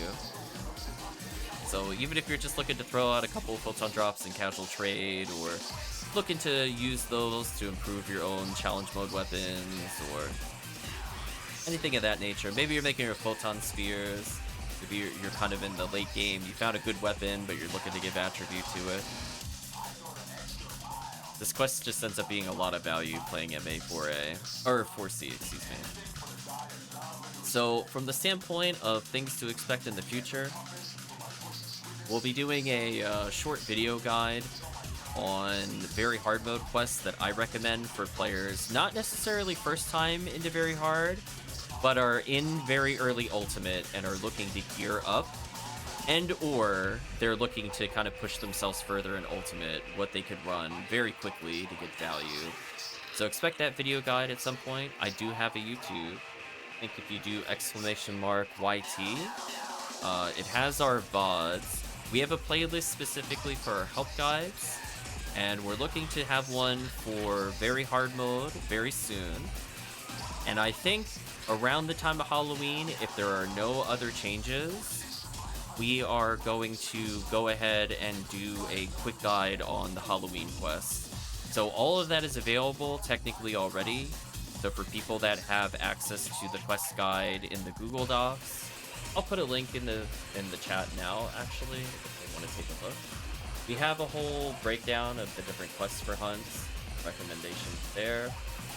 We have a whole other series of guides for first-time players looking for some items. I would say it really just depends on comfort level, where you are, as to what would be more helpful to you. I'm going to just send one for the, what's it called? The Google Doc itself, although I see it added the word edit in there, but that is the Google Doc for the quest list. So we already have a very extensive written guide for ultimate level quests, talking about, in a very basic sense, a lot of tags and basic nature there. But we do have other guides related to things, which you could do, I think, !PSO guide. I think we'll give you the playlist if you're looking for it. Let me see if that's the correct one. Yes. So we have a playlist of just the guides themselves. So if you're looking to set up add-ons, or you're looking to, you know, add more buttons to your controller, or you're looking to kind of step up the game, we have a mix of video guide plus written guide. So whatever you find is more useful, the written guides are in the descriptions of our YouTube videos that are labeled in this particular playlist. But yeah, I'm looking to kind of improve some of the topics that we cover, and hopefully when quests stabilize a little bit more, we'll do a formal video guide for the quest list. But for now, that's what to expect in the future. But for now, chat, I think it is time to say goodbye to YouTube. So if you did watch to this point in the video or the VOD, I'd like to say thank you again for watching, and hopefully see you again next time.